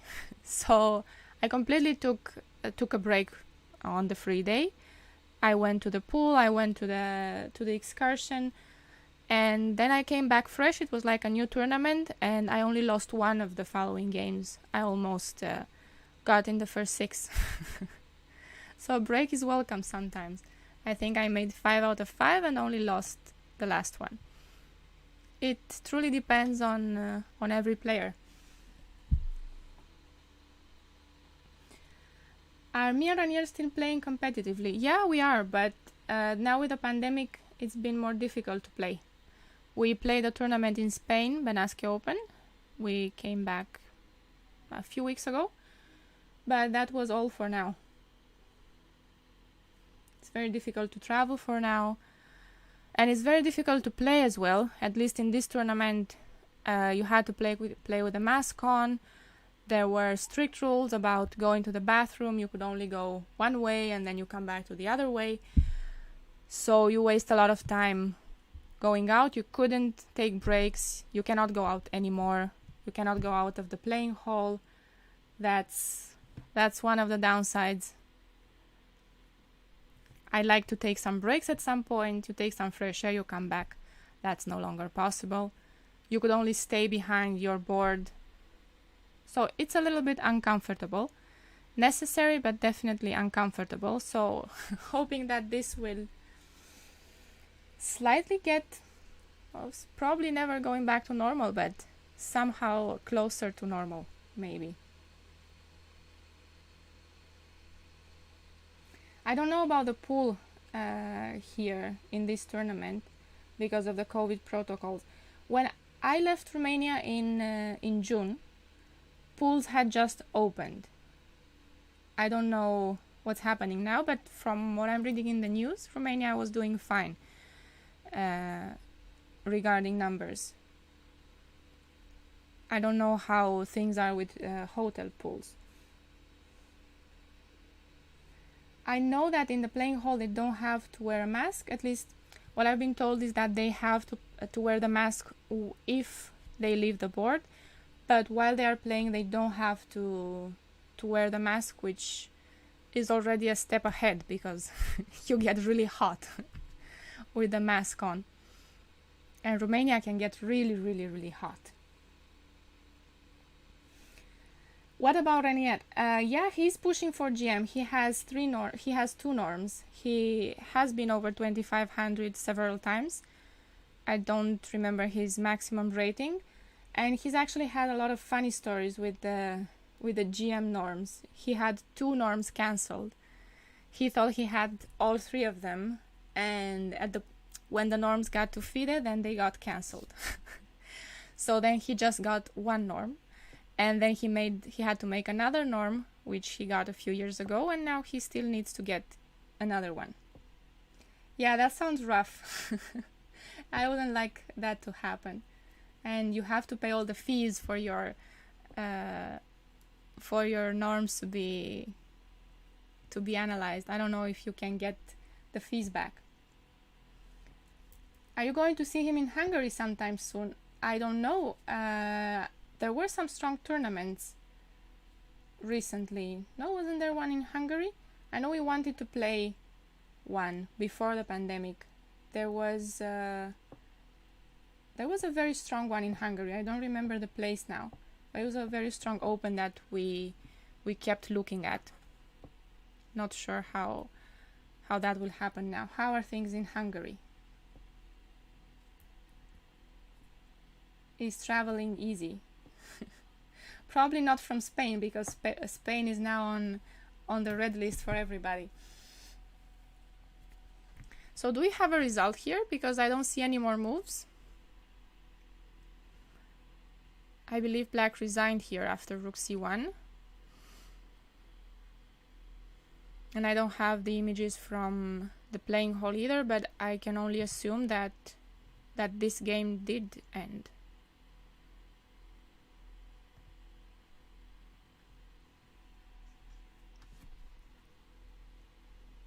I think it did end. There's not much to try for here. So I think that with this we will finish for today. Tomorrow we have a new round at 2 p.m. CEST. That's 3 p.m. Romania time. We'll probably see some interesting pairings. And let's hope for another fun round. Thank you for joining me and staying with me here until the end. I will see you hopefully all tomorrow. Bye bye.